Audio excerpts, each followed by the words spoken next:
Welcome to the HTF 2023 NFL Draft Show. I'm here with my lovely co-host, host of HTF Bets himself, Riley Shepard. We're going to be going through all 32 picks tonight, and it's going to be an interesting draft because there are some really talented prospects in this draft class. My favorite part, as it was last year, the trades, Jeff. How many trades should we expect in round one? Ooh, I mean, I've been looking at reports on Twitter right now, and they're saying that trade talks are ramping up right now, and the Tennessee Titans are a big player in those trade talks. Do you think this is going to be for a possible QB trade? I am going to say this now. I think the first two, Stroud, CJ Stroud, Bryce Young, those guys are going to go 1-2.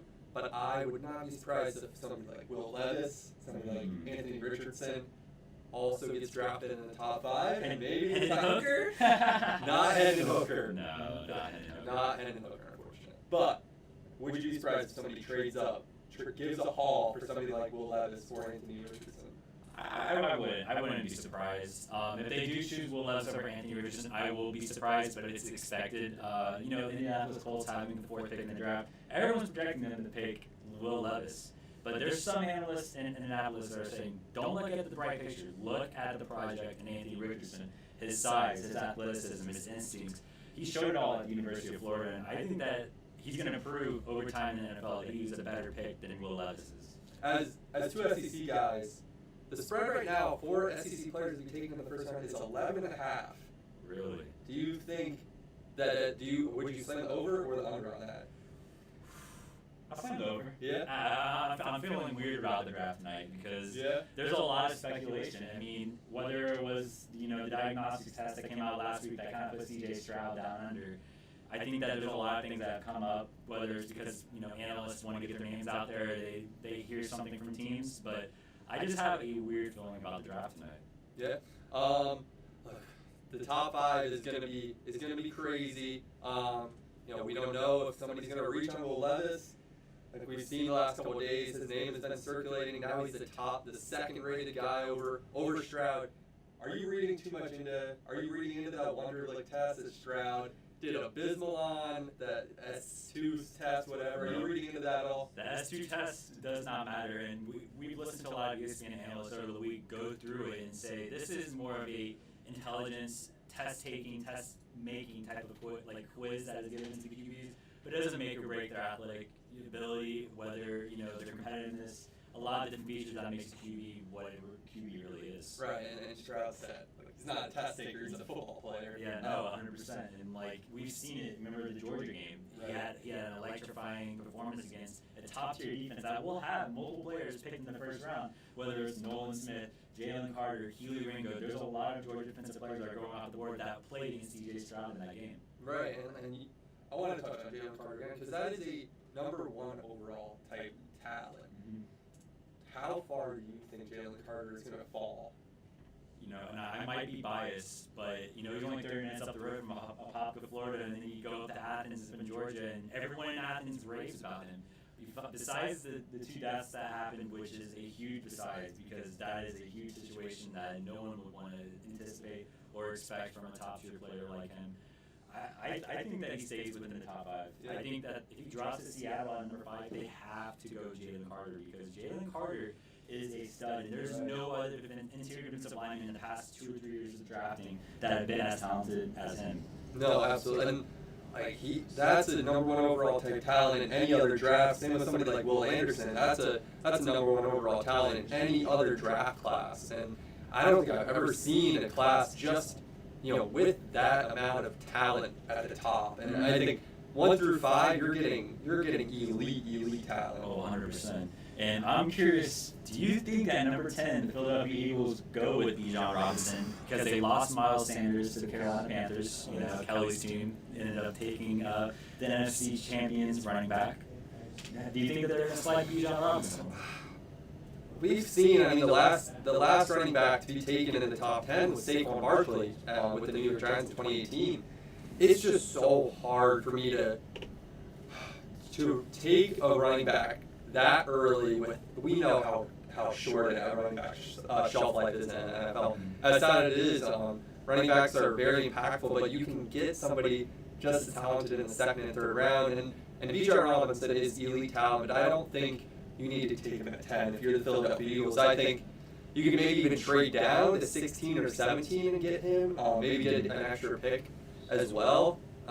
I think 10, even with somebody like a Doak Walker, award winner, Big 12 leader in rushing yards, Bijan Robinson is elite talent, but to take him at 10, I just can't. You can't sell me on that. Oh, man. And I'm curious because there's two backs that are supposed to be drafted in the first round with Jahmyr Gibbs from Alabama and then Bijan Robinson, obviously.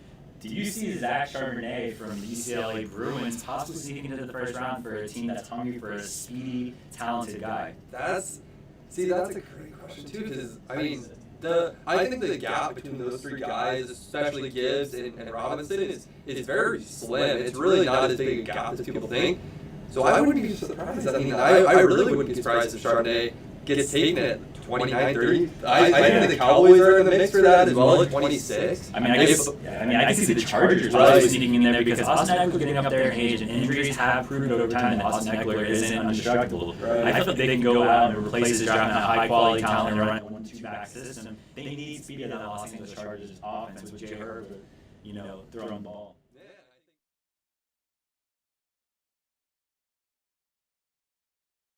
I didn't think about that before. I like that fit a lot now that you bring it up. Yeah. So the Seattle Seahawks have 2 picks in the first round. Where do you think they go? Do you have to solidify that defense? Because I feel like their offense is really good. I'm hearing rumors that quarterback could be an impossibility. I just don't think it's possible, Smith being a star QB right now because he's got the bag. Yeah, just got a crazy paycheck. I think that he deserves to have another few years with this team. He's not old. He's, 27, 28? He's at the lower echelon of QB age. A lot of QBs break into the scene around 29, 30. You brought him up earlier, Hendon Hooker. Could Hendon Hooker be a kind of learn from Geno? Both went through ACL tears. Different times of their career, obviously. Do you see them possibly getting Hendon Hooker in the late first round to learn from Geno? I love Hendon Hooker's character. I do just too. Everything that I've seen about him on this NFL draft profiles is like his father was a QB and played at NCAA, and now his brother's a QB at the same school his dad was at. So he has like a family of QBs. I think the knowledge and the overall instincts that come from that family, it will reflect well in his NFL future career. I want to ask you, what do you think your Cleveland Browns are? What direction are they going? So I'm going to go with defensive tackle, but, we traded out a lot of our picks for Deshaun Watson in the last offseason, and we traded multiple picks. And we're left with the third pick and the third round, 78th pick. There's still going to be some really good guys in the top 120. I would love to see someone fall like Mazi Smith, which I don't think he'll fall any longer. Maybe, a edge rusher, something, to align with Myles Garrett, something, to give him some help. But even wide receiver, I'd be cool if Josh Downs falls all that way, which I highly doubt he will. I would be willing to bet on one of those players. No, and I like that you brought up wide receiver too, because I've been seeing, I don't want to mess this stat up too bad, but it was something along the lines of the last 7 NFL receiving yard leaders were taken outside of the first round, including guys like Devontae Smith, A.J. Brown. So you can still find gems later on, second and third round. Who's a sleeper receiver that you would want to find?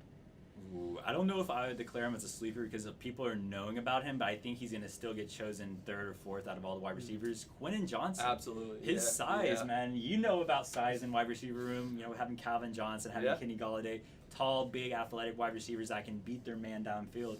I think that's what's valuable in the NFL nowadays, unless you have a speeder like Tyreek Hill, a Jalen Waddle, someone with a lot of speed.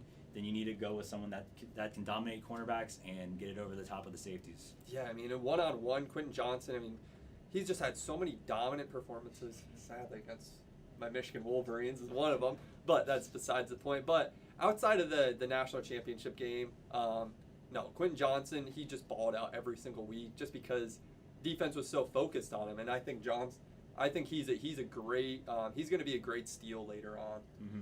And I'm generally curious. I didn't get to let you know about this pre-show, but what UCF player could you see going in the 7 rounds? Do you think it's Ryan Fedova, the tackle? Do you think that possibly Bowser can get a call in the 6th or 7th round? How are you feeling?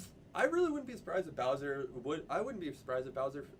got taken in the 6th or 7th round. Same with Swoboda. Both have great size for their position. They've had very productive years before they transferred to UCF and Power 5 conferences. Yeah, no, I think those two guys would be my two most likely if we had anybody. I wouldn't be surprised if, unfortunately, we didn't have anybody taken at all. But if it would be anybody, it would be Bowser and Swoboda. Mm-hmm. And I've been hearing a lot of rumors that Brian Branch is the next, Jabril Peppers. Mm-hmm. He's the next gimmick player. But I truly think Brian Branch could be a defining player, an impact player for his squad. And I have him currently in my mock draft falling all the way to the Jacksonville Jaguars. They get a guy that can play down the nickel and get grimy with some of these running backs and tight ends.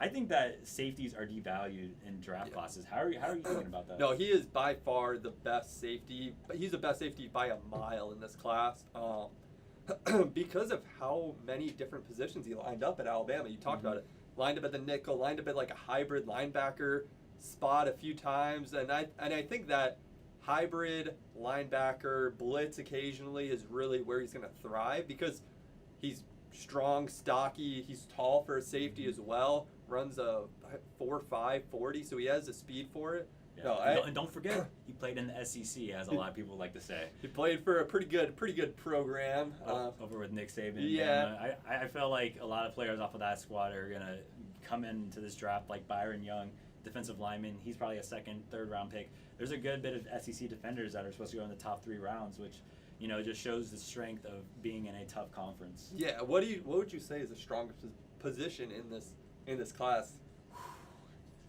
I honestly, from like being top heavy, I would say probably tight ends, man. Yeah. Like Sam Laporta came onto the scene. Like no one thought he was going to be a first round pick. Now people are throwing him from 20 to 30 because he had a wonderful combine.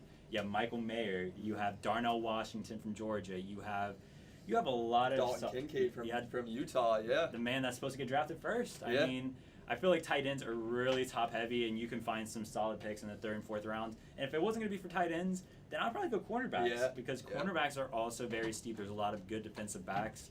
And I'm really curious where Cam Smith from South Carolina is going to end up because people are ranking him all the way from the 1st round all the way to the 2nd round, and there's no in between. Everyone's having Christian Gonzalez, Devon Witherspoon, and then having a sleeper pick later on into the 20th to 28th round, which would probably be maybe Cam Smith. No, those I agree with the tight ends. I think it's really just proving how different the NFL game is now. I mean, these guys are 6'7", running 4.6 40s, can block, can run. If you had to bet, as we like to say, bet your entire life savings on one of these guys being the next great tight end, out of Kincaid, out of Darnell Washington, I really like Michael Mayer. Michael Mayer would be my pick. Listen, we can agree to agree because Michael Mayer is going to be the next superstar tight end. That guy he's something else, man. And I think with all the wide receivers, he's kind of fallen under the radar. Mm-hmm. If I had to pick between any of the receivers in this class and Michael Mayer, I'm taking Michael Mayer. That guy is a difference maker. 6'7", 250, played 3 years at Notre Dame. Blocks really well, comes from a really good system. I feel like, he won't be the first drafted, but he will be the best coming out of this. But the real question is, how does Darnell Washington land? Where does he land? Because I feel like there's some teams in the 20s, like the Bengals, like the Saints, they can use a top-tier tight end, and he's huge. You're talking about like 6'7". That man is basketball size. Yeah. And he's just a great blocker, too. No, and Washington, I think his production got kind of overshadowed with how good that Georgia team was, because I think last season he had 20-something receptions. Not a lot of receiving yards either, but no, wherever he gets drafted, they're getting a gem. Now listen, let me tell you a scenario. With the number 1 pick in the NFL draft, the Carolina Panthers might go with Anthony Richardson. How would you feel about that? I would just be happy that the Detroit Lions did not select him. Just stop it. Listen, I've heard some crazy stories this week and just the weeks coming up to the draft that teams are hiding who they really, really want, and they're trying to bring out these smoke screens to make other teams feel kind of just confused. I think that Anthony Richardson has to go to Levis.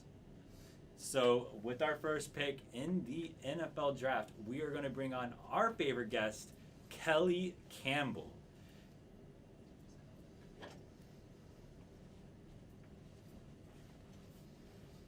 Kelly. Hey. Welcome to the show. I am so glad you can join us for our 2023 NFL Draft Show. And with the first pick is in, I am really, really curious. Who is your team going with? I really, really want to go with Bryce Young. He's just the ideal quarterback for me, and we really, really, really need a quarterback because we really haven't had one since Cam Newton, and that was a very long time ago when they went to the Super Bowl in, 2015, 2016? Mm-hmm. And I know you're going to be very, very happy because I was just told that the pick is in, and it is Bryce Young from Alabama coming to the Carolina Panthers. And you told me about it a lot. You missed when you had a stellar QB like Cameron Newton. Can you tell me what Bryce Young can bring to this squad as a Bama QB? He just has a leadership quality about him. I mean, for a Nick Saban coach team, I just feel like that's elite discipline right there, just based on how successful he's been as a college coach. And I'm so excited to see this right now because Carolina made that pick like this. They were ready to go. They knew who they were going with. So I don't think it was a toss-up. I don't think it was really a CJ or Bryce. I think they knew they were going with Bryce. You know, in my mock draft, I was arguing for CJ Stroud. You're arguing for Bryce Young. I mean, you came out right. You got the W on this. But I think that he's a stellar pick. And like you said, he's very calm. He has a great demeanor. He's going to be great for a young offensive line, a lot of good overall just wide receivers just around your squad. You know, getting rid of DJ Moore. Right. How does it feel?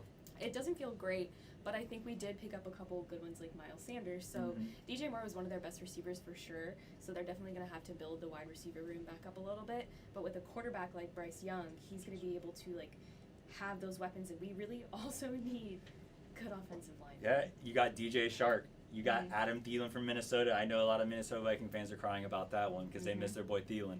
You got Miles Sanders, as you just said, and you got Hayden Hurst from Cincinnati. You gave him a nice little bag. Right. I feel like that offense can be a jumpstart offense, and you guys could possibly compete in your division because it's a weaker division. I think that y'all have a really good chance. Yeah, my hopes are indeed up. So, can you tell me your favorite Carolina Panthers memory? Okay, so it was probably 5 years ago. Me and my brother we were playing the Bucks the day after Christmas, or actually it might have been Christmas Eve. It was Christmas Eve. And we had just woke up that day, decided we wanted to go to the Panthers game, but we didn't have tickets.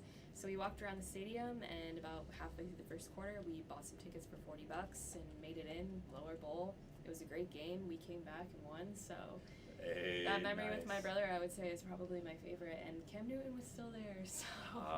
You know, the man himself. I miss me some Cameron Newton myself. Me too, man. From one franchise that doesn't do things well to another franchise that doesn't do things well, you actually did something well. And I think Bryce Young can make some more memories for Carolina Panthers fans because y'all are super, super avid around the Carolina area. Whenever I visit, I see Carolina Panthers everywhere. Oh, yeah. And Charlotte is about their team. Bad or not, they are about their team, and they will tailgate.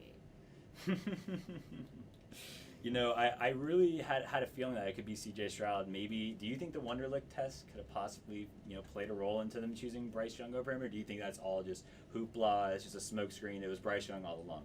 I think it probably helped confirm their decision a little bit because getting an 18 was a little concerning. That's a little low, and then Bryce Young got a 98. So that's a very, very high score. I mean, I'm pretty sure he did graduate at Alabama, so he has his degree. Again, I feel like playing under someone like Nick Saban is just, I think it gives you leadership skills and just knowledge and how to make a decision quickly because if you don't, he will replace you. So I think that definitely helped factor into their decision, and I mean, it's hard not to take an Alabama quarterback.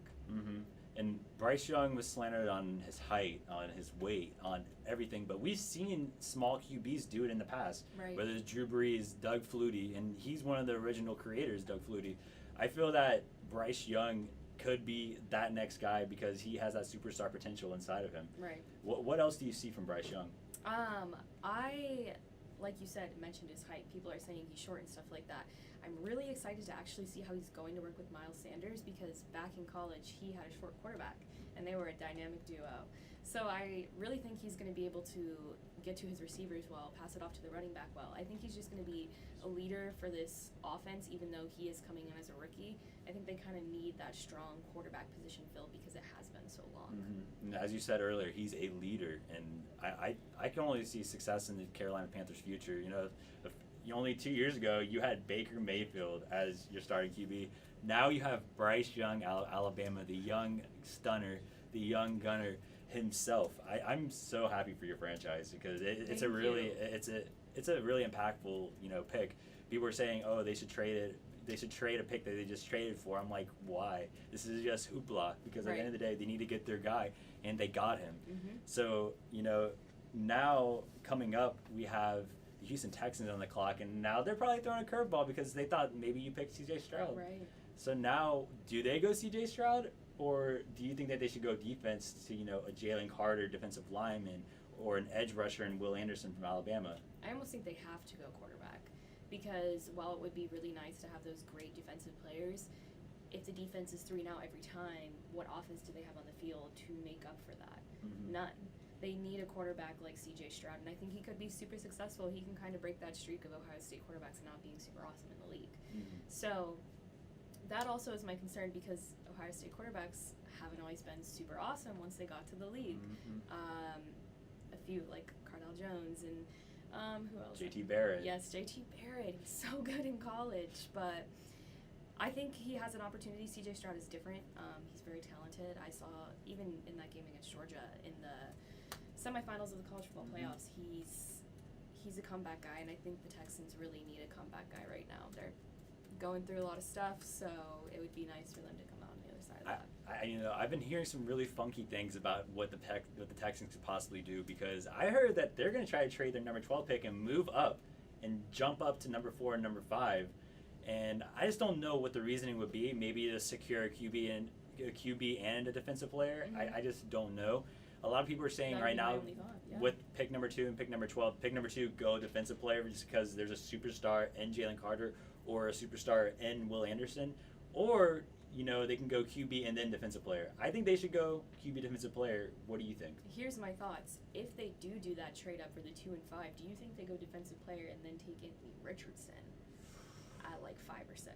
I mean, that he seems like a Houston Texans type of quarterback, but I don't know how long they want to wait behind Davis Mills because that team needs, you know, some superstar potential around Dameon Pierce, their running back now, because he showed out last season, and I think that they're very derived of talent on the defensive line. They're really derived talent in the QB room and in the wide receiver room, everywhere. They need help. You know, that's why the Deshaun Watson trade will help because they got so many picks back in response. They got 3 picks for next year. They have tons of picks for this year.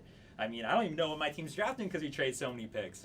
So oh my goodness. I'm really curious what the Houston Texans are going to do. I'm really excited that Bryce Young finally went number 1 because watching his interview, talking about his family lines and talking about, you know, how he's grown up, I feel that he's that type of like superstar QB that Carolina really needs to make as a poster child for their football team. Right. To really rally back in all the fans that were from the Cam Newton era that, you know, gave up after they got Baker Mayfield or got PJ Walker. Sam Darnold was there for a bit. Sam Darnold was there for a bit too, but he is gone. I mean, you're in the 1-year rental QB situation, kind of like the Indianapolis Colts, and who will be tired of it. Yeah, and I'm glad you finally got out of it, you know, and hopefully your offensive line can protect. Hopefully your wide receivers can deliver because I think Bryce Young can be set up to be a superstar in the league coming up. Right, I think so too. So it's pretty exciting. I'm just excited to see how he's going to develop even more because he's already been so great. He won the Heisman. We've seen what he can do in college with these Alabama top tier receivers and stuff like that. And I mean, it is the NFL, so it is the best of the best. But sometimes it just doesn't always mesh together as well as I think it would. And I know Carolina has this new coaching staff. They have a new offensive coordinator, new running back, new wide receivers. This is really a really new team. So I guess I'm a little worried to see how it's all going to mesh together, but I think they're taking the correct pieces, and I think they have a whole offseason to figure it out. You know, one of the most important positions in the league is having an edge rusher, and you have that in Brian Burns. I think your defense has some leaders on it. Jeremy Chin. Oh, yeah. J.C. Horn. I mean, you have a lot of drafted players of the past years that are top-tier talented defensive players. You know, your defense is already set. Now it's just waiting for the offense to get going. Right. Brian Burns is awesome. He was a great pick a couple years ago from Florida State. And he's really been that defensive leader that Carolina needed after Luke Kuechly departed a few years ago. 59. Couldn't find my Luke Kuechly jersey. I was really upset about it. But I think with the defense kind of put together and the offense getting this coordination, I think that would be really, really great for Carolina. And I think they do have a city to support a team that would be like that. The stadium, I've kind of never seen it, is right in the heart of like downtown between the banks and the hotels and the shops and stuff like that. It's in a very like nice area. And they could definitely get the turnout. They already do, and we're bad. So like just imagine how full the stands could be if they actually won a couple more games. You know, now you have the Red Rocket himself, Andy Dalton, looking over Bryce Young. Do you think that your team will roll out with the Red Rocket for week 1, or do you think that Bryce Young is going to be the number 1 starter right out of the bat of training camp? I think he has to be. Yeah. I think, there it is. He looks so happy. Hey. Oh my And goodness. as right now, we're looking at ESPN, you know, displaying the pics, and Bryce Young does indeed look very happy, and I'm super glad that, you know, he has a home now, because I feel like people were playing with his name for a little bit just because we were talking about earlier, his height, you know, his width, everything about that, but no one talks about his intelligence on the football field, his sharp accuracy, his strong arm. I think that Bryce Young, I'm going to say it for the one last time, he is going to be a superstar QB. You know, I've talked to a lot of my friends that are really in tune with the NFL, and they also believe, just from the Alabama experience, that he will be set up for success in Carolina. 100%, and I agree. I think he's going to fit in super well with that city, and I think, like you said earlier, we get the offensive line in place. It doesn't matter how tall he is or how much he weighs because he's protected. So as long as he's fast, he has a great arm, so he can rocket that to anywhere he wants to. So I think they're in amazing hands. And last time Carolina took a quarterback number 1 overall was 2011 in Cam Newton, and I'd say that turned out pretty good. That was pretty solid. You know, I miss the Cam Newton days. Those are always so much fun. I mean, in fact, even when he was in Auburn, he was a stellar QB, and he was just so fun to watch, man. And I really hope that this is going to be the same story for Bryce. Do y'all have something for SEC QBs or something? You know, Auburn, Cam Newton, Alabama, Bryce Young. I mean, Charlotte's kind of in SEC country. It's right in the mix of it, so it doesn't surprise me too much. They love their guys. Yeah. But it's so good to see that number 1 jersey. I'm excited. It's going to be a good future for the team. So. And I want to bring in Riley Shepard real quick, because the teams are on the clock, and coming up, we will have to take a look at what the Houston Texans will do for their franchise. Will they go defensive player, or will they go quarterback? Thank you so much, Kelly, for coming on. We will be right back.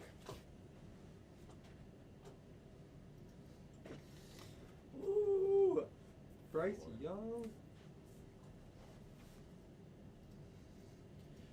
We are back, and I have Riley Shepard back along my side, you know, the most loyal Lions fan I know, and I'm grateful because we have both poverty franchises that we can relate to. Hey, and another poverty franchise is on the clock right now with the Houston Texans. Do you think Carolina selecting Bryce Young changes any plans for Houston? No, because I think they kind of told themselves, like, hey, Bryce Young, 95%, he's going to Carolina. He's going to be the number 1 pick. He is that guy. Now it's the question I was asking her. Do they go defense to get a perennial defensive superstar? Or do they move over to the QB market and get C.J. Stroud?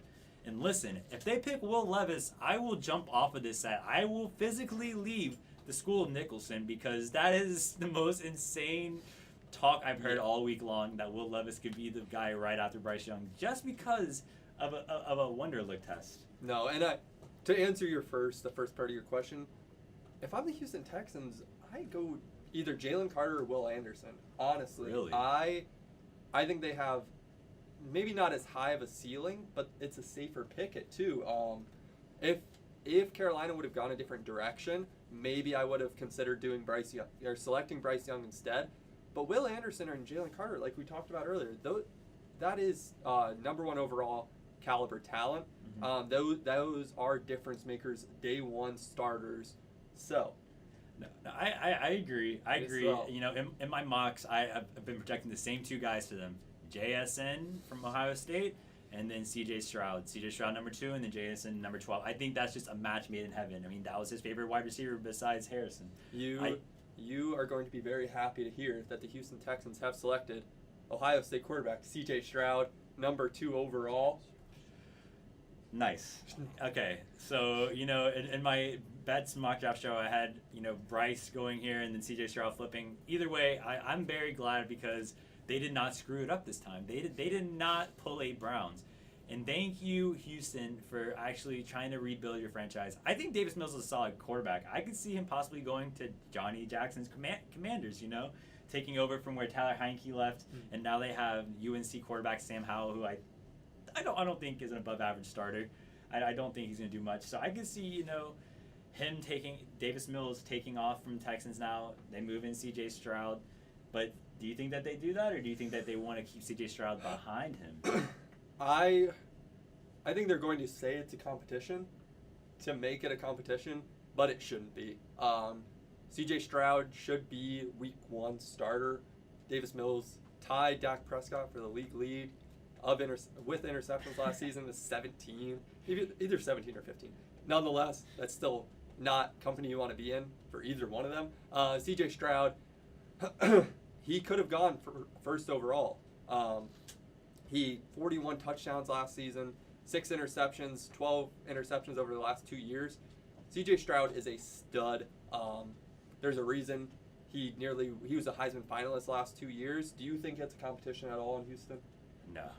I mean, if you choose the number 2 pick and you were talking about defensive players, if they went defensive player, then I would definitely say, hey, they believe in Davis Mills. But right now, it seems like Davis Mills is on his way out and C.J. Stroud is on his way in, because I think C.J. Stroud and Damian Harris. Yeah. Damian Pierce. Yes. Sorry, not Damian Harris, the Patriots running back that is now not with the Patriots anymore. But I feel like that's going to be a great duo in the future. I think that Damian Pierce really showed last year with a not so good offensive line that he can make it work. Do you like the surrounding pieces around C.J. Stroud in Houston? No. Not at all? No. That's why they need to go wide receiver, because I'm thinking about the wide receivers in my head, and like Nico Collins, Brandon Cooks, wide receivers that, are okay, but they're not going to get the job done like the wide receivers at OSU did. And I think you need to surround him with playmakers like he had at OSU.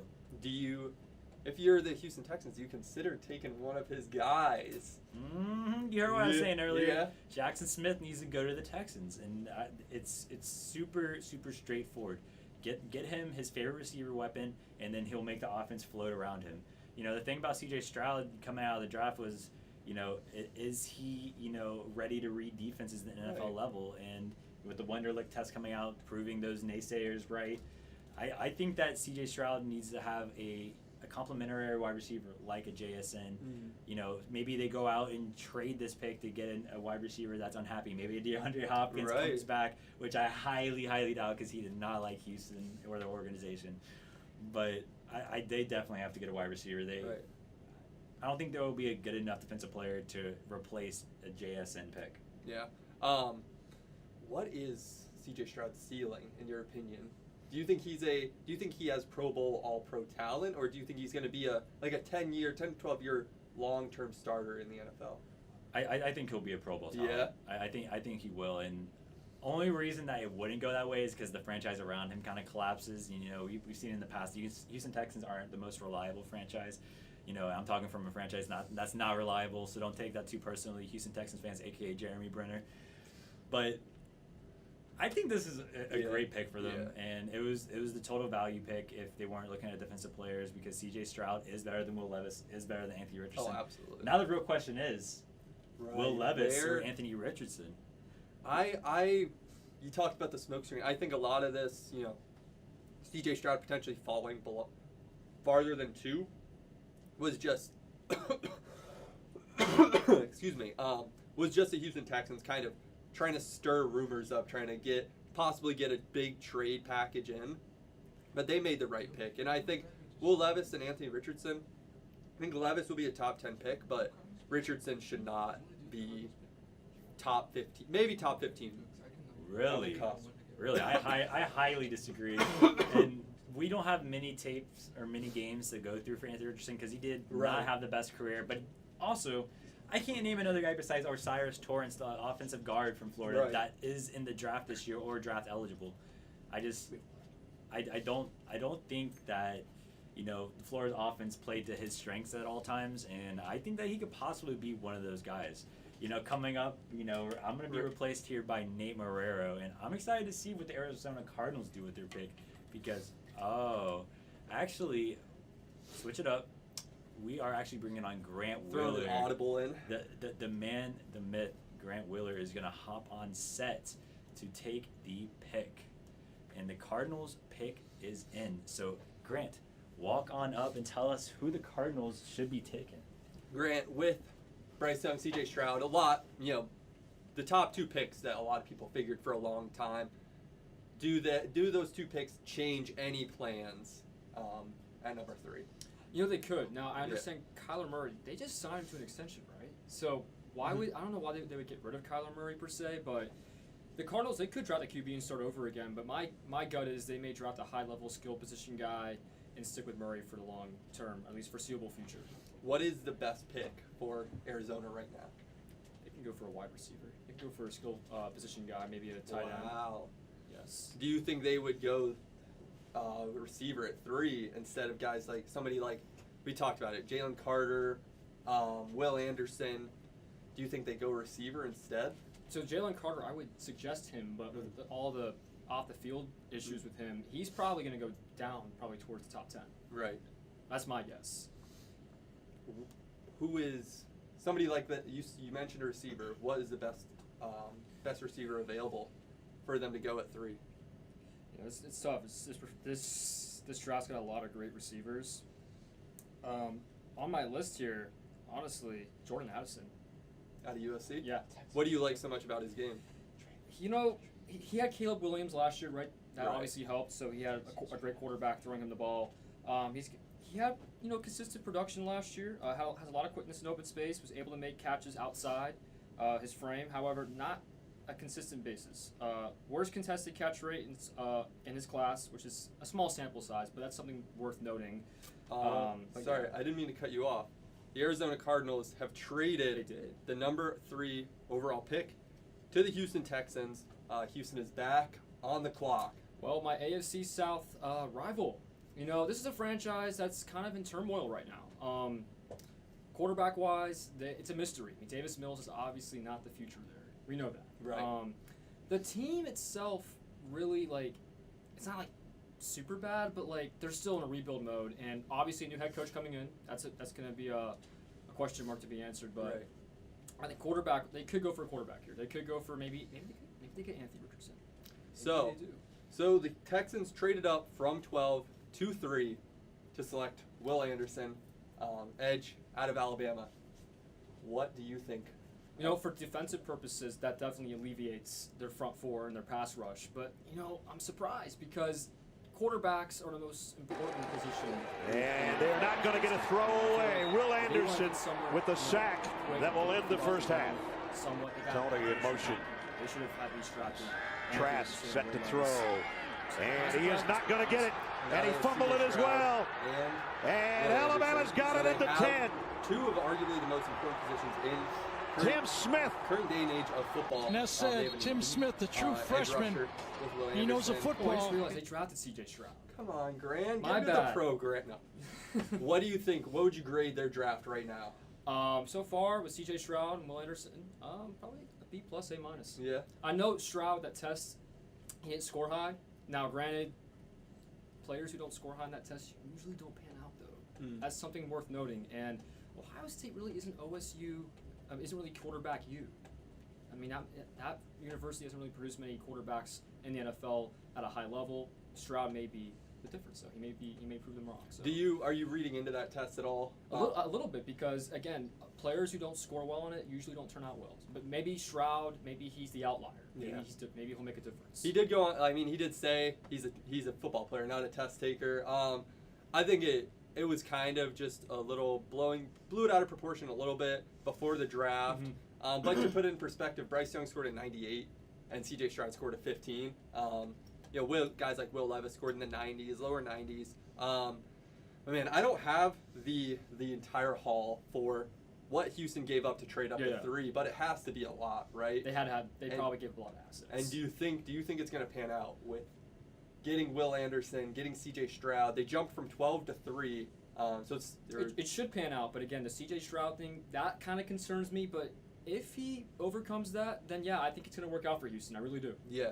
I asked Jeff this earlier.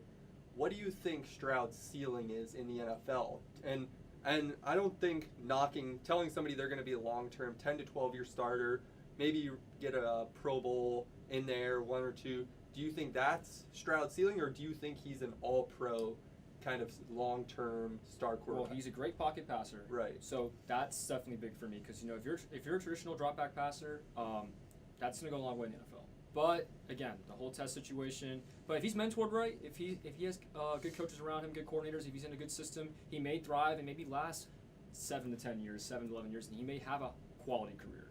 And so here is the official trade terms.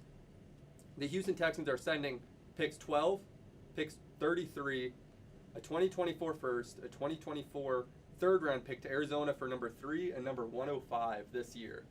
So giving up a lot, giving up a 20. But keep in mind, Houston did have 2 first-round picks in 24 because of the Deshaun Watson deal. What do you think? What do you think of this trade now? Now that you know all the details, they get Will Anderson in return. They gave up their other first-round pick, giving up a 2024 first. What do you think? It may work out for them in the long term. I mean, it's a lot of assets, it's a lot of moving parts within that trade. If it all works out with Stroud and Anderson, again, it's all the coaching matters too. The players, if they do their part, that's great. But the coaches matter too. So Houston's got a lot to work with here, a lot of experimental work to do in the next year. But let's see if it works out for them. Now, we are getting Nate Marrero. Or not getting Nate Marrero. Me and Jeff will be staying on for the 4th overall pick. Oh, Jeff and Grant, excuse me. Grant, thank you so much. Of course, Riley. And I am back. I'm excited to be back to talk the Indianapolis Colts pick because this is going to be huge, This is huge. I mean, Shane Steichen is your new guy. Who do you think he goes with? I've been saying this for a couple of months now. As a Colts fan, I would like them to go for a high-level position player, a skill position guy, and then maybe not do well next season and go after Caleb Williams next year. But they may draft a QB. They may go after Levis. They may go after Anderson. I can see why because, quarterbacks nowadays are so important for teams. And in order for this offense to get off the ground, they may need a QB right now. And you're talking about that. I mean, we are just shown who is picked by the Indianapolis Colts. And that is the University of Florida quarterback, Anthony Richardson. You know what? I'm happy because I did not want Will Levis. I didn't think Will Levis was the right guy for the system. Again, Will Levis, all they talk about is this giant cannon of an arm. Look, great arm strength can only get you so far in the league as a quarterback. I think Anthony Richardson has more intangibles. He has more of an overall skill set for Indy's system, in my opinion, than Will Levis does. And Shane Steichen coming from a system playing with a Jalen Hurts-esque player. I think that Anthony Richardson could be a bust or a superstar. No in between. Really quick. Yes, and who do you have in your QB room right now to watch over him? Gardner Minshew. The legend himself. I mean, I like Gardner Minshew. No, I think he'll be a solid guy in there to mentor him and maybe back up him, depending on how Richardson develops overall in training camp and in the offseason and OTAs. So if he develops well, maybe he could start. And the thing I'm excited about is to see JT, Jonathan Taylor, alongside a developed Anthony Richardson. That is ridiculous. The read option, the RPO alerts that will be happening, it would just be infinite. I think that offense would fly, especially with Michael Pittman still developing into a star receiver. Alec Pierce, a great receiver. Jelani Woods at tight end. Yeah, he's a young stud too. He's only 23, 24 years old. You have time to develop him too. I think this team is only a year or two away from being really good and a playoff contender again. I agree. I think it's going to take next year more developing. Maybe by 24 they'll get their rhythm together and maybe get back into the playoffs. Because it's been a minute. It's been a couple years since they made it. And I don't want them wasting JT's career because JT is a once-in-a-lifetime NFL running back. And I'm glad that you're not in the rental service anymore for QBs because it was getting tough. sad. It was. Ever since Andrew Luck, disappeared from the Indianapolis Colts, which is for good reason. I do not blame that man. We all love Andrew Luck. But, leaving that franchise left a huge hole, and I don't think it's ever been replaced since. I mean, Matty Ice, Matt Ryan. Phillip Rivers. Yeah. Phillip Rivers. You can't get bridge QB after bridge QB. You eventually have to draft a young guy, right out of college to develop, because that's really the only way to have a successful QB in this league, I feel like. So what does it say? What does it say to Sam Ehlinger? You know, he just got some playing time last year. He had his opportunity last year. He did all right, but he didn't do that well enough to change Jim Irsay and Chris Ballard's mind. I think they knew they were experimenting. They want to see how he was going to play, but I think they made their decision, and I think they made the right one. I'm glad they picked Richardson over Levis. Hey, me too, man. And I'm honestly curious for second round talk. Are you going to go wide receiver, cornerback, safety? We could go corner. We could go wide receiver. Again, I think Indy should maybe get a number 2 guy to pair up with Pittman, because I feel like Alec Pierce is actually more of a number 3 guy. Really? Yeah. He's good. He's young, too, so he's got more time to develop, too. He's 6'3", 200 pounds almost. Like he's got hands. He's got huge. Hands. But I think they could get a second receiver. Again, a cornerback in the secondary, because their secondary is kind of a little thin. Maybe someone else in their linebacking group, because, Shaquille Leonard was banged up last year. If he gets injured again, maybe having someone else to fill that void if he gets hurt again. That could help. So you're looking for some depth pieces. Exactly. How do you feel about the O-line? Last year the O-line underperformed dramatically. Was not a good year for them. Quentin Nelson was banged up all year long. Hopefully he gets back this year to normal health. And Ryan Kelly as well, our center. But our tackles are an issue, because a couple years ago, Anthony Costanza retired. That left tackle really hasn't fully been filled. That void really hasn't fully been filled. So I would definitely look for the offensive tackles and receivers and corners for the Colts. Corners? Okay. Yeah. I think there's going to be some good cornerback options over in the second round. You might get an offensive lineman or two. I highly, highly doubt you'll get a competent starting day one tackle in this draft if you don't choose in the first round. But, I've seen wilder things in the NFL draft. You never know. With all these trades, you never know what can happen in the first round. Congrats to your team, though. Thank you. Anthony Richardson, I had him in my mock draft on the bets. I have to take another dub for that. I had him going number 4 to the Colts. I thought that it was a dream scenario for the new coach, for the new staff, to get a new blood in there, be able to build around him, try to make him a superstar QB possibly. I think Steichen's the perfect coach to have for Richardson, because again, Steichen worked with Jalen Hurts, who was a running quarterback for the Eagles. If the O-line plays well, the system is just right for Richardson, it may go a long way. As you said, he could be a bust or he could be a superstar. So you never know. Yeah, and very avid Pat McAfee listeners, and being able to talk and listen to the coach through Pat McAfee's show really shows that he wants to bring that same type of system, that successful offense to Indianapolis that helped the Eagles jumpstart into the playoffs and kind of exceed everyone's expectations. No one thought that offense would explode like that with Jalen Hurts along. And I'm honestly curious to see what they do with Anthony Richardson, how they develop him. So, the next pick is going to be an interesting one, because I think that the Seattle Seahawks have to go Jalen Carter. If they don't go Jalen Carter, I'm calling it a bust draft for them right off the bat. You might be right. Jalen Carter, because he should have been taken a lot earlier. So, him falling to 5, Seattle got to take advantage of it. And one of the things that I do appreciate about your new quarterback, Anthony Richardson, is that he is a strong arm. Any other words to any Colts fans out there? So him and Levis both have strong arms, but Richardson's got more of a skill set. He's got more to offer. I feel like he has more to bring to the table. So he's better for Indy's system. So it was a win for the Colts tonight so far, and I'm looking forward to the second round tomorrow. Yes, sir. Hey, congrats on your new QB, Anthony Richardson. Anthony Richardson, ladies and gentlemen. Coming up next with the next pick in the draft, Seattle Seahawks. Me and Jack Hansel are going to break it down and see who are they really choosing. We'll be right back. Phones are ringing in Seattle. I know. I just saw Shefty tweet that.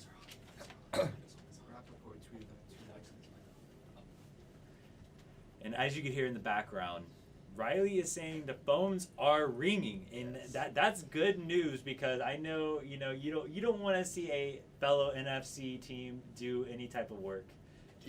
And I'm thinking Vikings have done a lot of homework on quarterbacks. It would not shock me if some of those talks are for the Vikings and Will Levis. Really? So yes. what do you say of Kirk Cousins? He's not coming off a terrible season, not coming off one of his best seasons, but he's still an above average quarterback in the NFL league. He's coming off a pretty good season. He is 34 years old, and he's on the last year of his deal.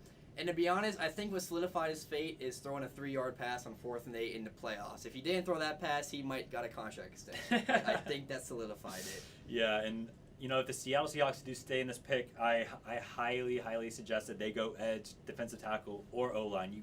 You have to protect Geno Smith, and you have to apply pressure because that defense was abysmal. They ranked 30th in rush yards allowed, and they haven't been a top 10 scoring defense since the Legion of Boom in 2017. So it's been a long time since that defense has been someone to reckon with.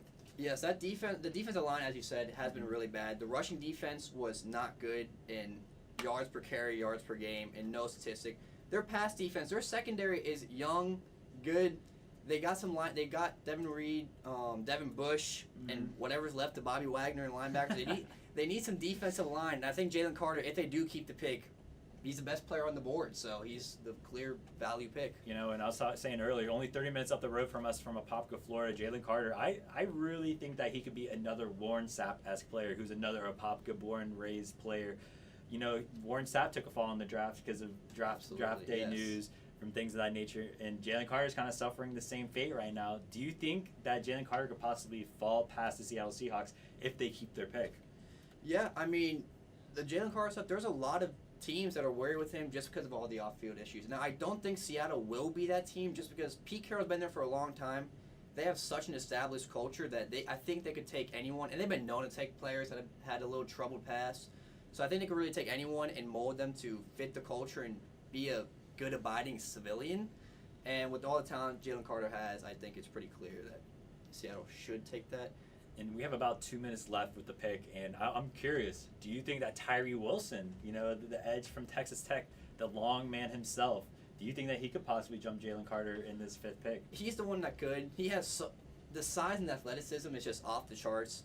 The one thing that Tyree Wilson I don't really like is that now he can just overpower just about everyone, especially in college, but he doesn't really have a signature pass rushing move yet, and since he is so big, he doesn't have much bend, so it's really just a bull rush for Wilson. And then after that, if that gets stopped, he has no spin, no any move pass rushing. Yeah, and Tyree Wilson was a walk-on at Texas Tech once he transferred universities, and he developed into a beast. I listened to a coach's interview earlier this week, and his favorite diet was Whataburger, a lot of unhealthy foods. And once his coach got him eating on a healthy diet, he slimmed up, he got big, and he was ready for the 2022 season. He took it by storm. A lot of people did not see him being even in the first round coming up last year.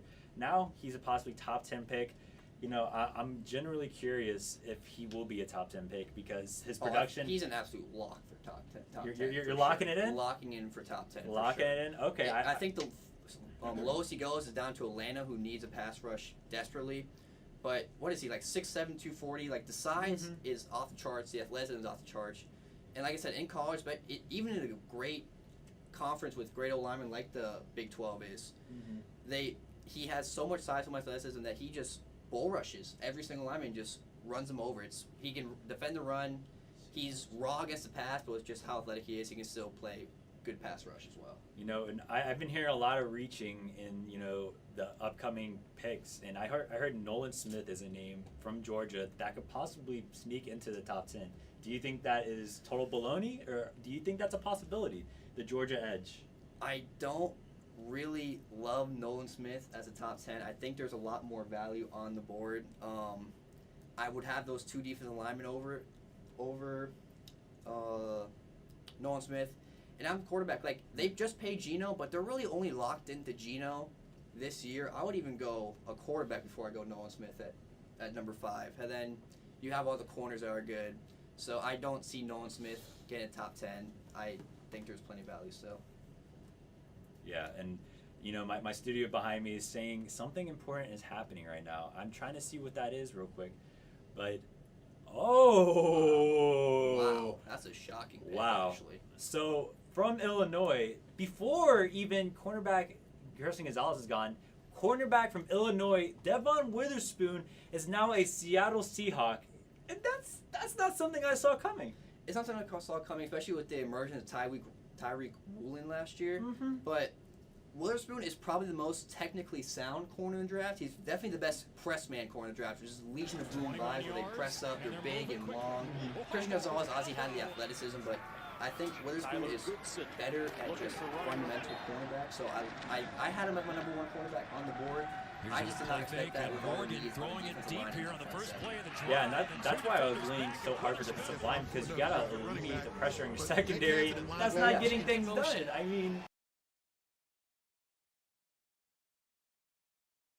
like, that's how the league is. But they still got another pick at 20. I could see them making another move and getting a defensive lineman still. It's a pretty deep defensive line draft. So I still definitely see there's value for Seattle to come back up in the draft and make a defensive lineman pick. as you said, he is a Seattle type of player, Yes. a Legion of Boom era type of player. Tall, physical, can manhandle receivers. I really thought Christian Gonzalez would have went before him, and that's because the tape really showed Christian Gonzalez can run with the best, can move his hips really, really quick, and he has a great change of direction. I think that his speed will translate to the league coming up. Devon Witherspoon, I liked a lot. I had him in my top 10, in the bets draft, but I really did not see him going number 5. It was definitely a clear Witherspoon-Gonzalez pick. Like I said, the tape for Witherspoon, again, he might not be as big and fast as Gonzalez, but he is very sticky. He does stick with receivers very well. And at Illinois, not many people watch Illinois football, but they did have a top defense last year. That was partially because of great pass rush as well. But Witherspoon did stick everyone's top receiver in the Big Ten, with Njigba and a bunch of other Big Ten schools. He has potential. I do like him as a player. I just figured he was going to go layered closer to the Raiders pick at 8. Mm-hmm. And I have a question now for you. In division rival, the Detroit Lions are about to come up on the draft clock. Do you see them going Jalen Carter? Do you see them attending to the linebacker, cornerback, tight end? I thought the Lions would be the first pick we see corner. Now, they got some corners in free agency. They didn't get any big name corners, and they just traded, what's his name? Are you talking about T.J. Hawkinson to the Vikings? No. Akuda for a 5th round pick. Yep. So I saw them going corner. I actually saw them going Witherspoon just because he was an Illinois kid close to Michigan. I saw that happening, but I do see them still going Gonzalez. But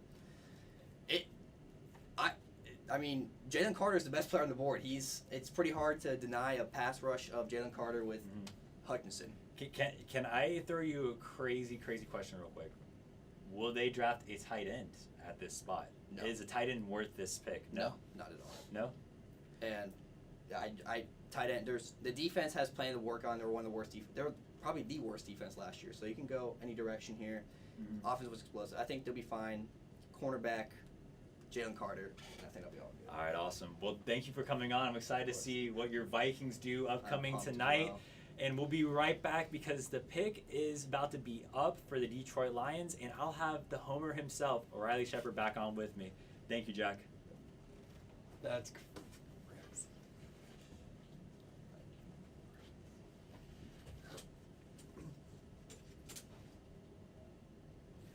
So we are back, and the Detroit Lions are about to pick.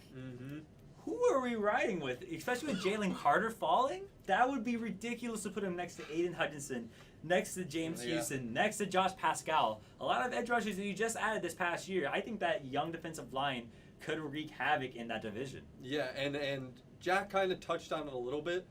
I think the need is more at corner, but some drafts you just have to draft the best player available, and that's Jalen Carter right now. Jalen Carter, he is the best player available. I think they can find another corner with their second first-round pick at 18. They're, like you said, corner is so deep this year, but you're not going to find another Jalen Carter. I think the main reason he fell is because of the off-the-field things. And Jalen Carter, I mean, I think they can really mold him, kind of like what Jack was saying with Pete Carroll. He's really good with molding guys, turning them into better players, better men, and Detroit can do the same thing. Dan Campbell, I think Dan Campbell could turn it all around, and I'm just really excited to see who they pick because there's a lot of talented players still left, and I think that they could slide Jalen Carter. Oh my goodness. So we would like to announce that they have traded with the Arizona Cardinals. The Arizona Cardinals traded out, and they're trading back in. So now we are going to be talking the Arizona Cardinals coming up. Who do the Cardinals go with? Are they excited for Jalen Carter? It has to be Jalen Carter. It has to. There's no other reason, really. Like, do you think there's any other reason they would be trading No, up? And it has to be a haul. Yeah, it has to be. And, like, unless Kyler Murray somehow fell off the face of the planet, then there's no way they'd trade for a QB. It has to be either Jalen Carter, or I'm going to say it, Christian Gonzalez. Christian Gonzalez wouldn't be a bad option either because, like I said, I mean, corner was such a need in Detroit. I think they were kind of saying, okay, we're gonna tell everybody we're taking Christian Gonzalez.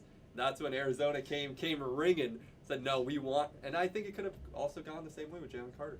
Mm-hmm. And I'm just really curious of now who the Cardinals are gonna make, the 5th pick with or the 6th pick with, because the Lions, I thought y'all had some, gaping holes in your defense that you could have possibly filled and made that defense even more elite.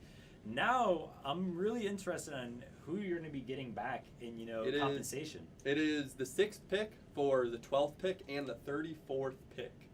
Wow. That is, that's pretty solid, honestly. I mean, you can get another top-tier offensive lineman with that 34 pick, whether it's Joe Tippmann, the center, undisputed number 1 center in the draft, whether it's Osiris Torrance, one of the top-tier guards in the league. I think that you need to solidify that offensive line also. Yeah, in the Detroit, Paris Johnson, the Cardinals traded up to number 6 and are drafting offensive lineman Paris Johnson Jr. from the Ohio State Buckeyes. What do you think, Jeff? He's undisputedly the best tackle in the draft. I mean, maybe you can make an argument for Skoronski, but, like, I really, really do not like this trade-up. Unless they feel like Paris Johnson is that guy. Because I don't think there's any generational tackles in this draft, but there are going to be some really above average guys. Yeah. I think that he could develop into a Pro Bowler if he's, put around the right system, which hopefully, they can, with Kyler Murray, do a lot more edge, centric plays, where he drives out, does play action boosts out to the right. Now they'll have Paris Johnson there to protect for him. So I guess that's the thought that they're going for, to protect Kyler Murray and make sure that, he's not up late gaming and then getting crushed on the football field the next day after. So that is crazy. I did not expect Paris Johnson to go this early, but, this is the NFL draft. This is what we're here for. And I don't think, like you said, it's not a sexy move by any means, right? I don't think taking an offensive tackle and with a top 6 pick is ever the sexiest move in the world, but it's to protect Kyler Murray, right? That's your franchise quarterback, and any time you're protecting him, keeping him healthy for the future, I think Paris Johnson, like you said, he's not a generational type of talent, but that is a 10 to 15 year starting offensive lineman, probably never really going to get injured. Worth a lot. Yeah. And I really like Paris Johnson for his pass blocking, and he's very powerful. He manhandles some of these defensive ends, some of these defensive tackles, even on double teams. I mean, he's doing a lot. He has a lot of overall strength when he shoves back to these defensive ends, and and he's a mountain of a man, 6'6", over 300 pounds. Can play. Where do you think he fits best? Do you think he fits best as a guard, or do you think he fits best as a kind of pulling tackle on the outside? Oh, definitely a tackle. Yeah. I think that they'll definitely need that for Kyler Murray, his style of play. Him doing a lot of play actions, a lot of very outlandish type of plays. You need a guy that can stronghold and be agile at the same time. And I think Paris Johnson can be that type of guy, because he was really solid for C.J. Stroud in Ohio State. Where in the Big Ten, there's a lot of good Big Ten pass rushers coming out this year. Whether it's Felix from Northwestern, whether it's, Michigan's Mazi Smith, there's a lot of good defensive line prospects coming out, and he had to play against all those guys. So we'll see, how it works out for the Cardinals. I'm still really shocked. I'm still really, really shocked. Now that you know the details, do you like the move from both sides? I do, because I think Detroit, like I said earlier, has a lot of gaping holes that they could fill with that 34th pick. What was it, 34th? They got Arizona's 12th and their 34th, so now they have 12, 18, and 34. Ooh, 3 picks in the top 50? That's solid, man. That's solid. Yeah. And I'm really curious of now, the upcoming pick with the Raiders. Where do they go? Do they go for Peter Skoronski? Because I had Paris Johnson landing with the Raiders. Or do they go Tyree Wilson, because they need some defensive pressure along that defensive line? I'm just really curious of what's going to happen next. Yeah. And two major trades already in the top 6 picks. I did not see it happening, but like you said with the over under earlier, I smashed the over. Thank God I'm kind of right. Hopefully I keep on becoming right throughout the night. But next on the clock is the Las Vegas Raiders, and they're gonna have to protect Jimmy G. Yeah. That's why I like Skoronski out of Northwestern. He's a great offensive lineman that can play. We touched on Peter Skoronski being able to play guard or tackle. I think Skoronski can play anywhere on the line, really. Can play. I think he even got some reps as center his first full starting year at Northwestern. And he can play anywhere. Do you think it's a lineman? If it is a lineman, I have a really iffy feeling that it could be Darnell Wright. And, a lot of people in the back are shaking their heads at me, and I'm really feeling like a Darnell Wright would probably be a Las Vegas Raiders pick. So coming up for this pick, we're going to have Mr. Riley chilling here with Mason Migalera. I am sorry if I pronounced your name wrong, but we all love you. We'll be right back. Woo!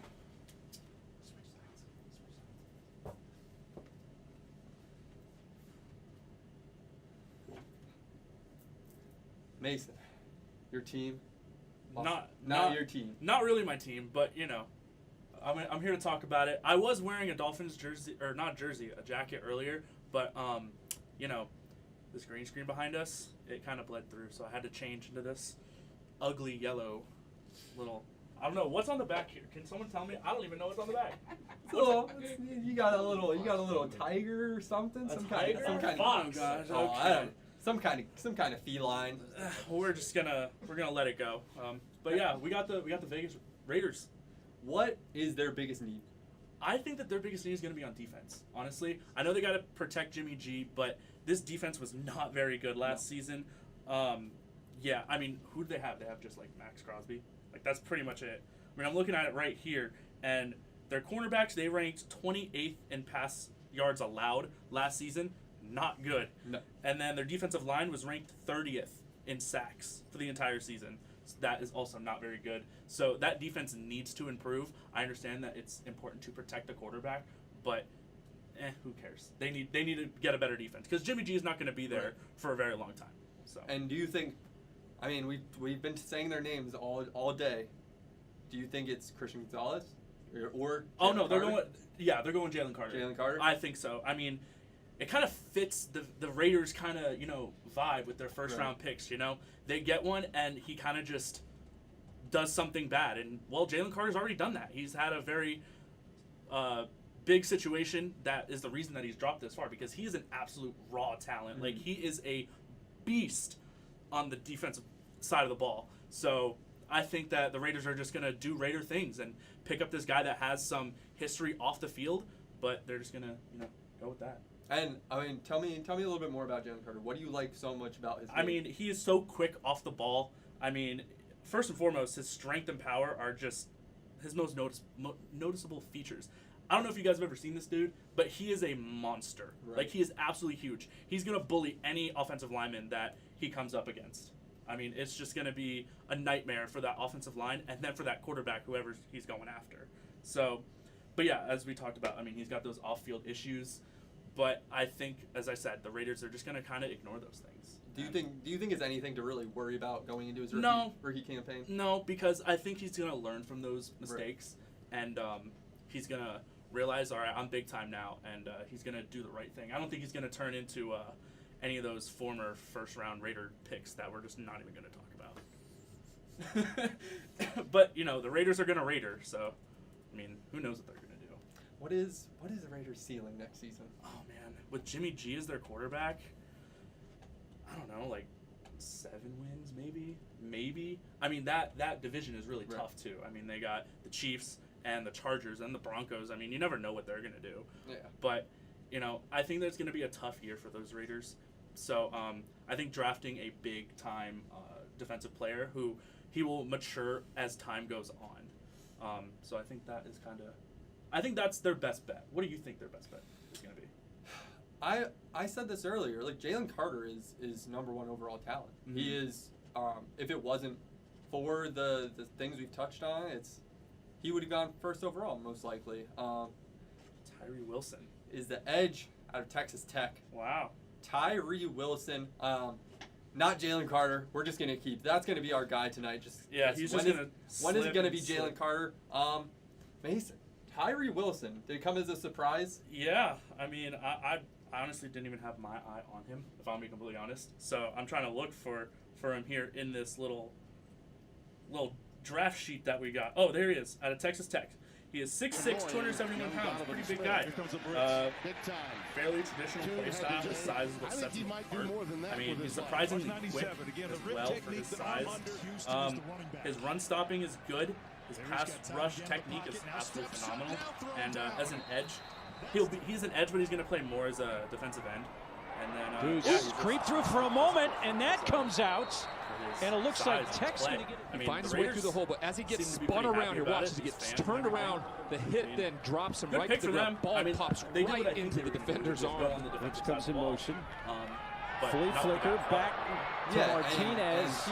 Want to get rid of it instead. As the DN, or watch one here. of the 3-4 is like an outside linebacker, kind of like the classic edge. What do you think his best fit is? Oh man, I think just a defensive end, just being right there, just going on the end and just coming around and just destroying these offensive linemen. Right, that's and what I think. Last 2 seasons, 27 and a half tackles for loss, 14 sacks. Pretty solid. I mean, he comes from Texas Tech. That's where Patrick Mahomes came from. Maybe he can be a sensational player like him. Who knows? We'll see. Yeah. What would you grade this pick? I'll give it a B, a solid B. I mean, you can't go wrong with the pick. Again, I still think Jalen Carter would have been better, even though he's got those off-the-field issues. But I guess the Raiders are not going to Raider anymore. They're going to stop worrying and picking players that are going to do bad things or have done bad things. So, good for the Raiders. B+. So, yeah, I think pretty solid. Mason, thank you so much for joining us. Thanks for having me. We'll be right back. Got a lot more draft picks to go through. So don't go anywhere.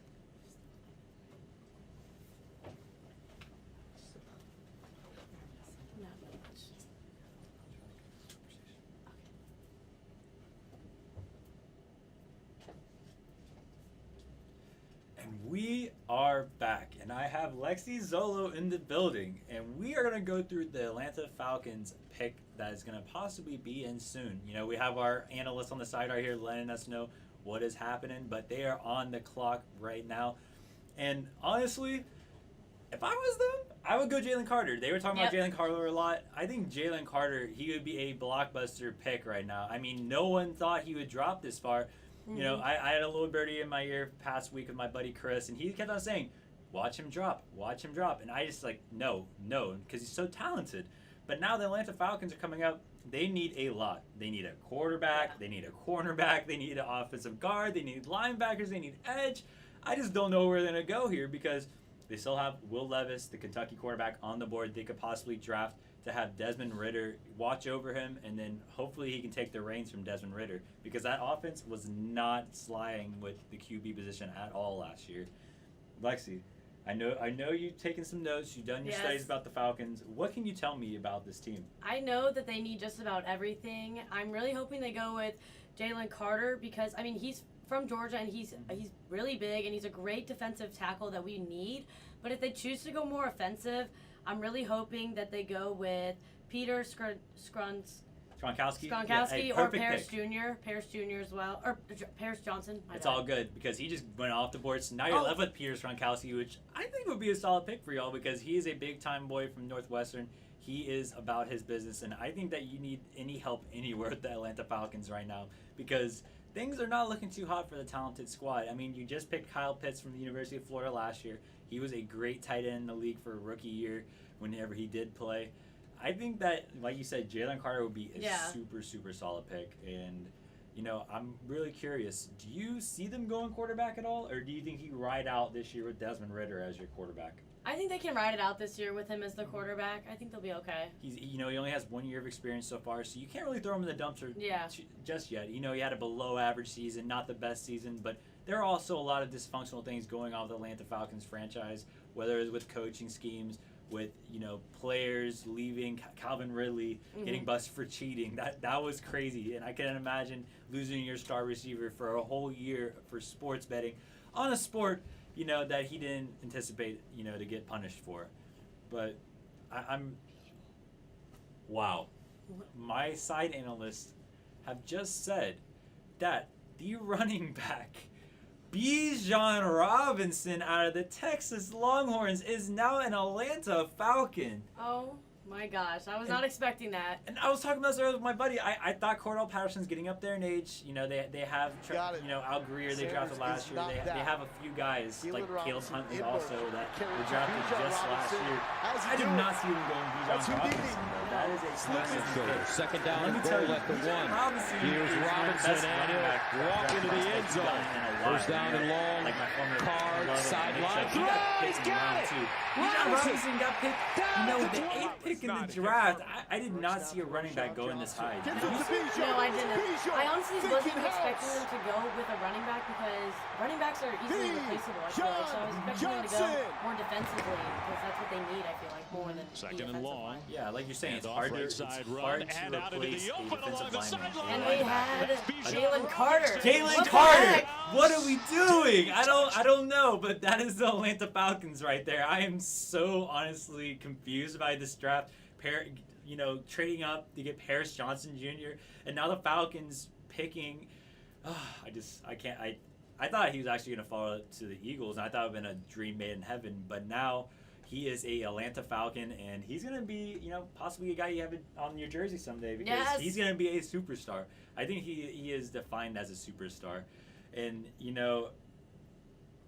he is the highest a running back has been taken since, Nate Marrero's New York Giants selected Saquon Barkley out of Penn State, 5 years ago, and he's been excellent. So, with the track record of picking running backs high, I think that Bijan Robinson could be, a Saquon Barkley-esque player if the team, blocks around him. You have good interior offensive linemen, like maybe a center and offensive tackle, but I still think you need to get a right guard to really supplement that offense. Yeah. I'm so shocked right now. I'm so excited, scared, and just honestly confused about the next coming pick for Chicago Bears, Dominic Mueller, because I think that Dominic is going to be surprised what the Bears go with because I've been hearing Skoronski, but it could possibly be a wide receiver. I would not be surprised, and I'm just, wow, the Falcons. You really did it. I'm very, very proud of y'all for picking Bijan Robinson in the top 8. That is crazy. If someone told me that last month, Lexi, I would have been so shocked. But, we're here today, and Bijan Robinson is now a Falcon. At Texas, he had a stellar career. I mean, stellar. And he had in the 3 years he was with Texas, he had 3,400 rushing yards. Wow. So. Wow. That's really crazy good. Against Big 12 defenses that are known for stopping the run. Being more of a pass-heavy conference. Coming in as a running back, a 4-star. He shocked a lot of people with how dominant he was on the line of scrimmage. Breaking through stiff-arming tacklers, making sure known that his strength is above everyone else's. And I'm glad for y'all. I'm honestly happy because he's a difference maker, and I think that he will possibly. We needed anything we could get, honestly, so I'm happy about it. I mean, and when he was on Texas, he ranks 8th all-time amongst Texas players with 33 touchdowns. So. Really? Yeah. I did not know that. That's crazy because Texas had some really good players. The Horns, they've had some really good players in the past. And Bijan Robinson is one of those guys that has made his name known, and people knew coming into this draft that he'd be the first drafted, but not top 8. Not top 8. Wow. The Eagles traded up? The Eagles have traded up, according to our sideline analysts here. They have told us the Eagles are trading up, and I'm smelling someone. We talked about earlier, right? Jalen Carter. Jalen Carter. I think that Jalen Carter could be the next pick for the Eagles because I just honestly wouldn't be surprised if, they want to reinduce another defensive tackle into a room where they already have, I'm bamboozled right now. The Eagles? Flabbergasted. Really? Well, thank you so much, Lexi, for coming on. Congrats to Bijan Robinson and you and your whole franchise for getting a stellar running back. We'll take a quick break as we bring Dominic Mueller to come on up and talk about what is going on because trades are flying. We'll be right back. Sorry, I literally barely talked.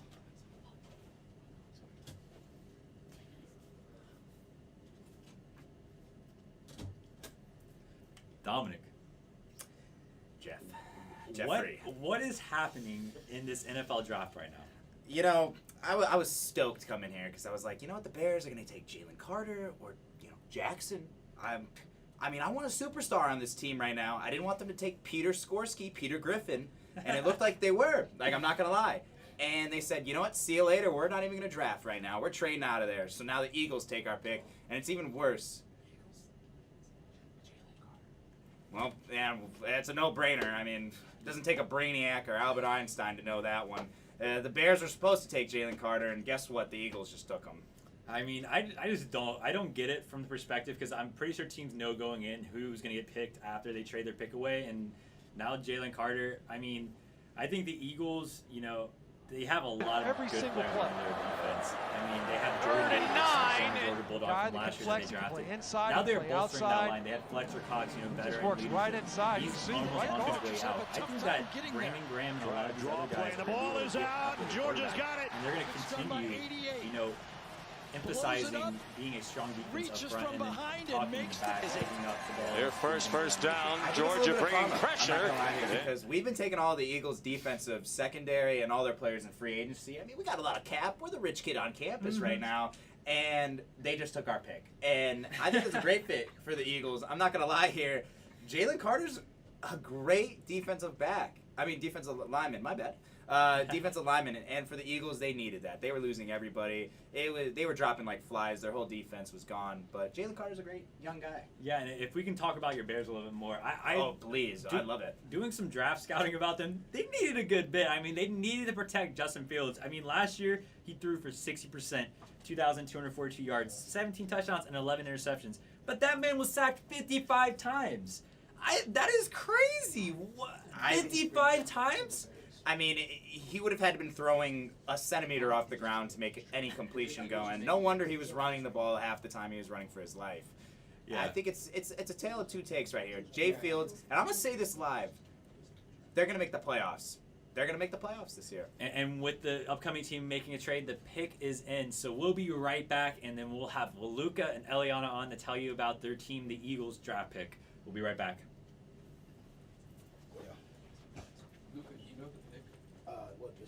Jalen? Yeah, I just saw that, yeah.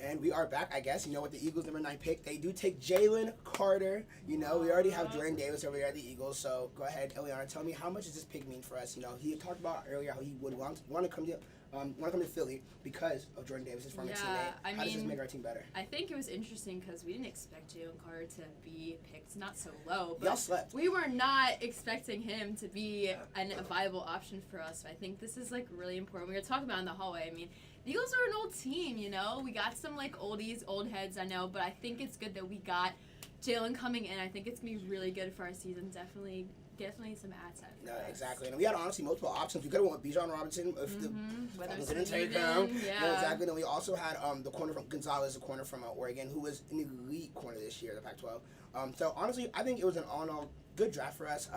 Jalen Carter, elite, has off-field issues, but it's okay. He's young. He's a kid. There's those things you got to train. He's got a great team around him, and I think that. I'm not gonna say the Eagles might do it again, the NFC East, but I'm just saying that's a bad chance. I don't know. The Giants are competing with us. As Nate Morrell sits right there, sad, crying. The Commanders, who even. Have you heard of the Commanders? I don't even know who is that. Exactly. I don't know what that is. Yeah, I don't know what that is. Alex Vandenberg, I know you're watching. Your Cowboys are kind of what you guys think, So yeah, I'm pretty happy with the pick. I think it also gives us some depth for the season. We did lead this league in pass rush defense last season, so we have our defense on lock. But again, it's always good to have depth, So I think he's really gonna be super helpful. Yeah, and our secondary, we managed to keep Slay. We also keep Bradbury. We got a great secondary back there too. So I think it's gonna be an all in all, just gonna work out good for us. We didn't get to keep C.J. Gardner-Johnson. Sadly, I'm so sad. I'm so sad about that. Yep, Riley's Lions got him. You know, the Lions look good. I won't lie, they look pretty nice. But I think at the end of the day, it is a great pick. Like she said, depth and youth in the squad. You know, after pretty old Eagles team for a long time. Definitely. You know, you got Jason Kelce in there. He's like what, 60? I don't even know. At this point, I think so. He's been there forever. But yeah, no. Retirement soon for Kelce. No, exactly. And next up we have the Bears, if I'm not mistaken. Yeah, I think right? they swapped up a little bit. So. Yeah, exactly. They did switch up. So what do you think? Who do you think the Bears are going to take now? After Yeah, switching? because I don't know. I think the Bears kind of, we're supposed to get Carter. No, so I'm not gonna lie, they needed that guy. I know, we got really lucky because the Bears were kind of supposed to take Carter. So I mean, it's gonna be interesting to see who they get. If I'm the Bears, right? They just traded away David Montgomery. Right. I take Bijan Robinson, who's a great option. Or honestly, okay, I guess not actually. No, So Bijan, honestly- because he was drafted. Oh, already. yeah, you're right, but the Falcons. Yes, I keep forgetting that. Falcons, But no, like so. if I'm the Bears, I'll also take the cornerback from Oregon, Gonzalez. They need to strengthen up that secondary. No, that Bears secondary is disgusting. It is actually horrible. I can't. Can you name me a single Bears cornerback? Because I can't. I can't name one. I promise you, it's not getting any better. So I think they go cornerback. Or honestly, if I'm the Bears, I have been stressing this for my friends for so long.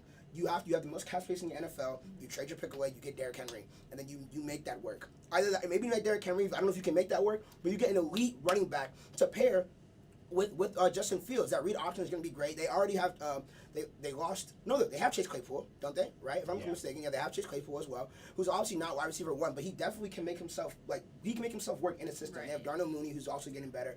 I think that the Bears definitely need that running back, or they just need to do some sort of really big defensive piece, personally. But yeah, I mean, I don't know what else to really say or go on about. But yeah, so I think we're gonna go to the next pick now. So thank you guys for having us on. We appreciate it. Cool. I was not expecting to have to talk for a second. I was like, oh wait.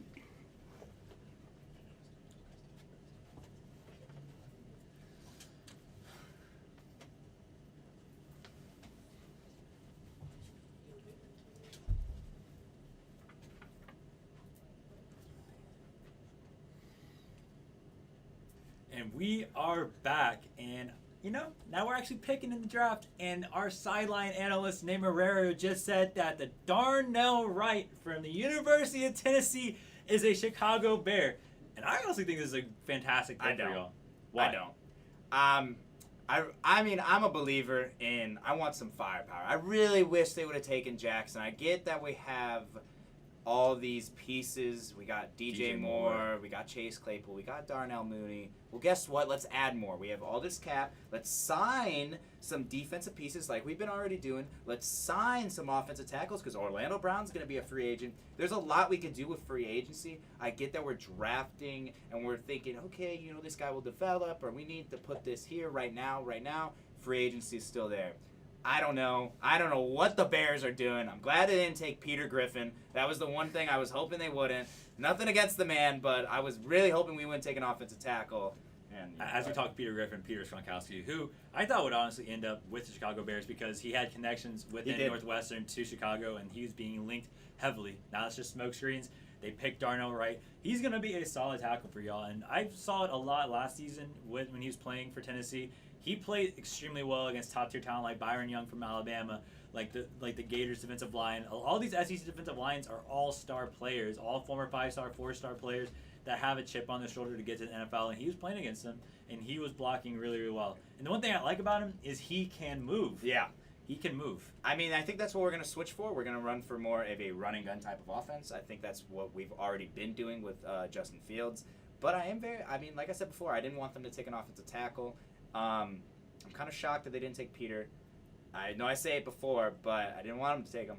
But I don't know. I don't think that having a rookie offensive tackle and offensive lineman right now is solving the Bears' problems, because that he's going to need to develop. And the big thing with the Bears is they get blitzed. When they play most teams, they are getting blitzed. They can't cover. You need more of a veteran. That's why I really hope they pick up Orlando Brown. If they don't, I'm gonna be having a crying face on. NFC North has some really talented edge rushing linebackers, edge rushers, defensive tackles. I mean, now looking at it, I think that y'all actually had a pretty good offseason in the defensive category. You picked up Tremaine Edmonds at linebacker. Then you went and stole T.J. Edwards from Philadelphia. And then you got DeMarcus Walker from Tennessee, who was a solid and productive guy in Tennessee. And then you went to the offensive side of the ball, and you got Robert Tonyan from Green Bay, who is a top-tier big target for Justin Fields to throw at. Yeah. I honestly don't hate this pick. I don't hate it. I don't love it because I think Peter is going to be better, but we go with what we want because NFL draft is just full of mystery. You don't know what's going to happen until literally it happens. I thought that y'all were going to go Peter Skoronski. He's not. He's still on the board. I don't know if somebody else is going to take a major jump up to 10 to try to take that, or to number 11, to take him. But I guess we'll have to see. Offensive linemen are going off the board quick. Yeah. They're going like flies. Like I said before, they're kind of, it's being ticked off right away. I will say this, I said it before, the Bears are making the playoffs this year, and I will stand by that. Even with these bad picks, these bad moves. Look, can we put a bet on it? What is going to happen if the Bears do? I always do or this. Do not make I always end up doing. Do you want me to? I'll wear a clown nose. I'll wear clown face paint. I got a lot of things I'll do. I'll get a little creative with it. Let's be real here. But the reason I think they're gonna make it is because I think Jalen Hurts is gonna be Justin Fields' ceiling this year. Really? So I think Justin Fields is gonna play more like Jalen Hurts this year, which is kind of crazy to say. But I just feel like the way that the Bears are kind of stealing all of the Eagles' players, I think that's kind of the system they really want to kind of go with. Is playing like the Eagles in most aspects. Hey. That's not a bad team to look up to, especially with what they did just last year. And I'm curious, going off into the second round, you have a couple picks. Who are you gonna go look at? Are you looking at wide receivers? Are you looking at defensive tackles? Are you looking at another cornerback? I think we're gonna get a cornerback for sure. That's normally where the Bears have that sweet spot of drafting more defensive-minded players. I think the biggest thing we need on defense is a cornerback right now. Yeah. We don't really have anybody. Our secondary is wow. When we got rid of Eddie Jackson, we got rid of everybody in the secondary that was good. When Mitchell Trubisky was good that one year, and Parkey decided, see you guys later. I'm just gonna miss this field goal. That kind of hurt me. It hurt me as a fan, and it hurt every other Chicago fan. I mean, the Chicago Bears, man, what is going on, okay? Listen, we are having some bad luck, and I want it to be turned around. When we got Justin Fields there, I was all happy. I did a little dance. I was all, I had a little salsa samba. I was happy when they got him, but... Now you're teary-eyed. I can see the tears coming from your eyes a little bit, man. Like, that's a... It's because I see potential. Now, when we got that DJ Moore pick, I was like, you know what? Not pick, but draft, when we traded that, I was happy. I was, whatever. I really wanted D-Hop. I really think we could have gotten the Cardinals to kind of, hey, man, D-Hop's old. Let's get it going here. Like third round, fourth round pick. Come on. Yeah, but, hey, I hate to say it, but I've had D Moore on my fantasy for the past 3 years, and he has been so sporadic. I lost the league last year because of him by 2 points. I missed out on $800. I don't want to say that I'm a fan of him yet, but if he makes the Bears make the playoffs and he has an 1,000 receiving yard season, I'm going to be a fan. I'm going to say, though, listen, you may have not been good to me for the past 3 years in fantasy, but we're in the playoffs, and if we lose in the first round, that'll be voided. So thank God you do not have any of the Panthers past quarterbacks, because that's who were throwing him the ball. Yeah. And they were not hot. The Panthers have not had a good QB since Cameron Newton, and then they picked Bryce Young earlier, which was an absolutely insane pick. I know Kelly was excited. I was surprised about that one. Were you surprised? I think he's a little too I think he's an undersized quarterback to kind of take there, but I think that's kind of what happens. You got to take the guy that's ultimately the best talent there, and we know what happened with C.J. Stroud's test, 18% year. All right. Well, thank you so much, Chicago Bears. Coming on. Playoffs. Hey, we're playoffs. Darnell Wright, good pick. Bad pick. We'll be right back. Take it easy.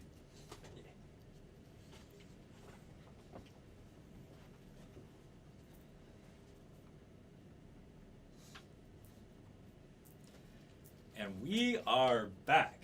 Whew. Wow. What a draft. And breaking news. Sideline news reporter Nate Rivera is telling us that Peter Griffin, as Dominic Mueller would like to say, Peter Skoronski is a Tennessee Titan. And I love this pick. I do not. Why? I think Titans had a lot more need.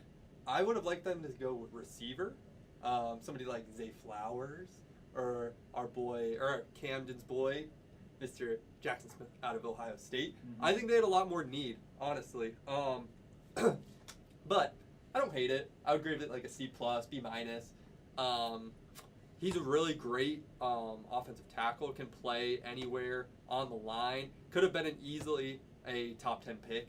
Just fell a little bit, but why do you love the pick? I love the pick because I'm looking at their offensive line, and forgive me, a lot of people will not know these people's names. I do because somehow I'm a Madden geek, and I see these guys with 70 overall, 75 overall. I'm like, decent.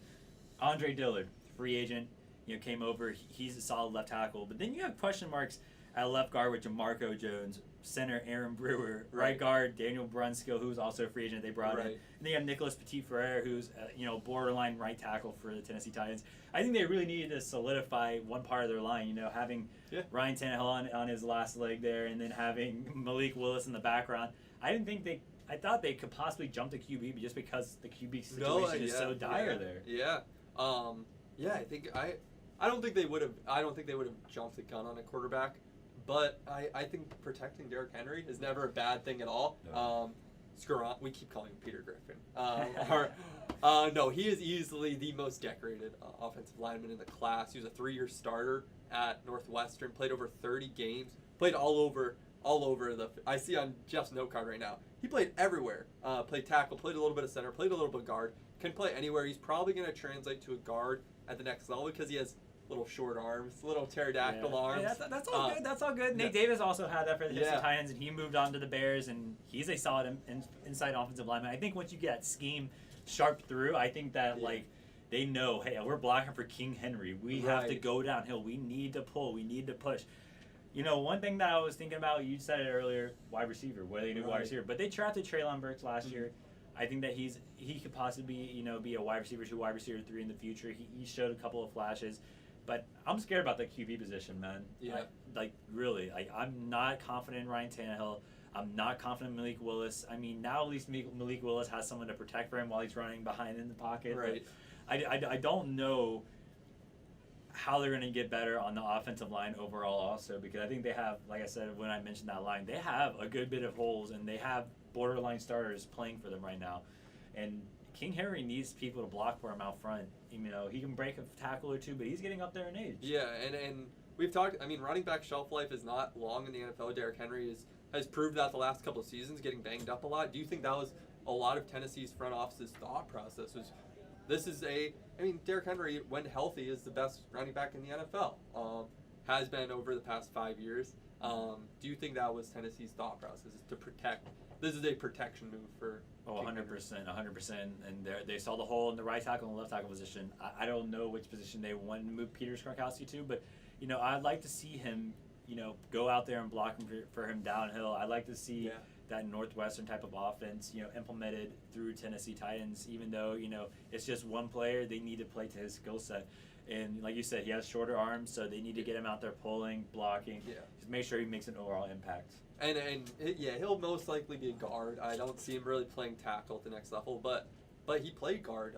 He learned a lot from Chargers offensive tackle Rashawn Slater. After Slater sat out 2020, the COVID-shortened year, that's when Skoronski started as a true freshman. And really? Yeah, he learned a lot. It was never really banged up at all. So I do like the pick. I know I said I didn't love it, but I like the pick a lot. I don't think it was best player available per se, or best need, but it was a good pick. With almost, 4 offensive linemen off the board now? That's crazy. Now coming up, teams are going to have to make that chance. Do they want to pick a Devon Jones, a tackle out of Ohio State, who's kind of the backlight to a Paris Johnson Jr.? He played really well, but he wasn't the top tackle at that moment. What are we going to see coming up in these rounds?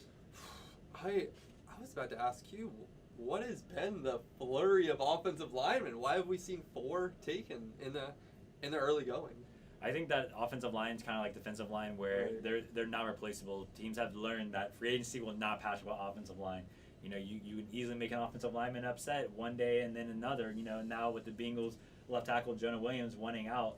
You know, there's not many lucrative or very good, you know, I'd say above average offensive linemen that are out there that teams can go after. And they're like, we need to bolster the line. It's a line of scrimmage type of game. They need to punch them in the mouth in the beginning of the game, whether we get the ball in the offense first or second. We need to make sure that we're physical, and I think that's what they did with Peter going to the Tennessee Titans. Yeah, we're going to see a lot of skill players, I think, go in the next 20 picks.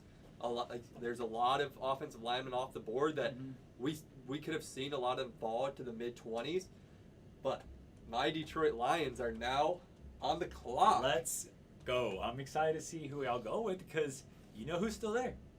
Don't say Will Levis. No. Oregon cornerback Christian Gonzalez. Yeah. You know, I had him in our mock draft going to you at the 6th pick. Now you have the luxury. Wait. Our silent reporter is telling us something. Don't tell me the Detroit Lions traded back again. Wow. Running back, Alabama running back Jahmyr Gibbs. Wow. I don't know how to feel about that. I really don't. I know your running backs are stacked. No, yeah. We have DeAndre Swift. We lost Jamal Williams. David Montgomery. Picked up David Montgomery. Where's the room at on that roster? Like, who's going to be running back? Like, I understand from the gimmicks prospect of having Jahmyr Gibbs because he can catch it out of the backfield. Right. You know, he can take zone read options to the house. He's a fast, electric player, but I just don't see. I think that's a missed pick. I think that's a missed pick with some of the holes you have on your team. I agree. I really do. I think corner was a much bigger need. I think even D-line was a bigger need than running back.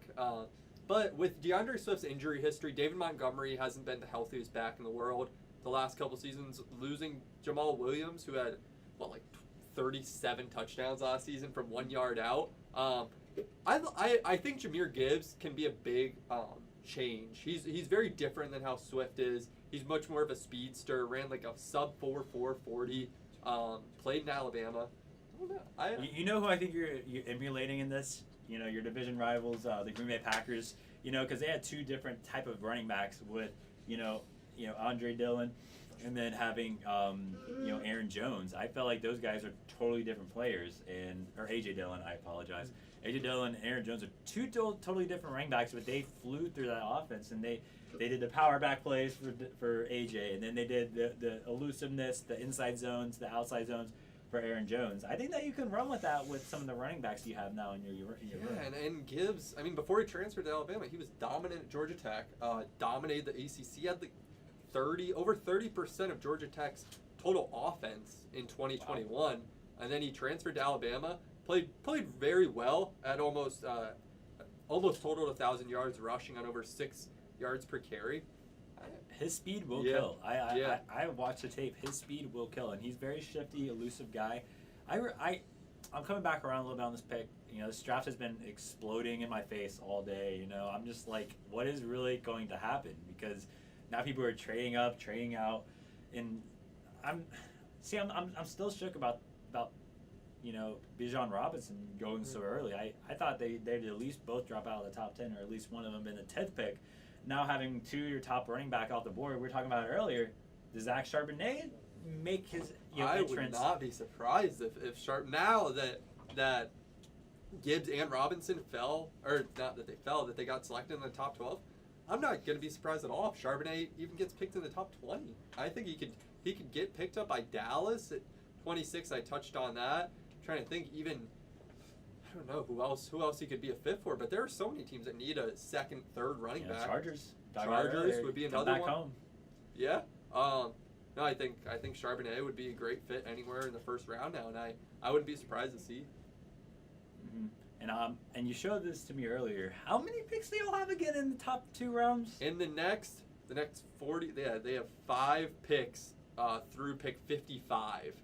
4 more after this one, but that pick, now that they have the Cardinals' number 34 pick, second pick in day 2, the Lions have a lot cooking. Brad Holmes, general manager in Detroit, has a lot cooking. Yeah, man. I felt like you had a really solid free agency class, too. I was really hoping y'all would have went defensive, like interior defensive linemen, but we have a couple more picks to see by the Detroit Lions to see if they go through with that. Yeah. So thank you so much for coming on. We're going to take a quick break because the next team is up in selection. Hopefully no trades happen because I want to have my same analysis. Be right back.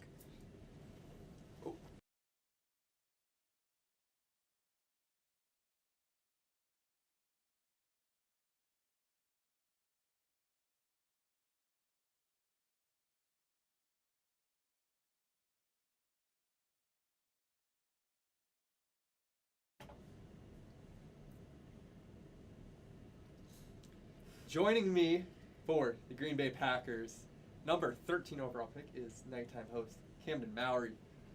Camden, what is Green Bay going to do? Dude, if they get Jackson Smith-Njigba from Ohio State, I'm running out of the room. I'm not even going to lie to you. All right, I cannot wait to see if they get Jackson Smith-Njigba. See, I forgot to mention his name, but I would have loved Detroit to select him. I think a receiver was a big need in Detroit, so I think whoever gets Mr. Njigba is getting a steal because I can't believe he's fallen to 13. I thought Houston would get him at 12, and then obviously like those 8 trades happened. I missed the last pick, by the way. It was Jahmyr Gibbs, right? Let me get that straight. Yes, That's a crazy pick. Yeah. Are you happy with that? I told Jeff I think there were bigger needs, but he's very different than DeAndre Swift. He's very different than David Montgomery. He can catch out of the backfield like Swift can, but he's a lot shiftier. Oh yeah. A lot shiftier, less of a power back. Man, 2 running backs. I would have if we went into this draft and somebody told me there were Gibbs and Robinson would be gone before 13, I wouldn't have believed them. No, I would have said only 2 running backs were taken in this first round draft. I thought it would be Gibbs and I thought it would be Bijan, and I thought Gibbs would be taken like 26 by Dallas. No.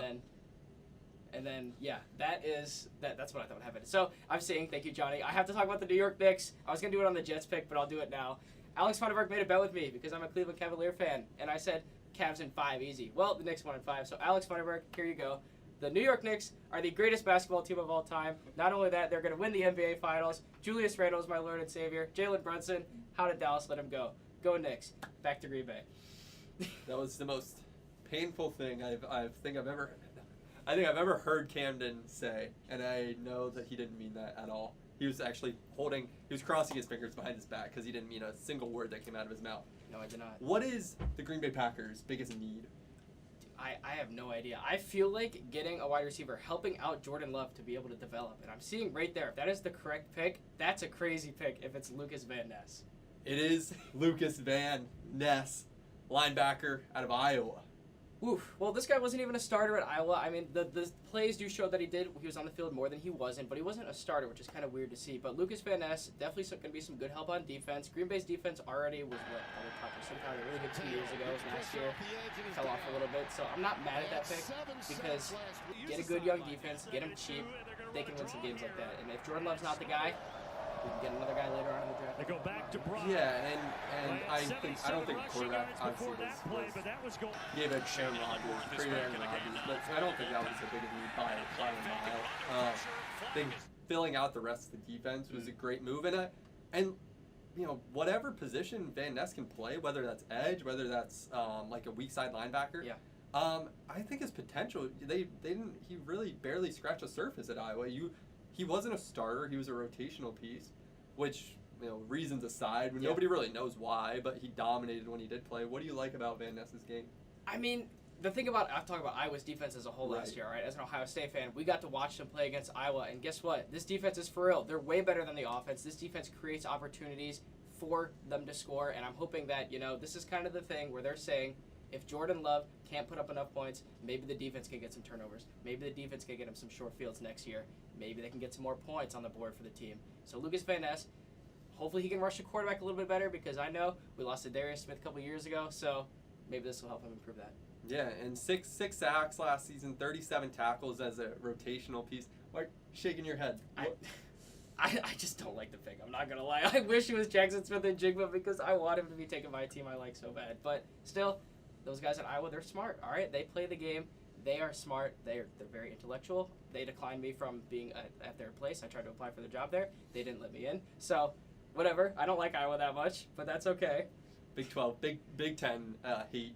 I did try to apply there. They did not want me in. But, hey, Lukas Van Ness, not too mad about it. Not the worst pick I've ever seen. It's just I wish they would have gone offense. Yeah. Because it's kind of like what the Falcons are doing right now. They get Bijan Robinson, they got Drake London, they got Kyle Pitts. It's like this is Desmond Ridder's year, or else he's gone. And I wish that was kind of what they were doing with Jordan Love.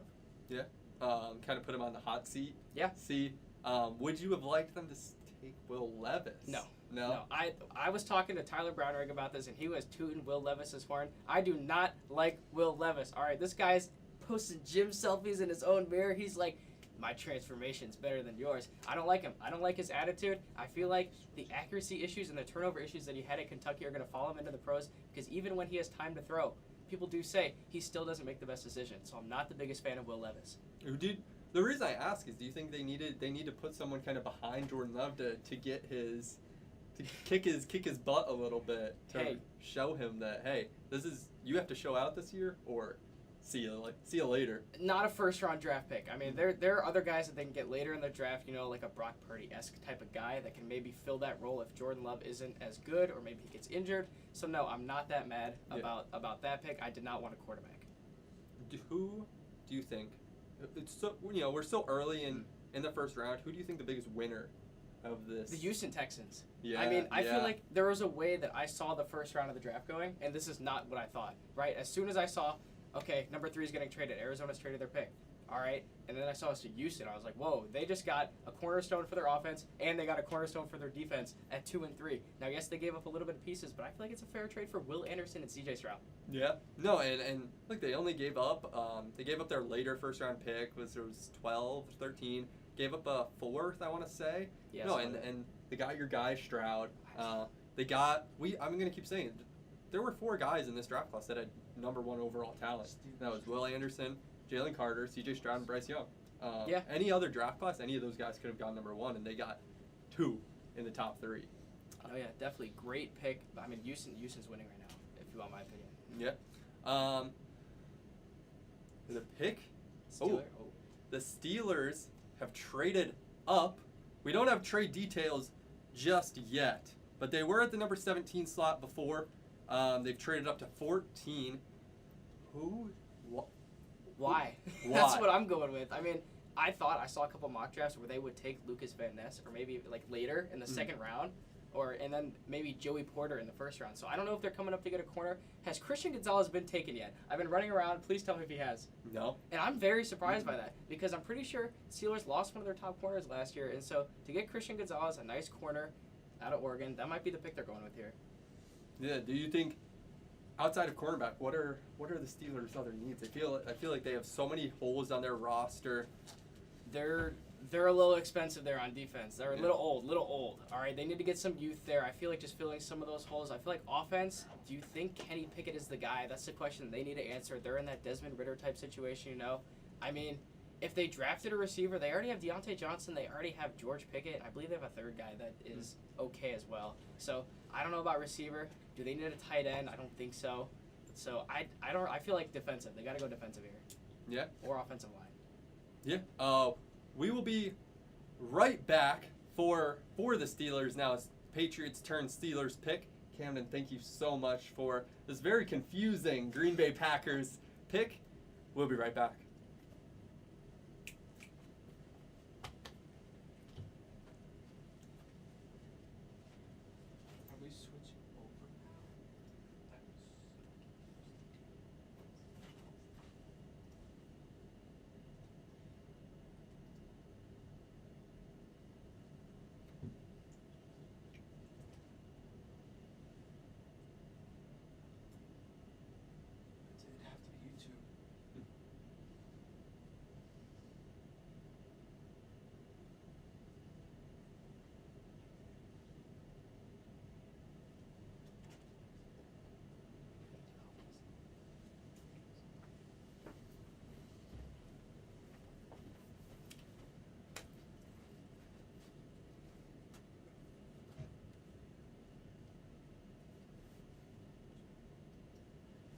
We are back, and a team I do not like talking about, the Pittsburgh Steelers. So, our silent analyst just said that Adam Schefter reported that Broderick Jones, another offensive tackle, has been chosen by the Steelers. And I actually have a star guest to hop on set. Emily, come on up. I would not like to talk about the Steelers. I will gladly do it. How do you feel about Broderick Jones? I'm a little surprised. Yeah. I had Joey Porter Jr. as my pick, and I don't know. I was expecting a cornerback. Actually, I don't know if Broderick is a cornerback. Sorry, guys. Offensive tackle out of Georgia. Yeah, that's surprising. Especially with Joey's dad playing on the Steelers. I thought it was a perfect match, and even then, if Christian Gonzalez got drafted. So I'm surprised, but I think it'll be a good season. Yeah, and he was dominant as an offensive tackle at Georgia. You guys gave up a 4th-round pick and moved up, gave up your 17th. Do you like what you gave up for Broderick Jones? I think it'll be worth it. Yeah. I hope so. Given our circumstances this past year, but I think it'll be worth it. So. Now, this was obviously your 1st-round pick. You still have 2 more days to go. What else do you want to see out of the where else do you want to see Pittsburgh address in the next 2 days? Honestly, according to my brother, we are in need of cornerbacks. I know last year we lost 2. They left without contracts, so we are in need of them. But yeah, just really like all around offense and defense, just strengthening the team after we lost Ben last year. So. Now, man, this NFL draft has been no shortage of trades. I think, Nate, I don't know how many trades we're at now, 25. 25 trades. This might honestly surpass last season's 1st round. The amount of trades. It's crazy. It's been trade left and right, and you can't keep track. Why else would you have liked to see Joey Porter in Pittsburgh? Really just coming from Penn State, my family's big Penn State fans. Really just seeing that whole transition, the full circle with his parents and all that stuff. So just would have been cool to see. Yeah, Joey Porter Sr. was obviously an All-Pro. Mm-hmm. Won a Super Bowl with your guy Ben Roethlisberger.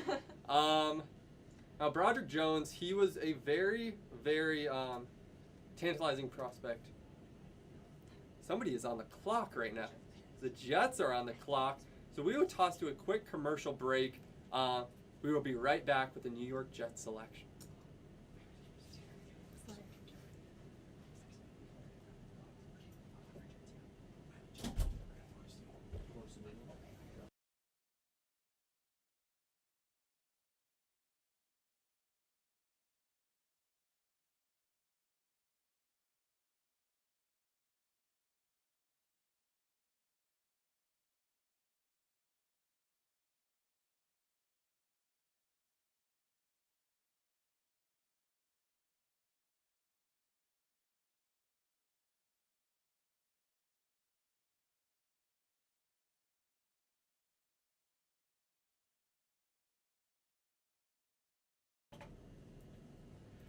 Wow. I mean, I did not see the Steelers trading up with the Patriots. My best friend who's a diehard Patriots fan, Chris, I know you're watching this. I am sorry your team did another Patriots move.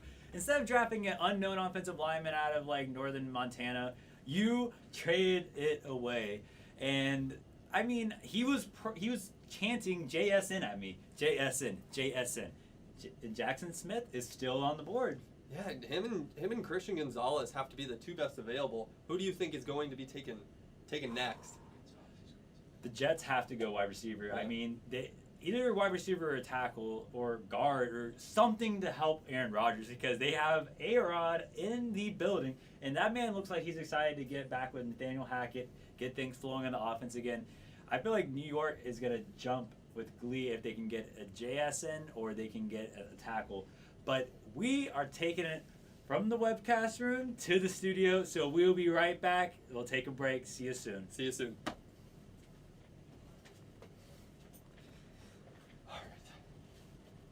Welcome, all my draftaholics. We're back in the studio here, and we're going to give a little bit of draft analysis. This draft has been crazy so far. I think the most crazy move has been the Lions pick, which is kind of a no-brainer, guys. I mean, their running back room is stacked. Yeah. I mean, who do you think's even going to play? I mean, is this rookie going to make it? What's going on here? I don't know. David Montgomery is a power back. Everyone loves David Montgomery. He was great on the Bears, and they got him for cheap. And yeah, he was. And then DeAndre Swift is there, and he's already a halfway decent pass-catching back, so I don't know why you reach for Jahmyr Gibbs at 12. Jahmyr Gibbs was mocked at 55 to 60. Yeah. I don't know why you take him in the first round, let alone 12. I know. Yeah, that was a shocking pick. I mean, Kelly, do you have any explanation for it? You think it's just one of the Lions' moves? I know Riley was looking at the draft and he was like, dang, the Lions got a good set. Well, the Lions are not utilizing it. No, they're not. But I mean, it's the Lions. You kind of expect that from their organization. Yeah. I didn't expect them to do anything crazy, and they didn't do anything crazy. So, but we have 4 minutes left on the clock for the New York Jets. Yeah. We need to talk about what they're going to do here because they just got Aaron Rodgers recently, finally secured. They need some receivers, and we still have a really good receiver left on the board. I don't know about that. Do they need a receiver? Not Jets. The Jets already have Alan Lazard back there. Yeah. He was Aaron Rodgers' receiver for what, 2-3 years? That's already solid. I think Garrett Wilson's over there. And go ahead, you're about to say something. I was gonna say that they are probably gonna take Peter here. I called him Peter Griffin on the show before when I was announcing the Bears pick, but I think he's dropped way more than where he should be. I think they're gonna take him, kind of build up more bit of protection for Aaron Rodgers, or they might take Christian Gonzalez. I think that cornerback, they already got Sauce Gardner. They got a young secondary, but why not add to it? That's the tail take so far. Somebody opposite Sauce Gardner would be good for the defense, but I think the biggest hole is offensive tackle. Mekhi Becton's been good, but George Fant is on the opposite side. Yeah. George Fant, he's not a starting caliber O tackle, at least in my book. Oh, not at all. And Peter Skoronski on Pro Football Focus was ranked the #1 offensive tackle in this draft, and somehow he has slipped all the way to 15. I think it would be crazy for the Jets not to take him. Oh yeah, Kelly. You already said Jackson. Believe me, I love Jackson. I was raving about him earlier. I also love Jackson. But I just don't know if he goes in the Jets. What do you guys think about Nolan Smith potentially getting picked up here? Too early? Not too early, but the Jets don't have too big of a need at edge. They just took Jermaine Johnson last year, and I think he's way better than what people thought he was going to be. But Nolan can be versatile and play the outside linebacking position. I don't hate it. That's I don't hate That's it what he did in because, high like I school, said before, it's not bad to have too much defensive players. The Jets are a young team. They're trying to backpack off Aaron Rodgers' leadership. We could see that play. I also think it'd be very interesting given that Jermaine Johnson is a quick edge rusher. He's fast around the edge. That's great. And Nolan Smith ran a 4.39 40-yard dash. That's the fastest time since 2003. That'd be awesome to pair against him. But I don't think you can overlook offensive tackle. Right. We'll see in roughly 2 minutes, but I don't think you can. The Jets, the thing with the Jets is they're really building for the future here. I think they're building to win now, but they're also building just in case Aaron Rodgers doesn't have that juice left, which I think he does. I think he still does have that juice left, but... Do you think for how long? Do you think they really need to start maybe getting a Will Levis and kind of having him train under someone like Aaron Rodgers for just a couple of years? I don't know about Will Levis. I just don't think they take a quarterback whatsoever. I think after the Packers drama where Aaron Rodgers had Jordan Love taken in the first round, I think that would be a slap in the face to Aaron Rodgers were you to take a quarterback in the first round as soon as he gets to New York. I'm about to say the Jets don't have really great luck drafting quarterbacks. No, they don't. Not at all. Zach Wilson was their last one. And that's what I'm saying, giving him hell and the practice that was funny. in the offseason. That's hilarious. This is Aaron Rodgers. He looked like a middle schooler next to him. Rodgers replied. He said, I'll give him hell in practice, and he won't be touching the field, basically, in the game. He'll give him heaven off the field. Yeah. So, it's a good thing Rodgers' mom's a little too old for Zach Wilson. Yeah. There you go, Kev. Come on now, Kev. A little bit of a shot here. Yeah. I'm not a fan of Zach Wilson, but it is 15th pick is in. Officially, 15th pick is in. All right, let's go ahead and take our bets. Kelly, who are you saying? Who are they taking right now? Offensive tackle. Yeah, you're right. Skoronski? I think so, too. Like you said, the need is really strong there. They got to protect Aaron. Oh, my God. Wow. Oh, my God. Well, Old McDonald had a farm, and Will McDonald is the pick. Will McDonald out of Iowa State, the edge rusher, who was mocked at 42. Just got taken at 15. The edge rusher over? Oh, my God, they took him over Nolan Smith and Miles Murphy. I guess these mock drafts are just if you think about a mock draft before, just throw it out the window. Like I said, old McDonald had a farm. Will McDonald's going to the New York Jets. Right, because you guys were just getting on me about saying, what about an edge rusher? And what did they do? They picked like the third best one. So If you would have gave me $1 million, I would have told you no. And so we have currently Camden Mowry about to talk about this pick. Camden, what do you think about Will McDonald of the Jets? Guys, I am in awe right now because I thought Jackson Smith-Njigba was going to be the pick, and I've been waiting for him to get picked all night. I thought so too. My boy's slipping. Jackson Smith-Njigba is slipping. I can't believe it. Will McDonald, are you kidding? Nolan Smith is still there. I didn't even want Nolan Smith, but Kelly, you brought him up, and that would have been the best player at that position to take right now, and they don't even take Jackson Smith-Njigba. I'm going to cry. I don't even have a Jets jersey on. He looks so good in that Saquon Barkley jersey. No, I don't. Don't you lie. Red camo shorts? I know, yeah. I mean, it's kind of a vibe. Look at that. No, that is awful. I cannot. I mean, we never know. All right, this is the draft. That is the last player I would have expected the Jets to take right now. After getting Aaron Rodgers, after getting everything he wants, you think he said, I want Will McDonald on the team. You don't think he said, give me Garrett Wilson's running mate, Jackson Smith-Njigba, the arguably better athlete on Ohio State. I can't believe it. I can't believe it, guys. Camden is in some distress over there. He's down bad over there. He's looking like Ohio State in the college football playoffs. Ha ha. Will McDonald had a farm, E-I-E-I. No, this is the worst pick I've ever heard in my entire life. You know what's crazy? Why? I don't Why think would it's you? as bad as a pick as the Lions, though, because I think it's worse. You could always put those edge rushers into the game somehow. Okay. The Lions can't put 3 running backs in there. I'm sorry. And So- you know what? That means the Bears are going to the playoffs. Like I said, But listen here. Not today. So Nolan Not Smith this is draft. still on the board. Miles Murphy is. Cheering and then hyping this pickup on the screen. Oh my gosh, he's just happy to be there. He's literally just happy to be Oh there. my Listen, God. Will McDonald, I think that, you're saying it's a reach, but it's not a terrible pick because, they run a 3-4 and they want a linebacker that has some type of pursuit, some type of strength. And I think Will McDonald has that. He's 6'4", has a good hand size, has good, overall length size. I think that he's not But too you're bad. picking him over Nolan Smith? No. Right. NFL comparison right now to him is Randy Gregory, the former Dallas Cowboy. We all know comps mean nothing. Comps mean Randy Gregory sounded like my philosophy teacher. But Randy Gregory. I think the thing that they're most worried about with Will McDonald is his overall strength against NFL talent. Because I don't know. What move does that make? Why does that make Aaron Rodgers excited to be in New York? That's a great question. They're going through tradition of being the Green Bay Packers of not impressing Aaron Rodgers at all with the drafts. That man needs to stop paying attention to He's the going to draft. need to meditate more now. He was after probably that pick. praying Oh my God, JSN Will the whole McDonald, time. are you Everyone kidding? else talking about. So do we think the Jets record is going to go into darkness retreat? Can it go darker? Johnny, how does it get darker? The Jets, listen, I get that they made this terrible pick. I still think the Jets got a little bit of juice left in there to really take it. 'Cause they were almost a playoff team without Aaron Rodgers.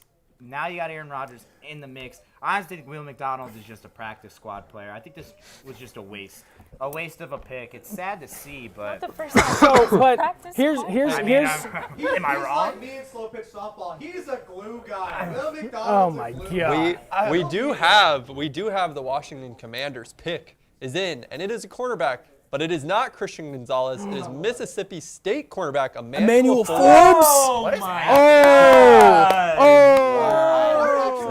Massive fan of this. Wow. 160 pounds. Jonathan Jackson, I actually love this pick. I really like this pick. No, you Emmanuel don't. Forbes was- Don't lie to anybody. I seriously do really like this pick. Emmanuel Forbes was mocked second round, but throughout the last few weeks, And there's a reason. Which one of your family members does Emmanuel Forbes have locked in his basement right now? What is going on? Hey, that's a Commanders level pick right there. Emmanuel Forbes, because the Washington Commanders are trying to get out of there. They're hoping for somebody on the Forbes list to buy that team. Oh my God. I mean, it's a joke that sets itself up right there. Yeah, my football team's a joke. I get it. We're going to go 2-16 or 2-15. They're going to make up another loss for us in the schedule somehow. But the two teams we're going to beat are two teams who are on like 10-0 runs. That's how it's going to work. Wow. You know, it happened a couple years ago with the Steelers, and it's going to happen again. Oh, here we go. I guess it's kind of the theme of the night is just picking second rounders first. Why not? You know. That really scares me. Cole Strange. That really scares me. Riley's team ends up reaching, and then Johnny's team ends up reaching, and in just 3 short picks, my team is up, and now I'm stressed. Will Levis. Please, no Will. Is Will Levis no going Will in the Levis, first no round? Will Levis. That's what I'm saying. It's My cousin is somewhere out there watching this. Formerly known as number 2 overall pick, Will Levis. Nobody wants Will Levis to the Bucs. He's literally on stream right now. I do not like Will Levis. Will Levis stinks. Took the champion of freeze tag to be our quarterback. 160 pounds, soaking wet. We picked the pool boy. Johnny, who would you have liked? Anyone else? Okay. The red carpet was there for basketball. Would you want him He was as a right quarterback? there. You want him as your quarterback? I don't know who. I wanted Lamar Jackson, but nothing is good in Commanders land. Nothing is good in DC. Can't have anything. I do not understand, though, why you would take Emmanuel Forbes over Deonte Banks or Joey Porter. Like, Emmanuel Forbes is good. He is good. He did deserve to go in the first round. Christian Gonzalez is still there. Right. Christian Gonzalez is still Yes. there. That's what I mean. That's what I'm saying. Trend of the night. He's the 4th best guy on the board. How in the world is Christian Gonzalez still on the board? I feel like the New York Giants, I when they picked don't Daniel Jones, understand. I really don't understand. So many great players are still somehow on the board. Well, that's better for, later teams. That means, I guess, like Actually, the old saying says, the rich get richer. Ty, I have a these teams are question. just getting better. Are Go you ahead. comfortable with Baker Mayfield as your quarterback? Absolutely not. Because it's Kyle Trask. No, listen. Here's the reasoning. I'm very happy with Baker Mayfield and Kyle Trask for 1 year, given that we get Caleb Williams or Drake May next year. That is the way of thinking. We have been Caleb good for Williams 3 years. couldn't compete against USC. Oh, no. Caleb Williams is him. Caleb Williams is him. He's good. You know who's even more him? Maybe Drake May. Drake May is fantastic. Now we're Drake swinging May. and missing. I here. love Drake May. Now we're swinging and missing right here. I love how Jeff brought up Baker Mayfield. That Browns jersey, really wearing it proud. Huh? I would do terrible things to have Baker Mayfield as the next quarterback of the Washington Commanders. Who is your guys? Heineke? Sam Howell. It's not Heineke. It's not even Heineke. He's not on the roster. It's Sam Howell. Brissett. It's Sam Howell. Jacoby Brissett is the backup. As in Sam Howell, are we going to win more than 3 games? That's fair. The puns are flying, and right now they're pretty good. That's all I've I'm got. liking the That's puns all we I've got. I've got misery and puns. I wanted you guys to take Will Levis, to be fair. I would have dealt with Will Levis. But while we're waiting for the next pick, I want to ask Riley. I didn't get to hear this from you. I didn't get to hear any of it from you. What did you think of Jahmyr Gibbs?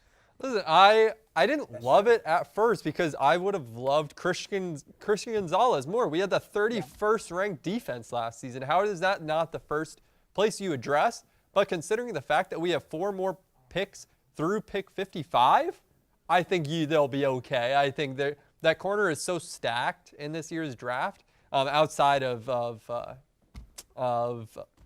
Emmanuel Forbes. Outside of Emmanuel Forbes, the cornerback class is pretty good. So I think they can find that. So I think they can find something. They can find somebody that can actually ride a roller coaster. How do I get food poisoning last draft show and this one's still worse? Riley, I like what your Lions are doing, though. They're going for the golf draft. They're taking what they could have taken at 55, their last pick, the first pick. And now they're gonna end up with Christian Gonzalez at pick 55. That's what I'm saying. Yeah, so I think it's gonna work out. I think it's so crazy that y'all were mocked to him at 6. You trade back. He's available at 12. You still don't take him, and now he might be available at 18. Yeah, I'm still shocked, man. I'm shocked about Bijan Robinson more than anything else. I did not see that coming. Really? I did not see that coming. Really? He's a great running back is not valued in top 10 anymore. I don't care what it says. I could realistically see him at top 10. I don't understand. I don't understand how you take Bijan over Jalen Carter. Is my biggest thing. Jalen Carter was originally the number 1 overall pick in this draft. You know what's even better than that? How do you trade out of Jalen Carter? Huh? What are you doing, Bears? What are you doing? Yeah. We had him there. He was great. Darnell Wright's You know, not it's bad. the I've been trying to explain this to you off-field for 20 issues minutes. they didn't wanna deal like with. 6'6", like 335. He's massive. He could be a force. But he's young. It could be worse. You could have Emmanuel Forbes. That's true. You could have Emmanuel Forbes. You can always have Emmanuel Forbes, so it could always be worse. The pick is in. Emmanuel just cut everybody off. Forbes. Surprise, it's Emmanuel Forbes. Yep. It's Emmanuel Forbes again. It's the guy, Christian Gonzalez, going to New England. Christian Gonzalez has been taken to New England. Belichick Oh my God, go. Riley. Let's go. I would like to offer my deepest condolences to you. It's okay. As long as it's not Emmanuel Forbes. I'm so excited for the Patriots, honestly. Like, this is a great. This is really, great really pick. awesome. Patriots look like the geniuses in the room right now. And no, they really are, and that's a Bill Belichick-esque move. I mean, they had to make some impact, and I thought y'all, the Steelers, were going to go with Joey Porter, but Broderick Jones. This draft is so unpredictable. It's honestly baffling me right now because I thought Christian Gonzalez, like Ty Patton said, would go to the Lions with pick 6. He drops all the way down to the Patriots, and I think this is a perfect fit. They need another top-tier corner. Definitely. I think this is a steal. I thought Gonzalez would be gone, obviously by now, but even top 12 pick. I'm very high on this guy. The Commanders are missing out big time. Maybe they can get Forbes on a good workout plan. Maybe he can up the weight a little bit. But you had a guy right there. It's a little disappointing. Listen, I would love to make picks for the Washington Commanders. I would love to make a single pick. I would love if they were a competent franchise. But Johnny, you would have traded all the picks away for Lamar Jackson. I would have traded everything. I would have traded my father's house title for Lamar Jackson. Well, speaking of a team that was rumored Lamar Jackson, we do got to get the official announcement of the New England Patriots pick. And we're throwing over to Rye Guy, Two Fly Guy over there, Ryan DeCruz. Oh my God! Give it away. Take it away. I hate you, dumb. Yeah.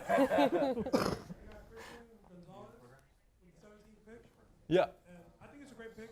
We lost our free safety, Devin McCourty, or he just retired. I think we moved Jalen Mills from cornerback to safety, so we're kind of depleted at the cornerback position, especially we had Jack Jones injured almost all season last year, so I think it's a great pick. I think going for a cornerback over a linebacker or offensive tackle is definitely the move.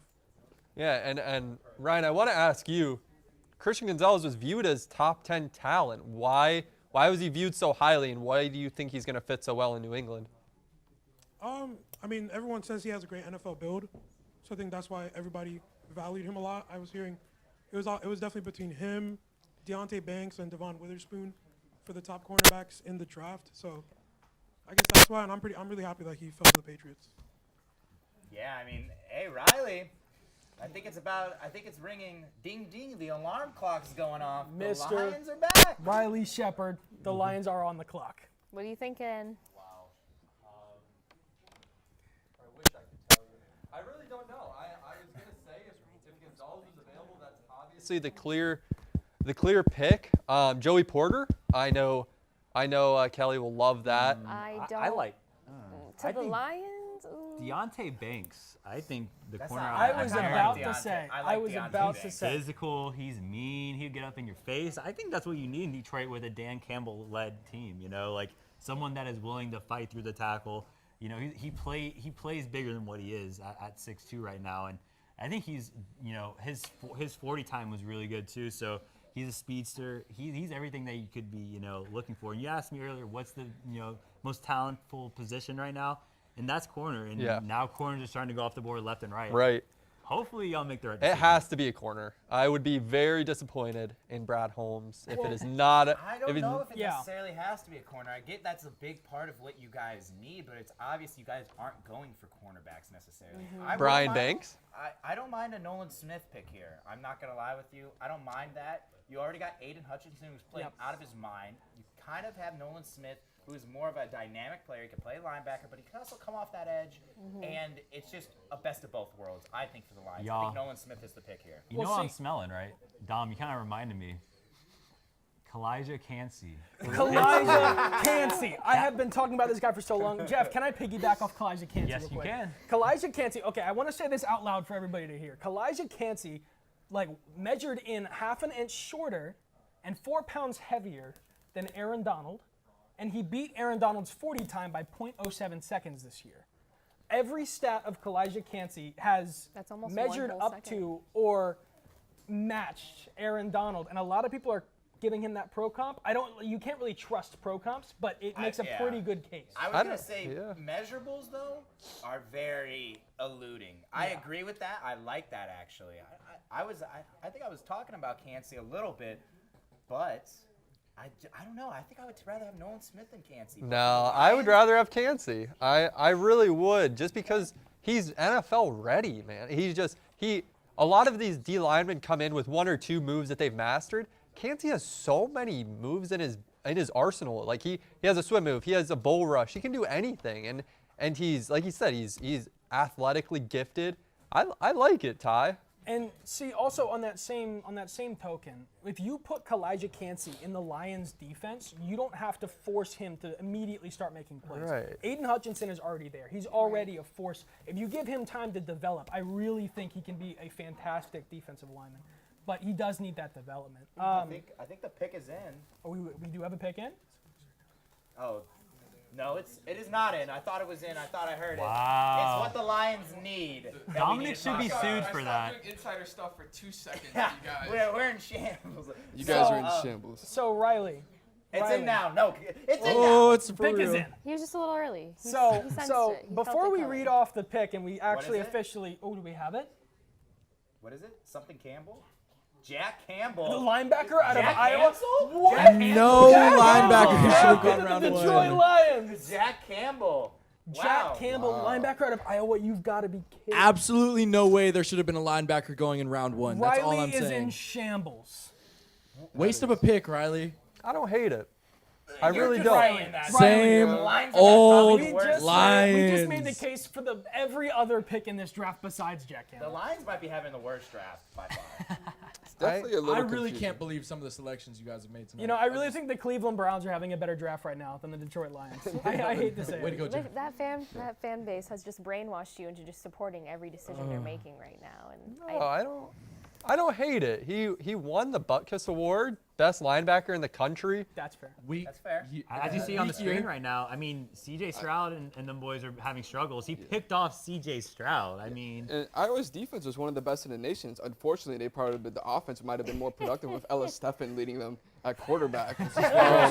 Very true. So, I mean, you're looking at the captain of one of the best defenses in college football, and the Lions desperately need defense. If their defense was half as good as their offense, they might have been a playoff team. And look, I think any defensive pick is a win for the Lions. I know I keep saying corner or D-line, but linebacker they stunk at linebacker. Whoa. Rodrigo's nice, bro. Didn't you watch Hard Knocks? No, of course. I love my 6th round pick. I think you need to do this real quick. Reach. That's just what the Lions just did, because I really think Cancey should have been the guy, or you at least go get Deonte Banks or one of these corners that are left in the draft right now. I think it was an absolute steal in round 7. Wait, this just in, it's still round 1. Sorry, you're right. Whoa. Riley's having a rough one on that couch right there. It's just. I just feel like life as a Lions fan. It continues to be guys that you could have saved for later. Nate, you should know about that with Daniel Jones, but I mean, Well, how did I catch a stray out of all this? because the trend is picking guys you could have saved for later. They would have still been around. I think the worst thing ever for the Lions right now is the fact that they came into this draft with needs at edge, corner, and tight end, and they didn't fill any of them. Yeah. They danced around to all 3 of them. Well, you know who did see this pick? Is the prophet, Jack Campbell. Campbell. He saw this pick somehow. That's why he's doing the pick. No, he He saw didn't. Jack Campbell getting picked. He said, Jack Campbell, Jack Campbell switched at birth. It was a pretty predictable pick, I will say. Oh just my 'cause God. I honestly do it. And it's just a Lions pick. You know, picking the linebacker in the 1st round, not a good value pick by position either. So this is why the Lions are forever the Lions and last place team every year. So. Wow. Whoa. Wow. The Packers are there this season. Yeah, let's not forget about Dominic's Bears. Hey, I love the Bears. Bears right now. I will die on that hill with him. I Randomly, love the Bears are right looking now. like a playoff team now. They're Oh, gonna but get dude, the Are they letting? Everything's coming together. Are they I love letting? the Bears right now? Isn't it crazy, guys? I love it. Are they letting all 32 teams into the playoffs? Is that how the Bears are getting in? They're gonna get the wild card spot, and they're gonna take it. Mark my words. It's just my favorite I'm marking is them. the Lions Gonna go had back to so this much one day. expectation coming this year. That people were expecting a lot of them this year, and now we can all consensually agree they had the worst first round of the draft. So it's like, it's the Lions I just squandering their own don't. I don't get how you expectation. can say that before somebody ever plays a game, right? Like, Well, I mean, no, like I'm obviously serious. That's a fair point. I'm serious. Like, I'm Malcolm saying Rodriguez I'm was supposed to saying be when we're practice looking squad at guy. draft grades Right? tomorrow morning, Ladies they and gentlemen, will have I the don't want to worst cut grade. Jack Campbell short, but we have a very important announcement. The Tampa Bay Buccaneers are officially on the And clock. they're gonna select Will Levis. No, they're not. The Tampa Bay Buccaneers are on the clock. Will. What do they? Let's be honest here. What do they need? Everything. Not Will Levis. It's absolutely not Will Levis. Will Isaiah, Levis what are would you be doing? atrocious for the Buccaneers right now. What are do you guys I gonna think? do? I That's think curious. Will Levis would be an absolute reach. At least the number 1 overall pick was Baker Mayfield. I'd rather have a number 1 overall pick than Will Levis, who slid because he can't pass in the SEC. He The slid 'cause NFL he hot eats take banana is better peels. than the SEC. So I don't think we should go after him. He's a glorified, I don't know, bodybuilder. Have you seen him shirtless? Dude, have you seen what he eats? Yeah, Mayo. I'm gonna say, He eats bananas without taking off the I was peel. gonna say. He I puts think- mayonnaise in his goblet. I was gonna say. I think that proves, though, he slipped because mayonnaise isn't an instrument. He's not. Hot he's take. not I gonna be there. I think for now we're gonna let Will Levis cry with his sour cream and peanut butter sandwich, and we are gonna pass and take either an O tackle, maybe an edge corner tight end. There are a few needs we can address. Will Levis is getting picked here. Was that Nate Marrero Okay, laughing? Was that the what pick that is was? in. That's I not wouldn't me mind us going laughing. quarterback here, Ty. I'm just gonna say it. The We'll pick see is what in. happens. The pick. What? Calijah Kancey. To the Bucks? Yes. Oh, Oh that's a my good pick. God! I love this pick with a burning passion. I love this pick so much. Ty's like Oh a my kid on God. Christmas right now. He was just I'm raving so about happy. him. I'm about to buy a Calijah Kancey jersey. He's literally doing it right now. Isaiah, you got a Bucks jersey on too. Anything to say about Kancey? Do we? I'm hoping he turns into Aaron Donald Jr. That's what I'm really Exactly. hoping. He's undersized. He's quick. He's got good hand movement. Again, though, he's undersized. Granted, with us having Vita Vea, I think he is a great compliment. I'm hoping he pans out, but you needed exactly what we have in Vita Vea to be his compliment because otherwise he was too small for anything. Right now, though, I can fully agree with Ty here. It is an exciting pick to take because he can rush the quarterback. I think something about the Tampa Bay Bucks history kind of just like was Okay, screaming defensive tackle. I mean, because you always have a good defensive tackle or two, whether it's Gerald McCoy, now it's Vita Vea. I feel like your team is always built off of strong, young defensive tackles. And I'm honestly happy for y'all. This is a great value pick, and you got the best interior defensive lineman besides Jalen Carter in the draft. I agree. I fully agree, especially at the pass rush. No. I will say this: the Bucks in the past, when they won the Super Bowl before they won theirs with Tom Brady, they built their defense first. They have a very strong defense right now.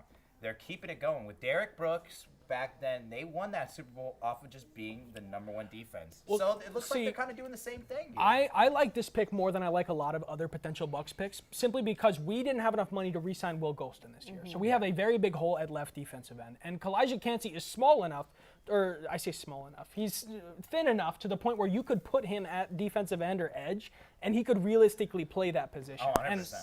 And I love this. I really do like this it's pick. It's a great pick. I was hoping Will Levis just to make you kind of sad. No. I think this is a really good pick for them. I would walk out It of here. changes a little bit of also Todd Bowles. He loves this. I think he loves having a D line more Yes. than anything. So, I mean, Kancey. I'm still surprised Nolan Smith is still there. I'm really surprised. I am It's too. probably- it has to be his size for Nolan Smith. That's Bro, the he's an only edge thing. rusher. Well, I said he was going to the Vikings from the start. That's what I want to say. I thought he was going to be a great replacement for Eric Kendricks. I thought that was his role. So I still think he could go to Kancey? the Vikings. I'm Who- still wait, on who- Smith. Nolan Smith. Nolan Smith? Nolan Smith. Oh, He's an edge rusher. He's got speed off the end. Did you say Nolan Smith to the Vikings to replace Eric Kendricks? Yeah. Yeah, Eric Kendricks Kendricks like a played middle middle. linebacker. Listen, bro. Yeah, but he gets sacks. Okay. He gets Yeah, sacks. he'll I play stand by I this. like He gets Drew sacks. Sanders and I like Trenton Simpson to fill that spot. I don't think either of them will be as prolific as Eric Kendricks was. Speaking of, Seahawks are up next. Will Levis is still on the board. Do we think they'll do something crazy? No. Before we get into this, I want to quickly thank the Buccaneers front Geno office for taking Smith? Calijah Kancey. Geno was Smith excellent. Okay. is still there. I know. Will 3 Levis, years. I would hate to be still. I feel bad. I wouldn't be surprised if the Seahawks are the first team to take a wide receiver. Jackson Smith? Yeah. That is true. Seahawks do have a big need a wide That's a receiver. great point. Zay Flowers. Lockett's getting up there a little bit. I can't believe You know, Jackson they is could use still- a third. I wide can't receiver. because it's a wide very receivers are weak still wide there. receiver class. It is. It's been a weak wide receiver class, and everybody tries to hype up all these prospects entering the actual draft week. He's been weak from the start. No, Not him I hate specifically. Ohio State, and he is good. Yeah, I don't know. He's good, but he's not great. He has injury issues. Yeah, that's the thing with Jackson Smith.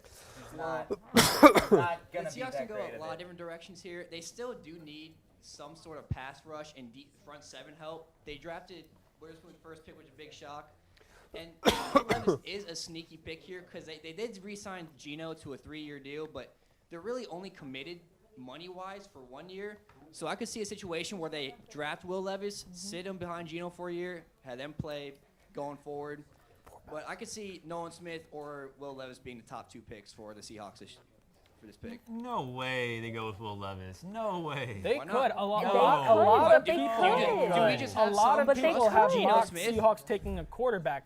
No. They could. If They anything, you keep could. on waiting and pick up Hendon Hooker. You know, we were talking about it earlier on the show. Yes. You know, That's I feel true. like Geno Smith would be the perfect leader for Hendon Hooker to sit behind him, kind of like how Patrick Mahomes did for Alex Smith.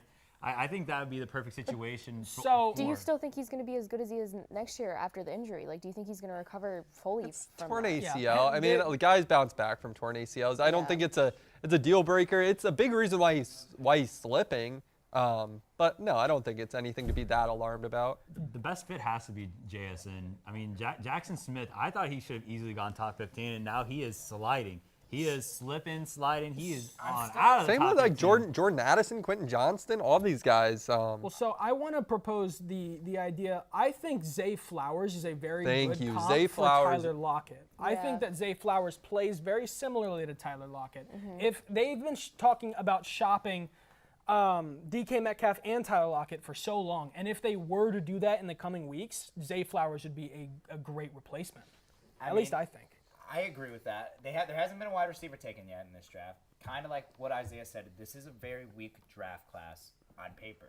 Now, obviously, you never know what they can do. There's been weak wide receiver classes before that have turned out. But Zay Flowers and Jackson Smith are the two ones on there, the two tops. So now we're looking at a Seahawks team who is thinking about shopping DK Metcalf. You got Tyler Lockett, who is old. Yep. So you think, this is more of a question for everybody, do you think they need an offensive pick here or a defensive pick? Defensive. Because their defense is notoriously bad. Yeah. Look at the game. What would be the best option on defense? Nolan Smith. Well, see, I can't believe he's dropped. Like, me personally, I get he's been injured. He's dealing with injuries in the past. But this is a Georgia team that just dominated every team in college football. Twice. And he is one of the captains of that team.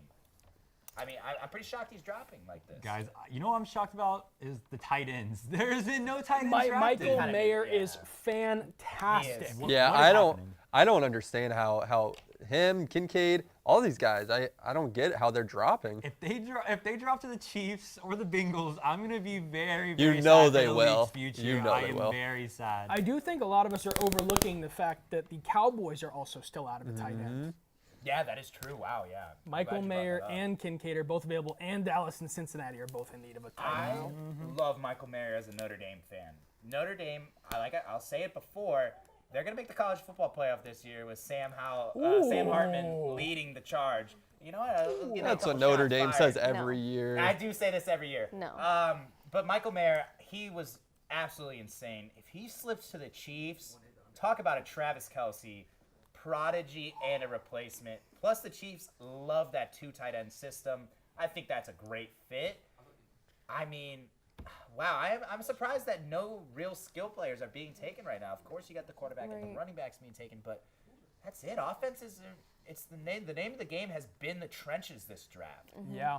I mean, you got a lot of Games are won in the tackle, D-linemen And being there are still 2 big trench names at Clemson, Miles Murphy and Brian Bresci, who are both still on the board. If Seahawks have needs at edge and D-line, if they were to address either of the 2, they could look at the Clemson boys. Watch a team take Joe Tippmann. I would not be surprised. You know, he's the top center in this draft, and he has been projected to go in the top 25 in the past couple of drafts I've looked at, and I'm honestly curious if a team will go inside offensive line, keep on the trend with offensive line, fluent draft right now. So real quick on that, I want to ask everybody here. The Giants have a major hole at center. Last I checked, not one center is on their depth chart. Do you think they should reach for a center at 25 just to address that, or should they look elsewhere? John Michael Smith. Out of Minnesota. What a stud. For Minnesota, he's a big guy. Defends the run. Blocks for the run really well. And he's the oldest player in the draft, but big, beefy guy, a lot of experience under him. That would be a great pick for the Giants, I will say. He's older than Stetson Bennett? I believe so, yes. Wow. What is he, like 30? Got Ben Franklin drafting from Minnesota over there. 25 in however many months. He was playing leather helmets as freshman. Yeah. No wonder he's got experience under his belt. Jeez. Oh my goodness. If he's the oldest one in the draft, that's tough to beat. Stetson Bennett. There's not too much to say there. Obviously, quarterbacks aren't the hot take of this draft. He's probably going to the 5th or 6th round here. I'm a little interested right now. This Taking all Seahawks 10 clock minutes. is at 55 seconds right now. Is there any real possibility they trade down? They need. Oh, pick is in. The pick is in. You're kind of like the JSN. JSN. Jackson Smith We love this Njigba. pick. I really like we this would like pick. this pick. Yes. Finally. Finally a wide receiver. Although Zay Flowers, I do think might be a great fit in Seattle. You cannot go wrong with Jackson Smith. Jackson Smith had that offense was high flying, and if it wasn't for Marvin Harrison, maybe we would have had an even tougher time. But having another elite wide receiver by his side, Jackson Smith showed out, and I think he made the Buckeyes, even. He helped them get to the college football playoff, honestly. That offense, that wide receiver room is going to be ridiculous. Next year when Marvin Harrison goes, that's going to be more ridiculous. He's probably going to go top 10, top 15. He dominated in 2021 with Chris Olave and Garrett Wilson on the roster. No, this is a great pick. He's probably the best receiver in this class. Yeah. Ron, if you want to take it away, yeah. First of all, he is a great player. I am with Riley and Jeff. He actually, recently I found out he has a brother that plays in AA baseball. So it runs in the family. But seriously, my question to you guys would be: now that they have him, do they trade Lockett now? Do they risk on him and then start trying to? Because he's got to line up in the slot, right? He's probably going to be a slot. Yeah, maybe keep Lockett more as an experienced kind of wide receiver to kind of help Njigba get through, but. My memory's maybe not very fresh on the Seahawks depth chart. Do we know who wide receiver 3 in Seattle is right now? Would it be Freddie Swain? It might be Freddie. That was the name that came to mind, but I feel like there's somebody else there. They did just have, not Cordero Patterson. The Seahawks need receivers. Eskridge. They need Dwayne Eskridge. They need receivers. And speaking of Jackson Smith-Njigba, the Ohio State boy finally got picked up. I know Camden Mowry is one happy lad. He's behind that. I just had to throw that for you. I got to throw that out there. I know you were kind of sad that he wasn't getting picked there, but he's picked up now. I really like Jackson Smith-Njigba. I was kind of hoping that, like I said before on the Bears thing, I kind of was hoping the Bears would take a wide receiver to kind of keep building that. But it ends up going to the Seahawks, who I guess it seems like they're really going with Geno Smith. Kelly, I know you talked about Jackson. Do you like this pick, or would you like to see him on a different team? Honestly, I think it depends if Geno continues on his streak of being great again. He kind of had a few years in the NFL where he didn't really make a lot of noise, and then last season he really stepped in when Seattle needed him, and he was great. So I think if he continues on that streak, I think JSN is really a great player, and if it's a 50-50 ball, I think he's going to come down with it. He burned my team when we played them, and that was so much fun to watch. I'm so glad I don't have to see it ever again. But yeah, I do like that here. I think if Geno continues on his rise of being great, it's going to be a really good pair. And Kelly, any Penn State guys that you're looking to see get drafted soon? Or Joey Porter, yeah. Yeah? I'm hoping. He's one of the top cornerbacks in this class, and I think it was something like he didn't allow a touchdown in 798 snaps, something ridiculous like that. But he's a leader. He's one of the captains of the team, and he's very well-spoken. I think he would be a great addition to any team that needs a cornerback. Speaking of corner, both the Ravens and the Vikings, shout out Tyler Brownrigg, are in big need of cornerback at the moment. Either one of them could take Porter or Deonte Banks. But real quick, while I have him, I want to ask my friend Tyler Brownrigg, with Porter Jr. and Deonte Banks here, who would you rather see the Vikings take? I know we're jumping a few picks. I personally would rather the Vikings, if they do decide to go corner, I would want Deonte Banks, and that's just personal preference. I'm not 100% convinced on Joey Porter Jr. He is not a very technically refined cornerback prospect. It seems like when he's going up against a receiver, his plan is just throw my hands on the guy and just don't get him off, because there's an issue with penalties, and he's just not very fluid in his movements. He's a big guy, long arms. Deonte Banks, hyper athlete, super explosive, great jump, awesome in man coverage, and I think he fits Brian Flores' scheme a lot more because he can do more right out the gate than Joey Porter. I think Joey Porter needs some work. Yeah, I completely agree. I agree. And I'm sorry to cut it, but we gotta talk about the Chargers. Listen, we gotta talk about the upcoming pick because it's coming up, and the Los Angeles Chargers have a lot of good, talented players coming up. You have a lot of. Do you think this is going to be the start of wide receiver run? Do you think that teams are going to start digging at wide receivers just because the first one off the board? Because you guys need one. I see Zay Flowers there. I see Jordan Addison. I see Quentin Johnston. Do you think there's going to be a wide receiver run? I think we're about to see a string of multiple receivers taken here. Jackson Smith was the first one. Someone just had to jump on it and start to get the ball rolling. Chargers have dealt with injuries. Keenan Allen's injury history. Jalen Guyton, who was their deep threat, tore his ACL in the beginning of the year. So they didn't have that deep threat they were missing last year. So I'm looking at the Chargers to take, Zay. I know he's not a super speed guy, but a receiver here. I like Jalen Hyatt. I could see him going Zay Flowers, Addison. I see one of them getting taken with this pick. I actually have a different pick. I think they take a tight end. I Michael do Mayer. not. They don't run many two tight end sets. There's no need with Everett and Parham there. But Everett, I think the thing is Everett's getting up there in age. They really are missing that tight end. They haven't had a really good tight end since Hunter Henry. Now you got Michael Mayer and Dalton Kincaid. I think those are way better options for the Chargers than Zay Flowers. Who you're going to have another year of Keenan Allen. And you got Mike Williams. Possibly. He was being talked about as a cap casualty this year. So I'm thinking they're going to try to take someone and probably actually let Mike Williams go in this upcoming offseason. That would be interesting to see, to say the least. So, Doug, I want to ask you right now, if they were to take receiver, I know Quentin Johnston is still on the board. He is a big physical and vertical receiver. Should they go someone similar in build, in a sense, to Mike Williams, like Quentin Johnston, or do you think they go more thinner vertical receivers with a little more speed? I think they go a little bit more thinner vertical speed. They need someone to take off the top on the defense. They'll still have Keenan Allen, who's an amazing possession receiver and Herbert's favorite target. They need someone else to take that pressure off of him and just make the defense spread out and cover everyone. Because this past season, they had to cover two guys, and that was it. I think Jalen Hyatt could be a good fit then because he has a really good deep ball for sure. Yeah, he was a touchdown machine. The pick is in. The Chargers have selected Quentin Johnston out of TCU. Wow. An immediate replacement for Mike Williams. So, Doug, do you think they let him go? After this season, absolutely. Or maybe we do a trade with him, get some value out of him. What are receivers going for in trade values nowadays, though? Because now DeAndre Hopkins, who is a top-tier wide receiver, is going for probably a third or fourth-round pick.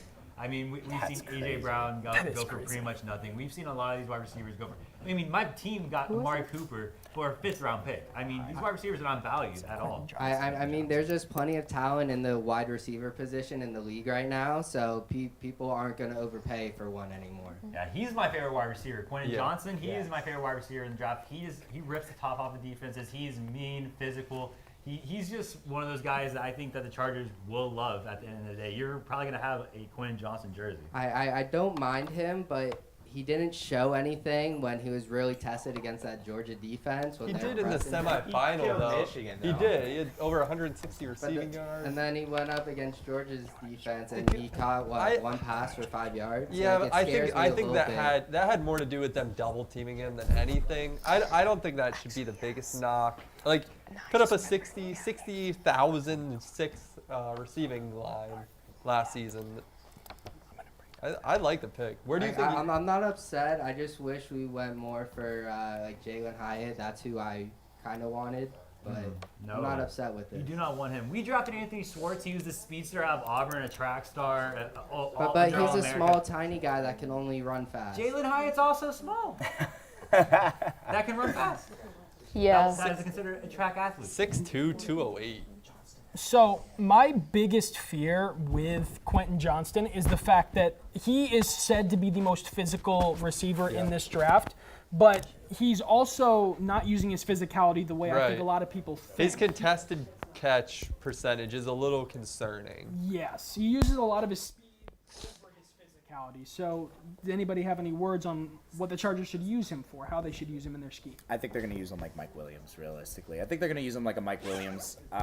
Maybe Keenan Allen later on down the road, but I mean, I think they're going to use him like Mike Williams. Kel, do you see anything different? He's going to have to definitely implement his physicality a lot more, and he can't really rely on his speed as much as he did in college because in the NFL, the guys are a lot bigger and faster, so they will get you. I think with a lot of these guys, it's just going to take development in the offseason. They have to get a little bit bigger. They have to get a little bit stronger. They have to put on a little bit more weight. It's just kind of part of what's going to have to go. But, I mean, he was really successful at TCU this season, and he's a good size, so I think he fits well here. And I think once he's coached up, he could be a really good replacement. Where do you think he fits in L.A.? Probably on the outside. He's definitely an outside receiver. They're probably going to do Mike Williams, Quentin Johnston, and 3 receiver sets on the outside. And just keep Keenan Allen focused on the slot because that's where he's most dangerous. Oh my God, that'd be a scary offense. Yeah. And then Eckler's still out of the backfield. Is Eckler?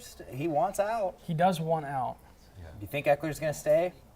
I think they're gonna keep him until just his contract's up, and if he's still demanding a lot, they'll just buy. You know who did stay today though?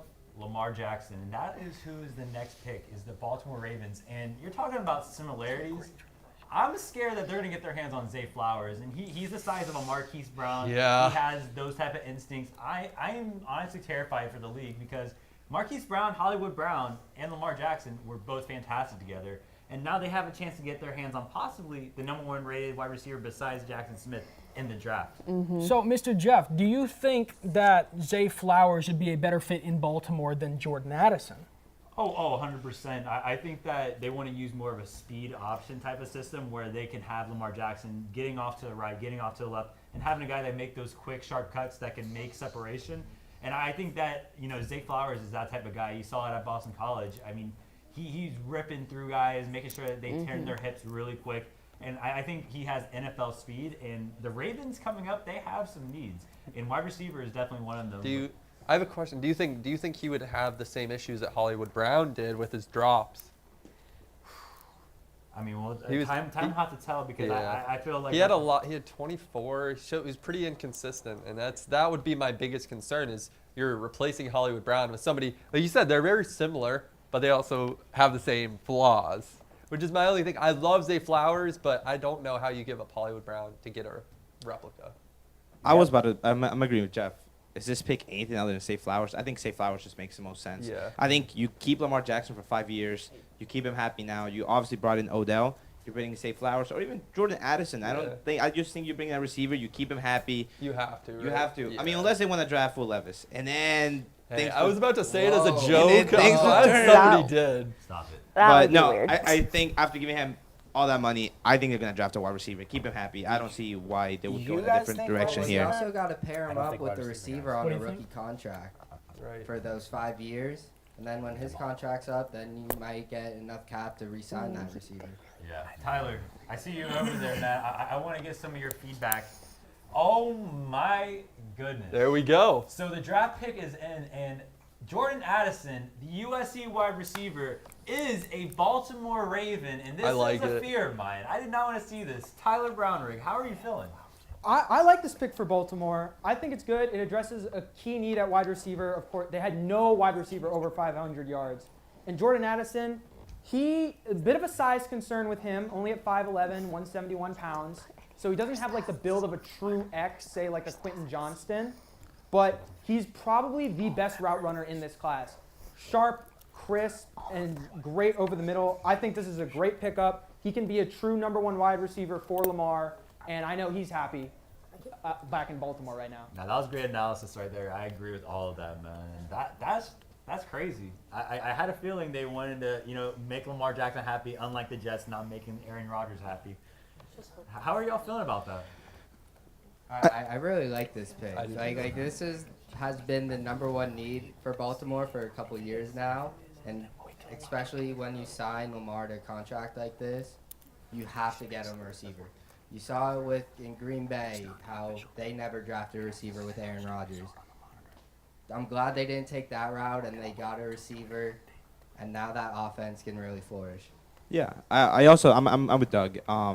It was Flowers or Addison, right? It didn't matter. You just got to keep him happy, right? You have to get a receiver and just maintain it. Now, you give him a receiver like Doug was saying. You give him a receiver for the 5 years that he signed.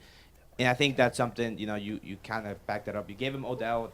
The new receiver's going to learn under Odell. Probably going to be a similar kind of skill set. So I think this is a really good pick. To me, I'd rather have Flowers. I thought Flowers was a better guy. But I think both guys are still high-level wide receivers in it. Ty, I want to ask you this. So he lined up in the slot when he was at Pitt. And then he lined up all over the place at USC. Where is he going to flourish the best in Baltimore? So I think you need to put him on the outside. I think that's where he thrives the best. And Baltimore right now has Odell Beckham Jr. on a 1-year deal, but that's a 1-year deal. It's not long-term. They need that long-term X receiver they can trust. And after trading Hollywood Brown, they haven't had that for a while. I really think we have to stop. We got to stop it because the pick is actually Zay Flowers. He was drafted, not Jordan Addison. That makes more sense. Actually this makes more is sense. this is a little bit of it is a wide receiver. So now how this changes it is Zay Flowers is that quick wide receiver that then Lamar Jackson is able to throw off when he runs, scrambles out, and everything like that. Jordan Addison, that's a good tease, because there's going to be a wide receiver that gets taken later on. But Zay Flowers, I kind of like this pick. I get your game, Jeffrey Laux. You're dogging on the Ravens a little bit, trying to hide the Zay Flowers pick because you're a Browns fan. At the beginning, he's just like Marquise Brown. They should go get him. I'm scared for it. Thank you to our sideline analyst making me look not too happy. But, Zay Flowers, great pick. No, I think Ron said it. I think he fits better in Baltimore.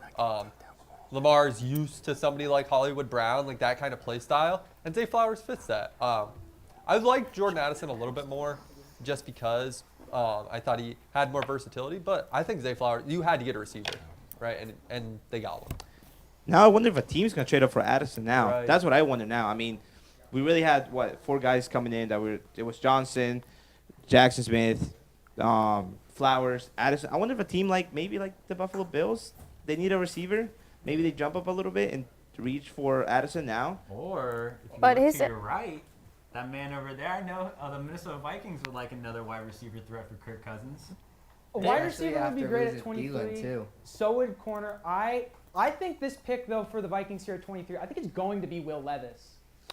I agree so much. I also Kevin agree. O'Connell Agree. at the combine was falling in love with him, and I think it'd be a good fit. Personally, Kirk, he's got 1 more year on his deal, so Will Levis isn't gonna have to start right away. What do you want to learn? I like a lot. I think Levis gets a lot of hate because of his personality, and he just seems like kind of like a jerk. But I would say that Levis is probably the most athletic quarterback behind Richardson. It goes Richardson and then him because he's got second best arm in the class. He can throw off of any platform. So I kind of hope it's Will Levis here because I want a young quarterback to root for the Vikings. I have not had that in my lifetime. What do you the last mean? one was Teddy Bridgewater, and then he tore his ACL. You guys have Brett Favre. That's a young quarterback. Yeah, he's 40 years old, dude. What is what is Will Levis going to learn from Kirk Cousins? Like, what is he going to learn? He needs to learn his biggest. What does issue Kirk was Cousins turnovers. do? His biggest issue was turnovers this past season, and really they weren't all his fault because 4 of them were tipped, and he only had like 9, I think. But yeah, he can learn a lot through Kevin O'Connell's offense, and Justin Jefferson, he makes anyone's life easier. That is true. It doesn't matter who's throwing to him. Well, he'll catch it. we got to say though, Kel, he played for he was behind. I will say he played for your Penn State Nittany Lions. Yeah, he did. How do you like Will Levis? I know you were I- raving about him a little bit. I loved Will Levis, especially at Penn State. He was kind of that guy we used. He was a lot bigger than Trace McSorley, a lot bigger and a lot stronger. He just wasn't as developed at throwing back then than he is now. But he could always get those 3rd and shorts or 4th and shorts. And then when Trace got injured against Ohio State, I believe in 2017, he came in and kind of saved our butts. We still lost. Camden knows that good and well, but we lost a lot less than we would have if he didn't come in and save us. But I know he has his weird tendencies, the eating the bananas and the mayonnaise and the coffee and all that weird things, but there are a lot of people like that, and he's just being public about it, I guess. So I think he's super strong. He has a lot of room for development, and I think with the right coaching, I think he could be super successful because he does have the size and the arm strength for it. So although Minnesota does have a need at quarterback, they have needs at receiver and corner as well. I know Tyler Brownrick just said that he likes Will Levis there. What do we think would be the best move for Minnesota as a franchise and a team? Will Levis. You think It Will would Levis? still be Will Levis. It would- We it don't would have be. a long-term answer at quarterback. All right. Kirk is Camden gonna and be Jeff gone. are they're shaking their heads aggressively over I was here. gonna say, there's some good corners and receivers there, so there's an argument for both. I agree with corner, but it's like, I don't think we're going to be super competitive next Tyler Brownrigg. That's Tyler because Brownrigg. I want to know. say this out loud. I got a text from Tyler Brownrigg this morning that says, "I need Deonte Banks do on the need Vikings Deonte like I Banks. need air to breathe." I do. I do need that. But I didn't think Will Levis would be here at 23, so here we are. As much as I like trashing Will Levis, I think he does have the potential to be a starter in the NFL eventually. He does need time to develop. But Tyler, I want to ask, I hate Will Levis. He's Carson Wentz. He's Carson Wentz, bro. No. He played No, in he's the Zach SEC. Wilson. He He's Zach led Wilson. Kentucky to number 18. He is in not 2021. Zach Wilson. Don't ever disrespect him like that ever again. He's not Carson Wentz. You're talking about the flexing? Show me the last time your star quarterback went in front of a mirror and went like that and flexed his muscles off. Show me your last That's all I franchise want from quarterback. my Camden, you really want to see? Show me the last franchise We can quarterback talk who about put your mayonnaise starting with his quarterback, coffee. Camden Mowry. Oh Tyler, my you were always goodness. right, but you were wrong this time. I'm sorry to tell you. Will Levis, he ain't going Minnesota. If he Literally does, every guy ever after spring practice posts their before and afters. Like, that's why are you acting like I that's don't think special? any NFL I franchise agree with quarterback. that. I agree with that. There All is a of lot. them They do. just are My like, quarterback right now posts pictures in like got- flannels, like my dad. Because it's Minnesota. What It's it's a cold. camping trip. Tyler, would that actually be a real upgrade though? Will Levis? No, just the flannel guy to the shirtless. I think it would. talented That's model Mayonnaise, guy. banana Kirk guy. Cousins drives Banana a guy. minivan. I just want someone who's cool. I don't Is care. mayonnaise and You did coffee not cool? just call Will Levis Is that cool. so I don't know that you could ever call Will Levis cool. I just got this in. Alex Funderburg said to stop hyping up Will Levis. Thank you, Alex. Well, guess Alex what? makes Alex a good Funderburg point. is a Cowboys fan. You don't get an opinion. Yeah, I'm gonna keep hyping up Will Levis. I don't know about that one, Jim. I'm sitting right You next know to why? I don't know. You know about why? that. I don't Because know he about that. adds that little bit of youth to the Vikings. You got Jay Jefferson, who is just hoping for a new quarterback. I get Kirk is playing great in the regular season and at a specific time, but you need to move on. So- it's time to move on. Will Levis is that guy. Okay. Why No, be he's the not. same as somebody else when you could be different? Mayonnaise in your coffee. Let's get it going. All right. That's a little far-fetched. I think that the thing with Anthony Richardson that made him stand out from the crowd is he had bad numbers, but he was athletic, and It that was is literally what just brought- his combine Okay. performance. I agree. But It was Will literally Levis- that. Will Did you Levis watch had him play horrible football numbers. at all at Listen, Florida? Listen. Will Levis No. had horrible numbers, just the same, exactly the same stats almost. But where's his At key factor that sets him Yeah, apart? yeah, I was about to say. What sets him apart? Will Levis, his arm. But Anthony Richardson has a very strong arm as well. I think Will Levis has a better arm than AR-15. Because he flexed in the mirror, he showed his big muscles. Well, he said, I got it. now physically he does because of that flex, How about but this, Dom? And so did AR. I don't AR like Will posted Levis. the same thing, basically the same thing. I don't know. Camden, you're looking at some mirror selfies. You gotta analyze how they're being that. Camden Mary is analyzing Will Levis's mirror form. Did you zoom in? I feel like the people that have said that even when Will Levis gets time to throw, he's still not the most accurate quarterback. All right, the other three options were obviously better than Will Levis, and I'm sorry, but I still don't like him because the first experience I have was when he scored 17 in a row against Ohio State. That's who I'm wearing under here. Hey, See, you see, I knew it was something deeper because you guys were scoreless. We were losing, and then he comes in out of nowhere, second string scores 17 unanswered. Ohio State does nothing, and it's at Ohio State. I want to put this in. I want to put this in. Just the last thing about Will Levis that I'm gonna say that positive. Okay. A lot of the things you guys are saying, a lot of people said about Josh Allen. I was going to say the same thing, Dom. Thank you. Oh, and he's a winner, isn't he? I also want to put it on the table. I don't think that there are many Will, teams that would say they don't want Josh Allen. I don't Yeah. want him. Yeah, no, fair point. But I think that I think something good about Will Levis, like I will trash on him for the entire show, but this one piece, I think that he wouldn't be good if you threw him in as a starter immediately. But I think if you put him behind somebody that has similar play like Kirk Cousins, I think he could be good. He has the potential to be good. Oh, and like Dom's point, Josh Allen had turnover problems. And he still does. He still does. But he didn't have time to develop, or he's thrown in. Show me Josh Allen. Wow, pick is in. Pick Pick is is in. in. Before we say it, who do you guys think it is? Anybody but If Will you Levis. say Jordan I hope. Addison, It is Jordan Addison. He's right. Wow. He's right. Wow. It's Jordan Addison. Immediate replacement for Adam Thielen. So Jeff has Who's an better? inside guy because he was looking at the next pick, not the previous Zay Flowers one. He knew this was coming. Jordan Addison to the Vikings. What did I say? The wide receivers are starting to fall. This is Ever fine. since JSN got This picked, is good. they are starting to fall. this is low. This is a low risk pick for Quessy. No one's gonna be mad at him about it. Jordan Addison, great compliment to Jefferson. I like it a lot, and nothing controversial about it. So yeah. It's not Will Levis. That's what's But controversial. Tyler, Not Will Levis. Tyler, Thank God. at the end of last year, we started to see a big lack in production from Adam Thielen simply because Justin Jefferson took so many snaps and catches.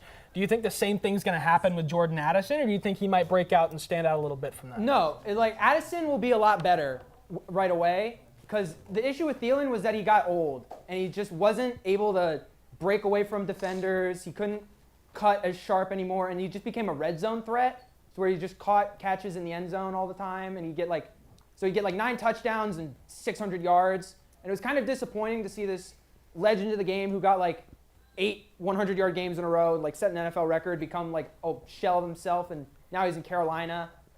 But I think Addison will be a great replacement, a perfect complement to Jefferson, like I said earlier, being a great slot receiver or on the outside. It doesn't matter. You can put him anywhere. Yeah, this is a safe pick. Let's be real here. This is It a pretty is, yeah. safe pick. We got the Jags up next. I wanted to say something real quick. Both tight ends are still on the board, Dalton Kincaid and Michael Mayer. And I just wanted to point out that Kirsten is here showing some love to Jacksonville's former tight end, Tim Tebow. I love that. Hey, I love that jersey. I was like, I love that all. Maddie black said it jersey. like a few weeks ago. When she was tight ends in little, this she draft, thought they Tim would be as Tebow good was as Tim the Tebow. only football player ever. Yeah, me too. Kirsten, When I can you was- please Wow. Tebow on air? Can you please Tebow on air? No. Pick is already in. Tebow. Please, Pick, please. Pick is already in. For What was Jacksonville? it? J1 something. What was it? I'm Oh, gonna trade. say Never Nolan mind. Smith. Oh, we have a trade? That's what it was. We have a trade? The Giants are on the clock. Giants are on the They clock. moved up one. Oh, Giants did have a need at receiver. That would make 5 straight receivers. Jalen Hyatt is still on the board. Hyatt? Oh, I Jalen like Hyatt that. would be awesome I in like New that. York. I like Jalen Oh Hyatt. my goodness, Jalen Hyatt Imagine, would be awesome in the board. imagine they take Will Levis. Will Lord have Levis. mercy. Oh my if it God. is Will Levis, Oh, I the might. Giants have a tight end though. It'd be like, Yeah. what a Darren great Waller. last show for Oh! Neon Ray. Ty, I want to ask you, Yeah. Jalen Hyatt or Josh Downs? Ooh, okay, so Jalen Hyatt is more of a vertical, like go up and get it kind of receiver. And I hate to say it for any Giants fans, but I don't think they have somebody like that right now. Isaiah Hodgins is good. Darius Slayton is good. They just signed Paris Campbell, and he is a solid pick. And they just traded for Darren Waller. He's also good. But who on the outside is going to go down and go up and get it? I mean, I'm not even bringing up a cornerback. There's still Nolan Smith on the board. Yeah. But Giants do not have. Imagine if Giants traded up to take John Michael Schmitz. I do have terms. So it's 24 for 25, and pick 160 and 240. So who's the Giants tight end right now? I'm sorry. Darren Waller. You have Daniel Bellinger, who played well. Never mind. I forgot about that. I was think wondering. Deonte Banks could be a pick here. Boost up That'd be the a really good defense. pick. They need corners that can cover.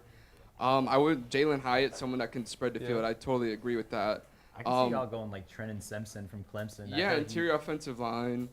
Maybe another pass rusher because Azeez Ojulari can barely stay healthy. They're a completely different pass rushing unit when they have Ojulari and Thibodeau on the field.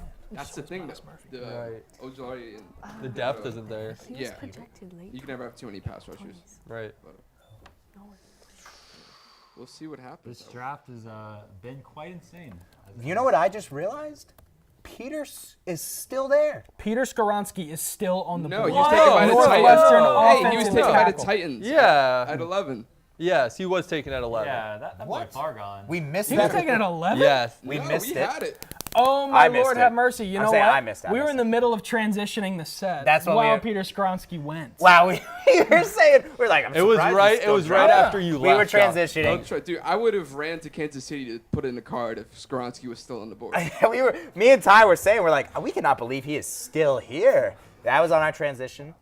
But with that, the Giants, I've been preaching this. I've been saying it so much. I don't know why Nolan Smith is still there. I get I'm sounding like a broken record, but listen, you guys got Kayvon.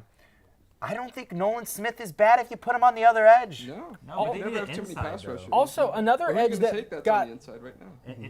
But who? Who's an interior pass rusher you could take right now? Brian Trenton Bresson. Simpson, man. That's what I was just talking to you about. Wait, interior he's a pass beast out rusher? of Clemson. Yes. Wait, Nate Marrero, interior pass rusher or interior linebacker? I was talking about. I thought we were talking about interior like pass rusher. No, I mean, I'm they talking have about Dexter Lawrence, who's one of the more underrated defensive linemen in NFL.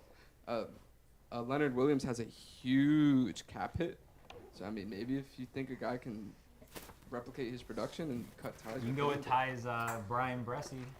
I mean, Brian Bresson. See, the thing about Brian. We got it. Pick is in? We got it. Pick is in. Oh, I was right. Deonte Banks. It is Deonte Banks. Nice. That's our Great sideline pickup. guy. He knew it. Great I pickup. said it before it broke too. That's Nate- okay. Nate- Not to pat myself on the back, but I'll gladly pat myself on the back. Nate and Ray. Deonte Banks is a fantastic corner. There were holes at wide receiver and interior O-line, but overall, what do y'all think of this pick? I love it. I love it too. They really needed defense, especially cornerback. Honestly, like Adoree Jackson, I think he's entering the last year of his contract. Who knows what's going to happen with him? Cordell Flott was taken in the 5th round last year, I believe. So, I mean, there's not too much depth at cornerback. So, I mean, just investing a first-round pick in a corner like Deonte Banks, he can play in man coverage. He can kind of do everything, which is super important for a versatile defense that Wink Martindale likes to run. He missed. I was going to ask. So he missed a majority of 2021 with a shoulder injury. Was really only a starter last year. Is that concern at all? He only has 1 year of collegiate starting. Doesn't really concern me too much because, again, the NFL is a different beast than collegiate all.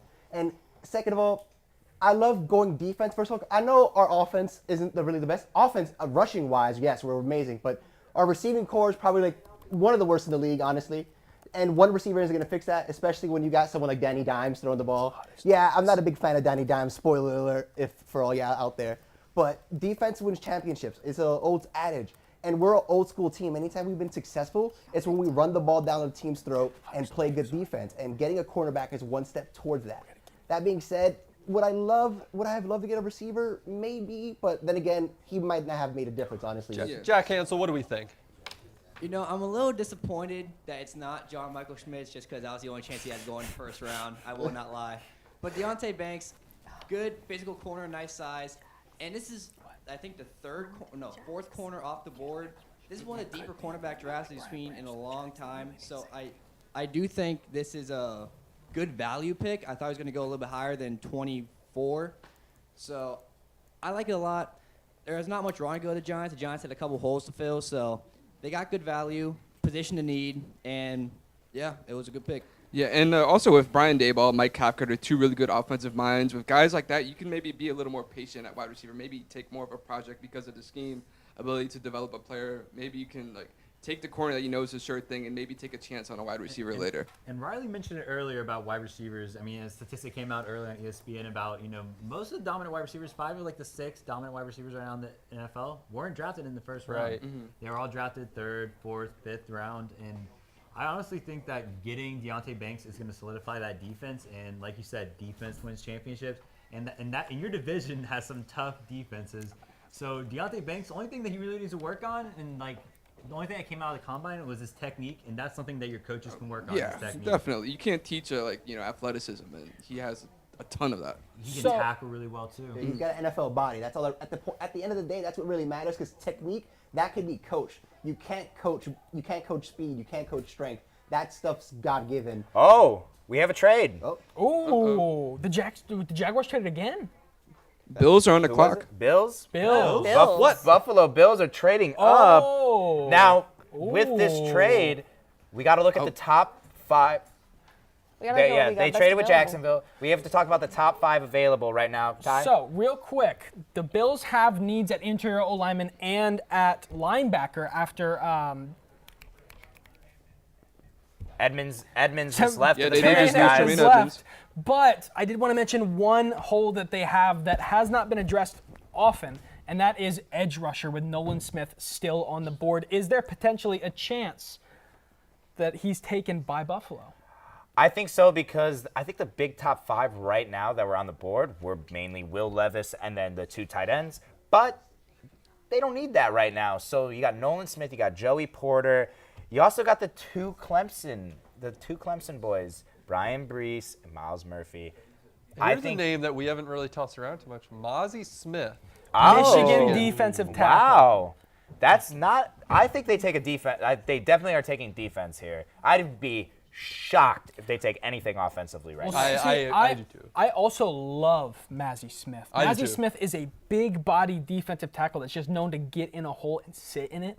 And he's fantastic in that way. But he did find himself in some trouble, so it depends on if you want to get into that risk-reward scenario again, because he was in trouble a little bit in Michigan and was arrested. I did a couple of scouting reports on him. Solid player, but it's all about the balance. Do you want to deal with that offseason stuff, or do you want to, get a player that won't have any character issues? And one other name that's still on the board that I just want to throw out to everybody is someone that's flying under the radar, Baylor's Siaki Ika. Yeah. Yeah? I am a huge Bucs fan. I think he plays a lot like Vita Vea. Mm-hmm. Similar build, similar play style. I really like The Ika. only thing that was bad with I don't know. I'm gonna absolutely ruin his name. Siaki is when he plays against the big physical when he played against ranked opponents, he was very neutralized. He was not able to push the line. He was not able to cause a lot of disruption. Now, when you're in the NFL, it's like you're playing Alabama every week. Right. Even if you are the Lions, it's like you're playing the Alabama every week. We got to talk about this. Camden, you're shaking your head a lot. Who do you think is gonna be this pick here for the Bills? Can I start some controversy real quick? Yeah, go ahead. By all means. Can you imagine if they reach for a running back right now?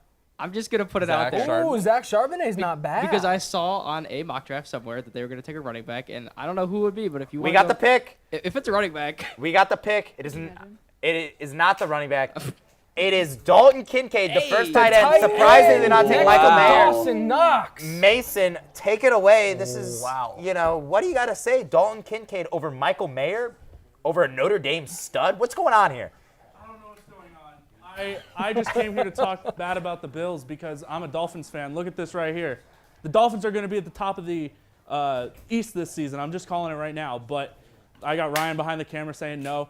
I just came here to talk bad about the Bills. I mean, that's scary, though. If they're going to be having another tight end, if they turn him into Dawson Knox 2.0, I might as well just I don't know. Actually, I don't like that. Mason Migliere, I have a question for you. Yeah. Do you happen to think that the Bills saw the Dolphins lose Mike Gesicki and thought, we'll just rub it in their face and take another tight end? Yeah, pretty much. I mean, Gesicki wasn't really doing anything in our offense this season because I don't know. I don't know why we didn't use him more. But yeah, why, whatever 'cause the you're Bills are quarterback. cooking up, it's definitely going to be pretty good because they are the Buffalo Bills. But they're going to be taken down this year. I'm not worried. Taken down. Jeez. Wow. Taken down. Oh, I yeah. don't think Tua's going to so. sling it all season. He's not going to get hurt. He's been doing jiu-jitsu. He's learning how to fall. He's learning. I mean, it's going to be a great season for the Miami Is Dolphins that the and not the key? Buffalo Learn Bills. jiu-jitsu and you just don't get Tua- concussions anymore? No. All right. Tua's going to need a bionic arm. Let's be real here if they're going to make the playoffs. He's already again. Ouch, Nate Marrero from Casual to a slander from Nate Marrero off screen. Oh my God. But Camden, this is a little bit of a surprise here. Dalton Kincaid. I'm going to be honest with you. I think Dalton Kincaid's better than Michael Mayer. Oh my gosh! No, he is not. No, he is not. Camden's Camden's baiting me out. Actually, I'm willing to entertain I didn't this. get to finish. I am too. I don't think it's go that ahead. big of a difference. Thank you, Kelly. No, sorry. Ty, were you going to agree with me?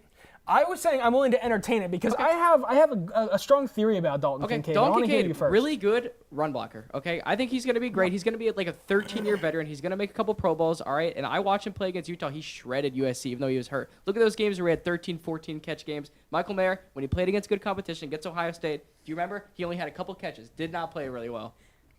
So I wanted to point out with Dalton Kincaid, he has a very high mental football IQ. If he runs downfield, a lot of tight ends like Dawson Knox are the kind of ones that will go downfield through a seam and go up and get something. Whereas Dalton Kincaid is the type to run downfield, realize his QB's in trouble, turn around and sit where he can get the ball to him. I think he models a lot of his game off of Travis Kelce, and it's very smart play. Yeah, that's cool and all. Michael Mayer is the better tight end. Let's be real here. If you're talking about pass blocking, Notre Dame has always been the best blocking team. Now, I'm not going to say anything about what they do with the blocking because let's be real here, they've stunk. But let's be real here. Michael Mayer is the best tight end, I think, in my opinion. But speaking of tight ends, the Cowboys are up next. Yep. They kind of just stole. It's either going to be Mayer. I think it has to be Mayer. I think it does too. I was just about to say. They basically just stole Kincaid if Dallas was thinking about taking him. Right. I A will pick before. point Zach out, though, Charbonnet. that Dallas should I take think Will there's Levis. I think there's a big gap between Bressie, Nolan Smith, and Miles Murphy, and then the rest of the defensive line class here. Would they be okay to pass on a defensive lineman in favor of a tight end right now, or should they address defense It has first? to be a It's tight Jerry end. Jones. I Come don't on, think man. I don't think they've had a solid defensive lineman since. Mike Parsons? Micah Parsons. Well, he's not defensive line. Demarcus Lawrence? I was about to say But that could be he pretty. edged That could be a pretty scary if Nolan you got and Micah? Nolan and Micah Parsons. Yeah. That could be really They've scary. been friends since college. Like, he almost went to Penn State because of Micah, so. Yeah. Oh my I just don't goodness. see the Cowboys taking that. I think the Cowboys are definitely probably going to take a tight end. They're still hoping that Dak Prescott could be this crazy quarterback that he is, and they're really just giving him everything. What Let's if be Dallas trades Dak Prescott and takes Will Levis? Could you imagine? That's what I'm here for. That sounds like Alex Funderburg's absolute dream. I think he would. real. Yeah, love that would be Alex's. Alex Cowboys fan. I think Will Levis as the quarterback would just be sensational. Wouldn't that be a crazy pick, guys? Alex, can we get a comment in the chat? Like, what do you think as Will Levis wearing that Cowboys blue and No more I don't know if he can wear Cowboys blue. I think banana peels might stain it. Do banana peels stain? He eats them, so That's a fair point. no room for staining. Kirsten, I see you're waiting. You're waiting You're to being say. uber quiet over there. Yeah. I'm just waiting for the Jags pick. I'll be real. We got two more. Yeah, Yeah, I'm about to say they just keep going down and down. They just keep trading. Mason, I know you want to talk bad about the Bills. Yeah. But what do you got to say about the Cowboys? Same stuff. I hate the Cowboys. They're not America's team. Yeah. The Miami Dolphins are America's team, baby. Calling it and saying it Ooh. right now. They got no pick right now, but I don't care. Can you I'm sing here to their talk song about the for us? Dolphins as The much as I can. Miami Shouldn't have put me Dolphins. on air. Miami Dolphins. There you go. Lovely song. There we go. Yeah, I'm with But you. yeah, I mean, the Cowboys, I don't care what they do. They're in the NFC. I couldn't care less. Was anybody actually in this room actually born the last time the Cowboys reached the Super Bowl? Phil? 1996? Definitely Not me. No, absolutely not. Maybe not. Exactly. Phil? Doug, Nate. Phil, were you alive? Exactly. 96. 96. Yeah, that's the year I was born. Hey, we do got one. We got one. The Cowboys really, I think the big tail with the Cowboys is just choking. They choke every time in the playoffs. They had a great regular season last year. They looked like a great team till the end. The end of the regular season, they kind of petered out. And now we're seeing this kind of just become a trend in the playoffs.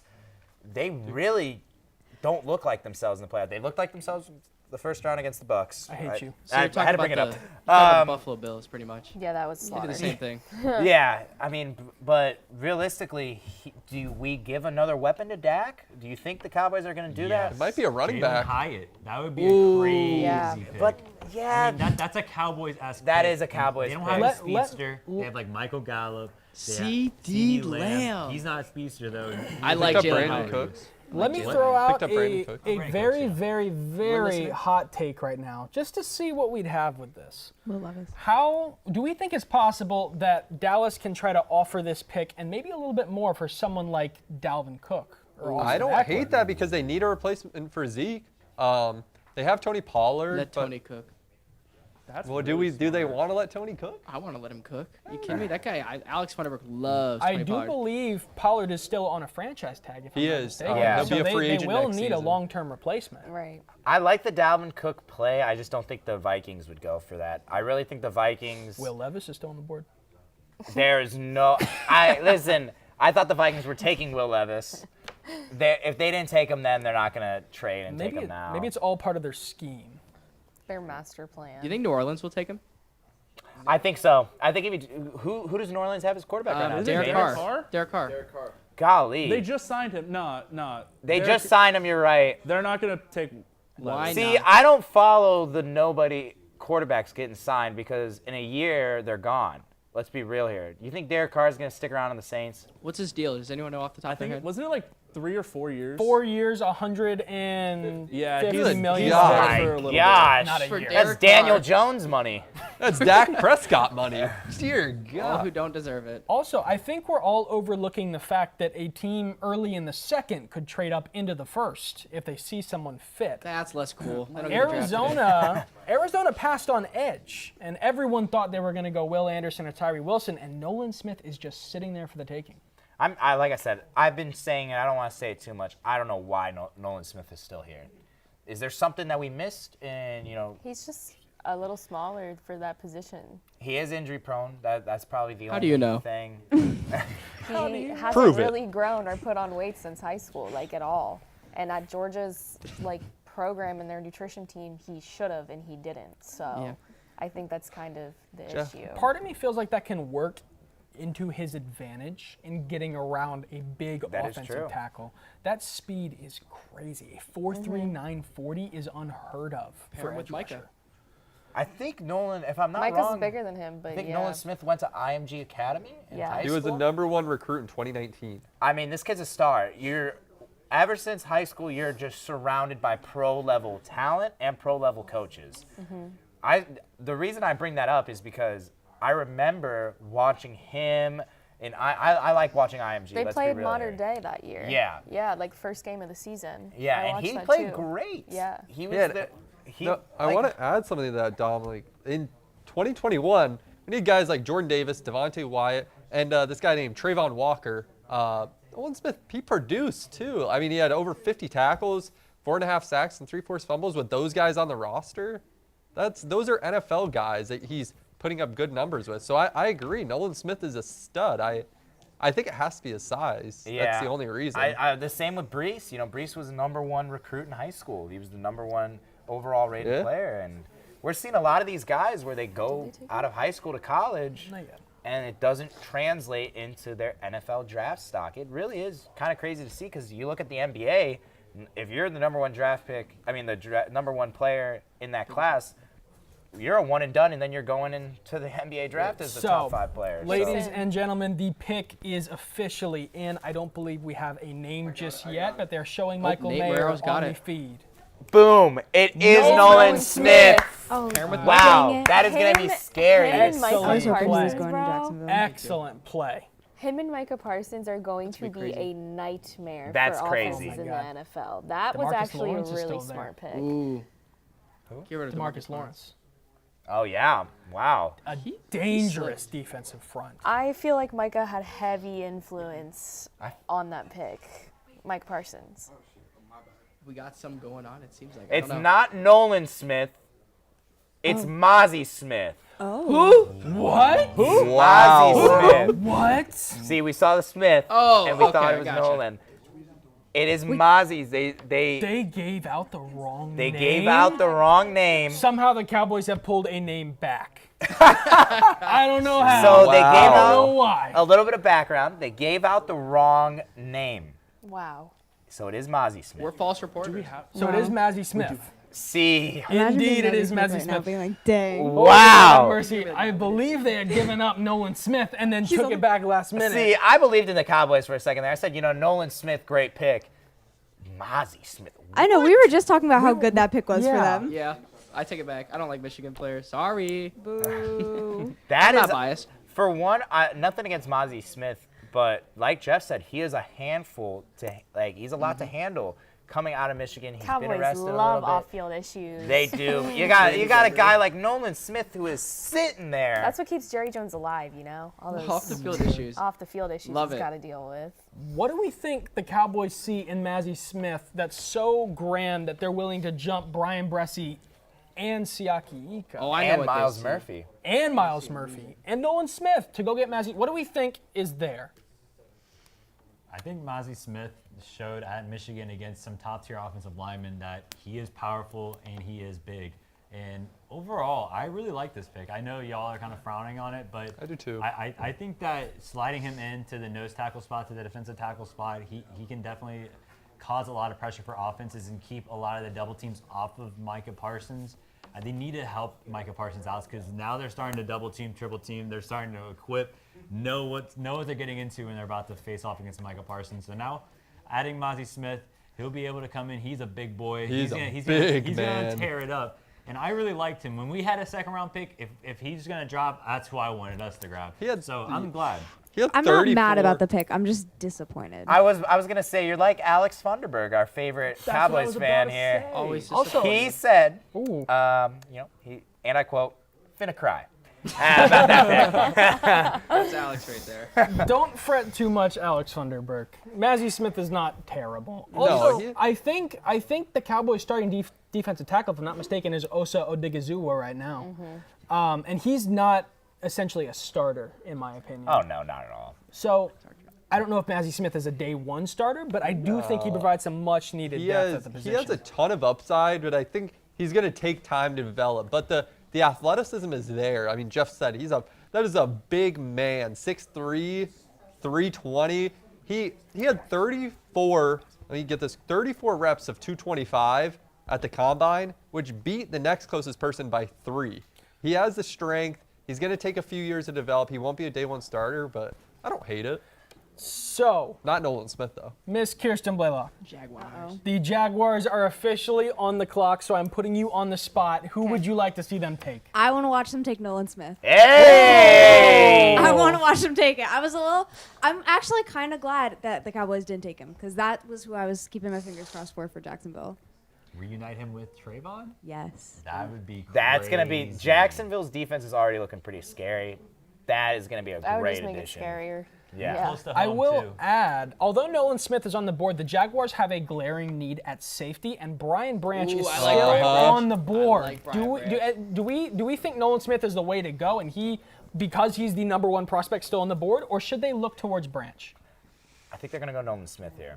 I've been saying that. I I feel hope like they a go broken Nolan Smith. record right now. I've been saying this forever, but I think it's just too good of an option to not pair him back up with Trayvon. Right. Yeah. And I think this is the perfect storm. I think if they would have heard Pick's that somebody already was going to take The Nolan pick is Smith, already they in. might have traded up. Nate about to have breaking news for us in a second. I Is don't the know. pick in? I The feel like pick they is could in. take Pick is in. They could take a lot here. I like Nolan Smith. I like Brian Branch. I feel like they could also add weapons because a lot of teams need to compete with Kansas City, and I think teams are thinking we need to just outscore them. So Michael Mayer maybe get another tight end. I know they got Evan Ingram, but offensive weapons, something like that can help them compete with Kansas City. Yeah, because can you even have enough explosive defensive players to get on Patrick Mahomes? No, Like, that is can the you correct ever? answer. Yeah. Or We're still waiting on a name. The pick is in, but we're still waiting on a name. Another option that the Jaguars could go for is giving Trevor Lawrence some protection. They need some interior offensive linemen, and Florida still has Osiris Torrance on the board. He's got a cool name. Osiris Torrance has definitely set himself as the #1 interior offensive lineman in this draft. He's ranked 30 right now on most big boards. And I think a lot of people are overlooking at him. I haven't heard his name once through any draft show tonight. I think he might be a dark horse. They did. It was an offensive lineman, not Osiris Torrance, Anton Harrison. Oh, Oklahoma, he's still on the board. I want to say real quick, Tyler Brownrigg was talking about him probably 2 weeks ago. I know he's not here to tell him this in person, but we both agreed he was a fantastic offensive tackle, maybe even better than Peter Skoronski and Broderick Jones. I'm surprised he fell this far.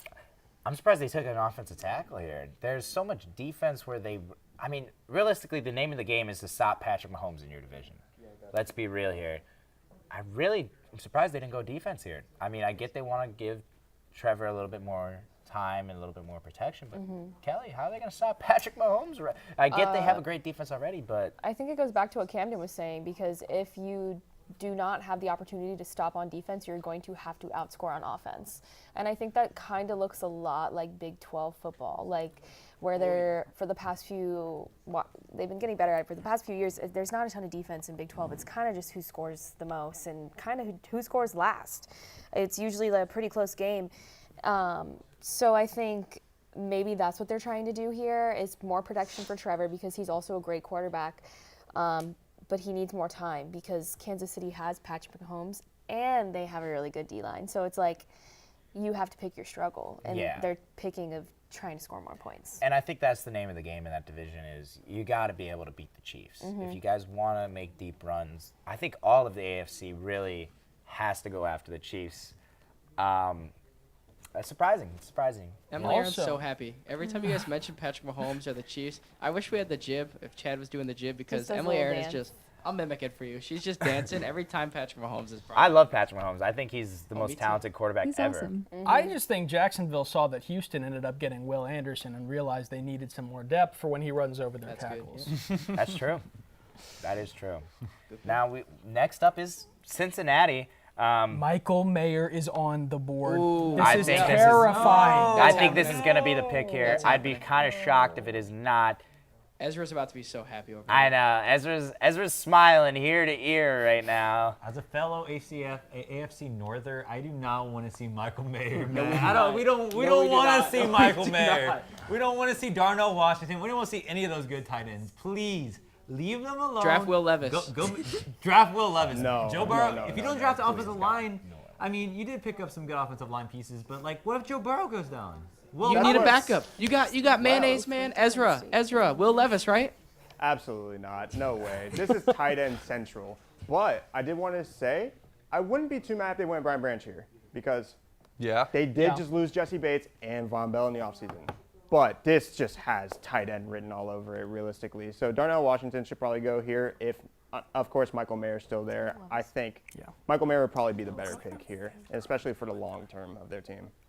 Darnell Washington, what is he, 6'8"? He's huge. He's 6'7". He's just 6'7", 260 or something like that. He's basically LeBron James, but on the football field. I'll tell you, I've been watching him since he was in high school. Dude is an outlier. He was 6'7", 265 coming out of high school. Yeah. That's insane. Yeah, he's going to be insane. And I don't know who Bengals are going to draft here, but if it's a tight end, Jeff, we're going to be I hope it's a tight end just to spite both of you. So I got to bring this up. Will Levis. It just panned him over on the draft board. I think he's the only one left in the draft. Maybe one of the only ones left in the draft room. He's a bust. Guess what? You know who else was left in the draft room? Brian Branch. No. Aaron Rodgers.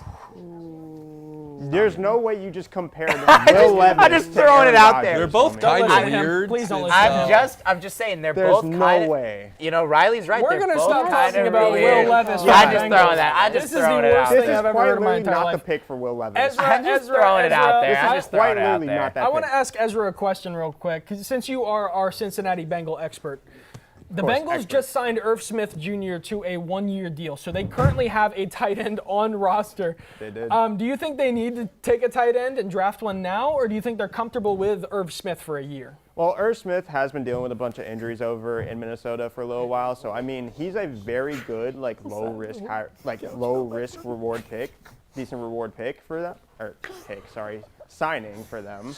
But I think they could use some competition for him. If you have the option to get Mayer, get Mayer. There's no reason why you should be depending on Irv Smith, who is on a 1-year deal right now. I agree. Go get Mayer. I agree 1,000%. I mean, you got Joe Burrow, who is America's sweetheart already. I love him.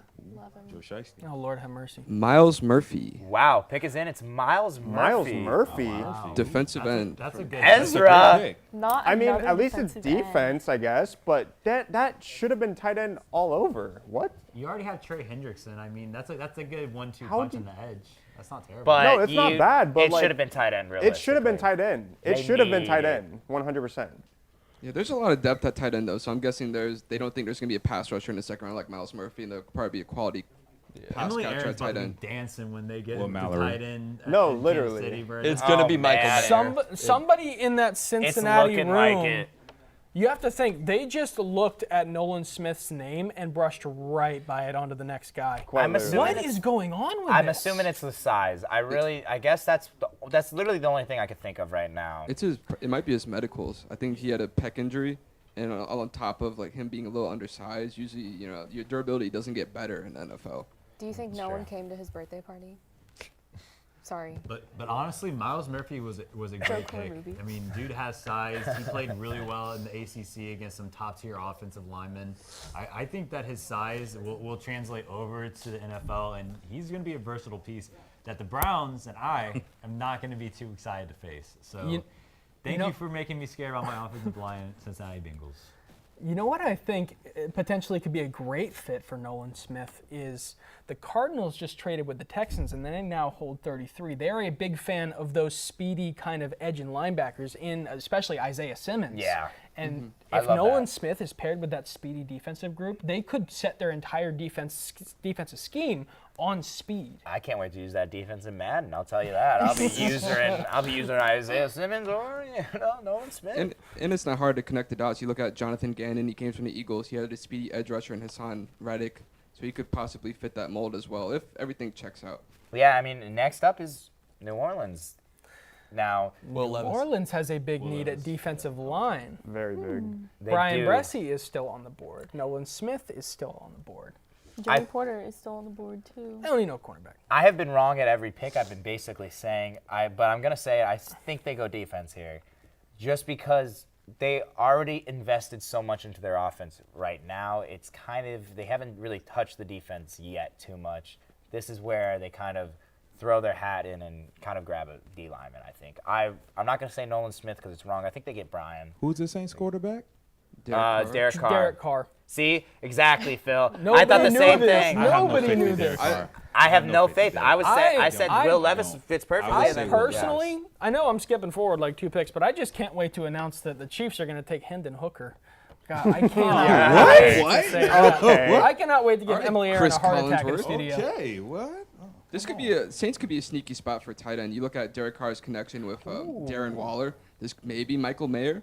What about Maybe. No. Juwan Johnson is still there. He is. Yeah, I don't think Juwan Johnson's keeping you from taking a tight end. I have to represent the U, Will Mallory. Who? Will Mallory. I'll just spread Will Mallory. I have to represent the U. I could also see. The Eagles are next after New Orleans, so I really think the Eagles are going to take Brian Branch next. Yep. They definitely will take Brian. Oh, Branch. 100%. But New Oh Orleans could go with a cornerback here. Now, there's a lot left on the board, but for you guys, do you think it's going to be more of a secondary that they maybe take, or do you think it's going to be just straight D-line? Because, which a lot of people are brushing off, is there's a man by the name of Joey Porter that is still there. Yeah, I can't believe he's fallen. Joey Porter Jr., my bad. I just don't think they need a physical cornerback like Joey Porter with the New Orleans Saints. Every time I talk to my buddies that are Saints fans, they want a safety. They want someone that's a difference maker, and I just don't think Joey Porter is that. I think he's going to be a solid starting cornerback in the league, but I don't think he's going to be that difference maker. Well, they had that is Tyrann why he is falling so far right now. There's a lot of teams that are off on him. I've seen on a lot of mocks, and personally just looking at what we have now, New Orleans has been the favorite in the latter half of the draft, or the first round rather, to trade down. That's true. There are a lot of teams that could trade up and take somebody that's left. There's a lot of good names left. But I think New Orleans wants a little bit of youth. I think they haven't really had a draft pick in the past couple of years, so this is kind of to reset that. They need a little bit of youth to kind of build off of. They've already kind of gotten old with Derek Carr at quarterback. And Alvin Kamara's getting up there. He's very injury prone as of late. Don't forget Michael Thomas. Don't forget Cameron Jordan. See, I mean, they are an older team. I would not be surprised if Saints go receiver. Really? Whoa. Who do you think? Whoa. Jalen Hyatt. No, Jalen Hyatt is still I'm on board. gonna go with this. I'm gonna go with Jonathan Mingo from Ole Miss. Ooh, okay, Phil. Okay. Honestly, I would not be Big surprised. physical receiver, 6'2", 222. Yeah, he got great hands. He remind me of a DK Metcalf. So yeah, Same school. Yeah. Hey, Ezra, do you see anything with this pick? New Orleans Saints, you see anything changing, anything special with it?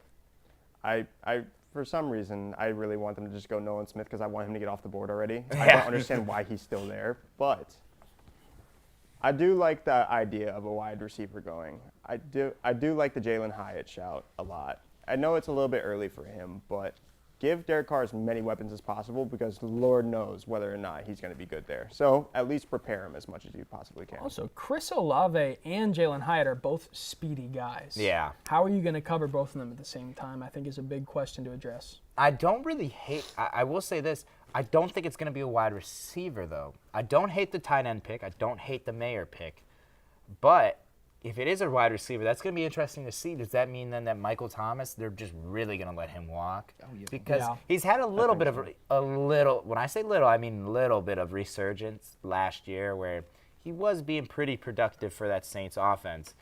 Now they could just completely get rid of him and let that go. But I feel like he could, Derek Carr and him, it could be something that gets kind of brewed up. But going receiver, I don't know. I think they would rather take a tight end over that. I just, like Ezra kind of said, I really just want to see Nolan Smith get off the board. I will also add to that. I think everyone is nervous right now. Brian Bresee. Brian Bresee. Kind of we were saying it a little bit earlier. That was on my mock draft. Tomato. He's the number one. He used to be the number one player in high school. He went to Clemson. He's a great interior guy. Oh, Lord have mercy. I'm going to throw something out there before we start talking about Brian Bresee. He will help Cameron Jordan now, so yeah. The Eagles just took Jalen Carter. What would stop them from taking the Georgia edge rusher, Nolan Smith, and pairing them back together? Nothing. I think their safety need is more important than pairing them. I think they really are going to take the big safety here. It's going to be, in my opinion, I think they're going to 100% take Brian Branch. I think that's just Jeff had Brian Branch going 10th in our mock draft. That might have more to do with Jeff. But yes. Besides the point, no, Brian Branch is the best safety by a mile in this class, and I wouldn't be surprised if he goes. Are we forgetting about tight ends again? Because I mean, they're going to take. Do they not want to, fulfill Jalen Hurts with a bunch of good weapons around him? I feel like getting another top edge tight end and having a tight end 1-2 system with AJ Brown and a couple of those other guys, that would be a deadly offense. And they were already really good this year. And what did he say in that chair earlier? He said, offense, if you can't beat an offense, you got to keep on stacking up your offense. Yeah, you can never have too many weapons. And I don't want to skip over the Eagles pick, but I think it's pretty predictable. Guess who's at 31, guys? Kansas City Chiefs. Do we think they take Michael Mayer or they're going receiver? No chance. They might go Joey Porter. They could go receiver or edge. Frank Clark just left. Yes. Now, this is what I bring in. Joey Porter's still there, and Nolan Smith will definitely still be there. I don't think the Eagles take him. Nolan Smith or Chris Jones? Oh my God. That's what. Now you're speaking my language. Now we're getting there. Who let Nolan Smith fall to the Eagles and Chiefs? No, for real. The Super Bowl freaking contenders. Who let Bro cook? Will Levis is still there. He will. That's tough because I think he's the only one left in the. Is he the only one left in the room? I think Nolan's there too. Wow. Those two. Talk And- about a and story. Joey, and Joey, all three of them. Talk about a story, like a revenge arc, a villain arc here. I mean, the Chiefs, though, going to the Chiefs, that's not a bad it's not a bad gig, man. I mean, you're still, I think, arguably the Super Bowl favorite. Now you're just going to a team where we've seen what the rookies can already do. You got Pachenko, who played absolutely sensational for the Chiefs in that playoff run and the Super Bowl. Mhm. So really, you see the Chiefs really using rookies and elevating them. Right. This could honestly be a great career move for either one that gets drafted. I mean, if I'm there, I'm like, yo, Chiefs, draft me. Please draft me, please.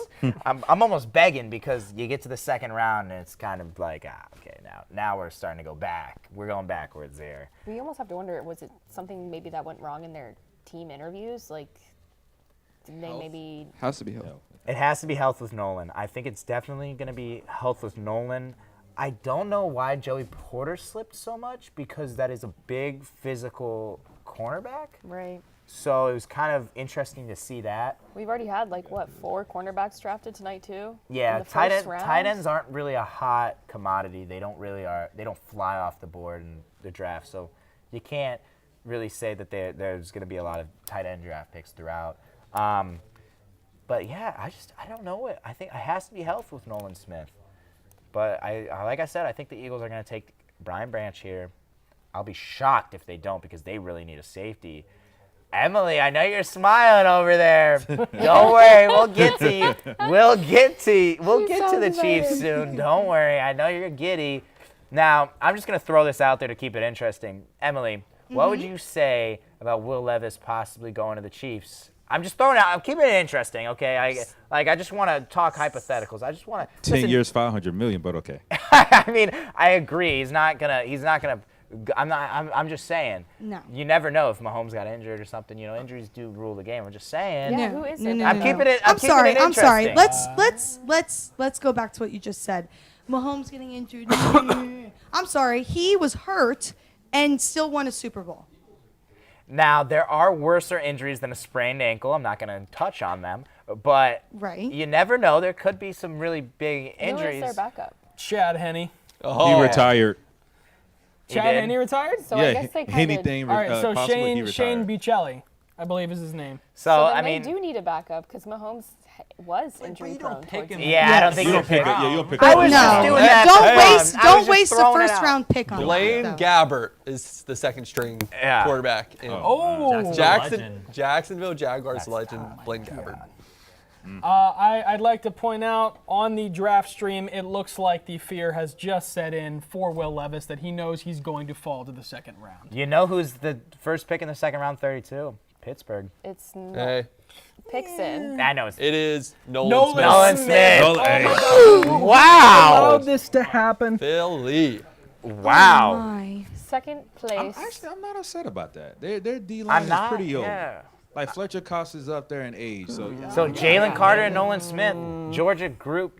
Ty's paired. gonna kill himself here. And Jordan Davis, a trio Georgia Jordan team. That Davis. defense was nasty in college. I want to see how the boys Jalen grow for Carter, professional. Nolan Smith. They took the entire national championship winning Georgia front and put them on an NFL team. I mean, that's kind of what they needed, some big star power on their defense. They are losing a lot with Cap. The So- other end is Hassan Reddick. And I feel like Yeah, Oh my I'm surprised they God. didn't. Like I said, I'm surprised they didn't take Brian Branch that's a good spot. they Philly- do need a little bit of secondary help. They need a safety, like that. They do. Could Kansas City possibly sneak in and grab Brian Branch?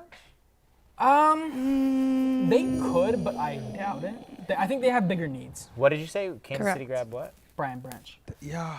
I mean, they have Tyrann Mathieu. New Orleans with Tyrann. Oh, my bad. Tyrann Matthews with New Orleans. Is Philly the biggest winners from I the think first so. round? I think so. Jalen Carter. Unfortunately. Oh my goodness. I agree. I gotta agree say the 100%. Panthers, they needed a quarterback and they got Bryce Young. Mhm. They the biggest winner. I'm so That was a happy. horrible team. I'm so. I think we're happy. forgetting the fact that Houston got the one of the Right? number one Yeah, offensive Stroud and and one of the Will number one Anderson. defensive prospects Yeah. in this entire draft. But the thing is, when you're thinking about when I think about biggest winners, I think about a good team that now is going to be improved even more. Philly just improved themselves for the long haul. Texans still got more building blocks if they're gonna. This is a team that the Philadelphia Eagles just were in the Super Bowl. I mean, but I mean, showing on screen right now, they lost Javon Hargrave, they lost T.J. Edwards, they lost a couple of those key contributors. So. Well, now you got a replacement for T.J. Edwards and a replacement for Javon Hargraves, Jalen Carter, and now Nolan Smith. But, like I said before, they still need that safety help. It's the Chiefs now, though. Emily, Yes, it is. take it away. What do you think is going to happen for them? All right, well, let's just get this straight. The Chiefs need 3 things right now. We need a wide receiver, or an edge, That's true. or an offensive tackle. And we need those spots filled. Now, I definitely think that they will probably go receiver, but I'm hoping that if they don't go receiver, we at least go edge. So you think they're going to take maybe a speedy receiver, have like a Tyreek Hill, because they just lost McCall Hardman. They Right. lost all their speed. I know. That was a shot to the heart. McCall And Hardman. you lost Juju Smith. Who I mean, cares? it's fair. It's just a receiver. Yeah. Right. And Juju was Offensive line too. You lost Orlando Brown. He's They going to did the Bears. replace him with Jawan Taylor. Orlando Brown is Right. going to go to the Bears. Mhm. I hope. If they know how to use cap space that they have the most. Didn't Orlando why would Brown they sign not? with the Bengals? He did. He did, yeah, he did. He did? Yeah, He signed with the Orlando Brown Bengals did like sign with the Bengals, 2 I months think ago. so, yeah. Yeah, a little while ago. Yeah. Wait, who's the other? Okay, I'm thinking of somebody else. I'm thinking of somebody else in free agency. I was thinking of somebody else in free agency. I was thinking of somebody else in free agency. I was Don't thinking get of somebody else. somebody good, It's buddy. okay. It's okay. Don't worry, don't I'm worry. thinking of a different tackle. You're good. I'll look it up in a sec. But the Chiefs just continue to kind of get better, but they also lose key pieces, I will say. Ty, Yep. I'm curious. Do you see Felix from Iowa State possibly going the edge rusher? Ooh. I don't want to mispronounce his last name, but Felix starts with the A. Don't want to spill it, but I feel like an edge rusher would do. I would say I agree. There's another person out there that has had some talk that I've been reading about. Isaiah Foskey's from Notre Dame. He's an edge as well. Let's go. And Let's go. I feel Notre like Dame. that would be a pretty decent pick. I would not be upset about that at all. Also, At all. Kansas City has their choice of a lot of great edges. Correct. BJ Ojulari from LSU is still on the board, and a big fan favorite is Kansas State's. I believe it's. I don't even want to mispronounce his name. It is a very hard name to say. Oh, you talking about Felix? No, not Felix. Adetomiwa.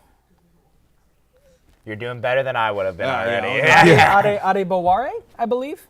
Oh, He you're has- talking about, He has raised up in draft boards like crazy over the past few weeks. There are a lot of really, really good names still on the board. Andre Carter II from Army is still on the board as well. There are a lot of really good names they could take. Let me throw this out there for the Chiefs. Now, if we're talking about edge rushers, I don't necessarily think they can draft one here because this is kind of crazy. I'm surprised we haven't brought this up.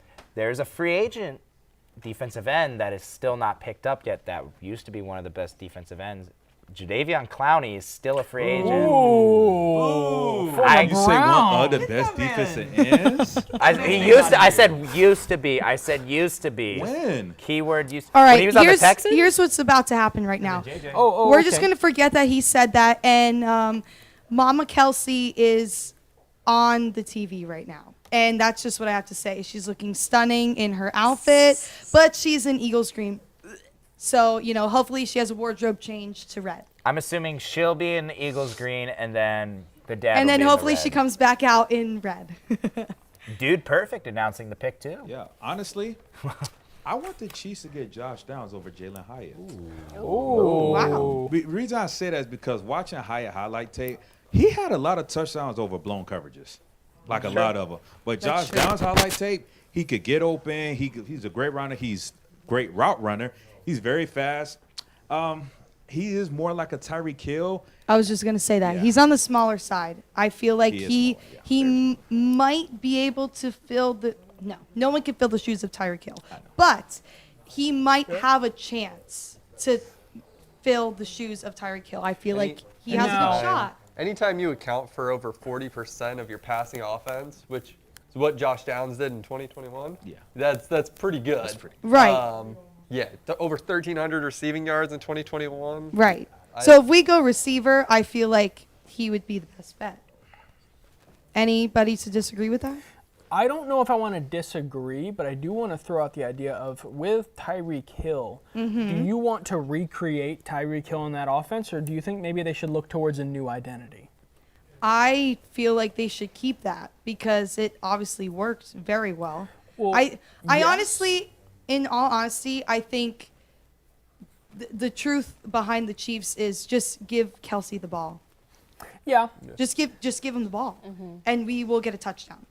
But I also think that anybody can work very well with Patrick Mahomes. I think he knows how to run the field. He knows how to work the field. He's a great leader on that team. And you could throw whoever with him, and he'll take him right under his wing, and it will be a phenomenal play. Grab a man off the He street. can throw the ball, and he can make that pass. And I think that at the end of the day, we have our top picks, but whoever you're going to put in that spot with Mahomes, it doesn't matter. Mahomes is the person to beat, and you guys have said that all night. He is the person to beat, and you can't beat him. Tua's coming. Okay, you know what?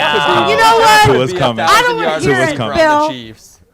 Tua has nothing on Mahomes. Nothing. We played the Chiefs. No. We played at Kansas City too. Correct. Tyreek Hill And guess reunion. who will be at that game? Me and my mother are about to buy tickets. You're going to go a long way to lose. That's crazy. That's not true. I will film my reaction just like Lukas saying, "Oh, the Eagles are going to win," and look what happened there. I'll say this. I feel like I'm going to have deja vu. I'm gonna say this about the Eagles, actually. A lot of mock drafts had Nolan Smith going at 10. Yeah. Yeah. So now they just picked up Jalen Carter at 10 and got Nolan Smith at 30. They just threw a graphic up that they took 4 Georgia defensive players in the last 2 drafts that are starting now. Jordan Davis, Nakobe Dean is nasty. Their Jalen Carter, D-line, Nolan just Smith, looking at their Jordan D-line Davis, right now. Nakobe Dean. Oh my goodness. Fantastic players. They had 30 picks to let some of the best guys fall to the bottom, and now the second place team in the country gets Nolan Smith. So Yeah, Philly is becoming the Georgia Bulldogs training ground to develop defensive linemen. The pipeline. As the Kansas City Chiefs are bringing out the Super Bowl trophies for their pick. Quite literally in white gloves. Of course. Suits and ties. As they should. I don't know about that The one. white gloves are should. funny to me because literally all of the sweaty, gross, disgusting men touched it like right after they won. So Oh, yeah, and they what's kissed it the too. gloves I'm for like, at That's this true. point? Like, I think the You Stanley know Cup's that thing more was gross. polished 50,000 times before it went on that Yeah. stage. I'm about to say the Stanley Cup is probably more grimy. 100%. Well, we have exactly 3 minutes until the pick is due. I think- Anybody have any strange hot takes right now to give? Now's the time. Darnell Washington over Michael Mayer by chance? I think that he would match up really well with Kelsey. No. Big. I don't want a tight end. I want him to go to What the do you Dolphins. mean? You can run a dual tight end system. Obviously, you want Darnell Washington, Yes, but everyone wants Darnell Washington. I want Darnell Washington, but we can't all have him. I think that he would be amazing with Travis Kelsey, though. Like, he's totally different size. I agree. And, like, Mahomes will have the Darnell Washington down there, Kelsey down there. He'll have right. all those. That's not right. a bad It's almost like a That's not a bad safety net pick. that could be formed for him, but I just don't think we need to go tight end. I mean, I kind of am really liking the Darnell pick. I'm not going to lie there. It's kind of a different change of pace for what they already need, but I don't know if they're going to do it. I mean, crazier things have happened this draft. Me personally, I think they are going to take a speedy wide receiver. I do too. I will say they are taking a lot of time. They're with definitely this pick. having If a they fight. do Is there a a chance they're trade, shopping it? No, I think they're battling I in the war cannot. room. If a trade is about to happen, is Jalen Hyatt still available? Yes, he is. He is. this is going to be a nightmare. There's definitely conflict in the war room. Normally, when a pick is taking that long, it is going down to the wire. It's either they're choosing between 2 players or they're making calls. Yeah, No, I'm assuming. please no. Is in. We just got confirmation that the pick is in. Here we go. Andy Reid is in the war room. Jake Haener, quarterback from Fresno State. Looks like an ad for a Tommy No. Bahama vacation right now. Felix, I'm glad I got a new laugh out of Nate Marrero. Allie doesn't know how to say the name. Our executive Ozuma? producer. Azuma? I don't know how to say. I don't know how. Azuma? Anuba Zuba. Felix. I love it. Oh, Anudike-Uzomah. That was nice. Yes, he is. Felix I'm just a little Anudike-Uzomah. surprised. This guy's fantastic. I love this guy. I did not know who you were talking about for so long. Anudike-Uzomah. Take CJ Uzomah and put Anudike in. Emily, you like that pick? I like the position that they filled, but I'm very surprised on the player. I'm very shocked, I will say. I mean, my jaw was to the ground when you said the name out loud. I think this was the best bet going edge, but I definitely am surprised by the player. I am very hopeful, but I'm very curious to see how this will play out. He was a dog in the Big 12, though. He was like stuffing people in the run. He was shutting down the passer. And I mean, I just think that his overall length and just the player that he is, he's gonna make a big difference for your squad. Right. I hope so. Well, I really hope so. The story of the end of this draft is Kentucky quarterback Will Levis will have to wait till Friday for his moment, as I don't know how many players have been projected so high And slipped like this. and went to the draft in person. Right. Yeah. So I have a couple of names that I want to throw out right before we close out. And it's names that were projected to go in the first round, but they have slipped into the second. And these names are Will Levis, tight end Michael Mayer, cornerback Cam Smith, cornerback Joey Porter Jr., safety Brian Branch, and Jalen Hyatt. This is just How surprising is it that 6, I believe, players Darnell fell Washington, that were too, if you want to projected throw first? him in there. Yeah. Sorry? Darnell Washington is another one. Miles Murphy. I think he's projected to go second round, 51st pick. Darnell Washington. He did? Cincinnati, Miles Cincinnati Murphy took Cincinnati. There is a lot of talent in the second round. There's a lot of talent in this. It's not too bad right now. You might see some really winners here, but we do have to. Our draft show comes to an end. But first, happy birthday to Allison Tiber. I think I got it. Let's go. Our executive producer. She's been in my ear all night, blowing my eardrum up. But I think, this is my first draft show. I think it was great. A lot of surprises. Hey, I mean, yes. how's everybody feeling the draft went? Come here, Allison. Allie. Happy birthday. I turned 22 in 5 minutes. She turns 22. Okay, As Taylor Swift said, feeling 22. Oh, Lord have What a mercy. crazy draft. Realistically, how does everybody feel the draft really went? Was it a surprise or more of kind of a... Some was surprised. Like Nolan Smith dropping that far. That was a huge surprise. I would say more than not, it was a surprise, and for a lot of teams, people were like, "What?" But I think overall, pretty decent first round. I think it was pretty good. Eagles. I think Eagles are the winners. Eagles are the winners. I'm Yeah. going to be so honest. I have not been this excited to watch a second round of the draft in a while.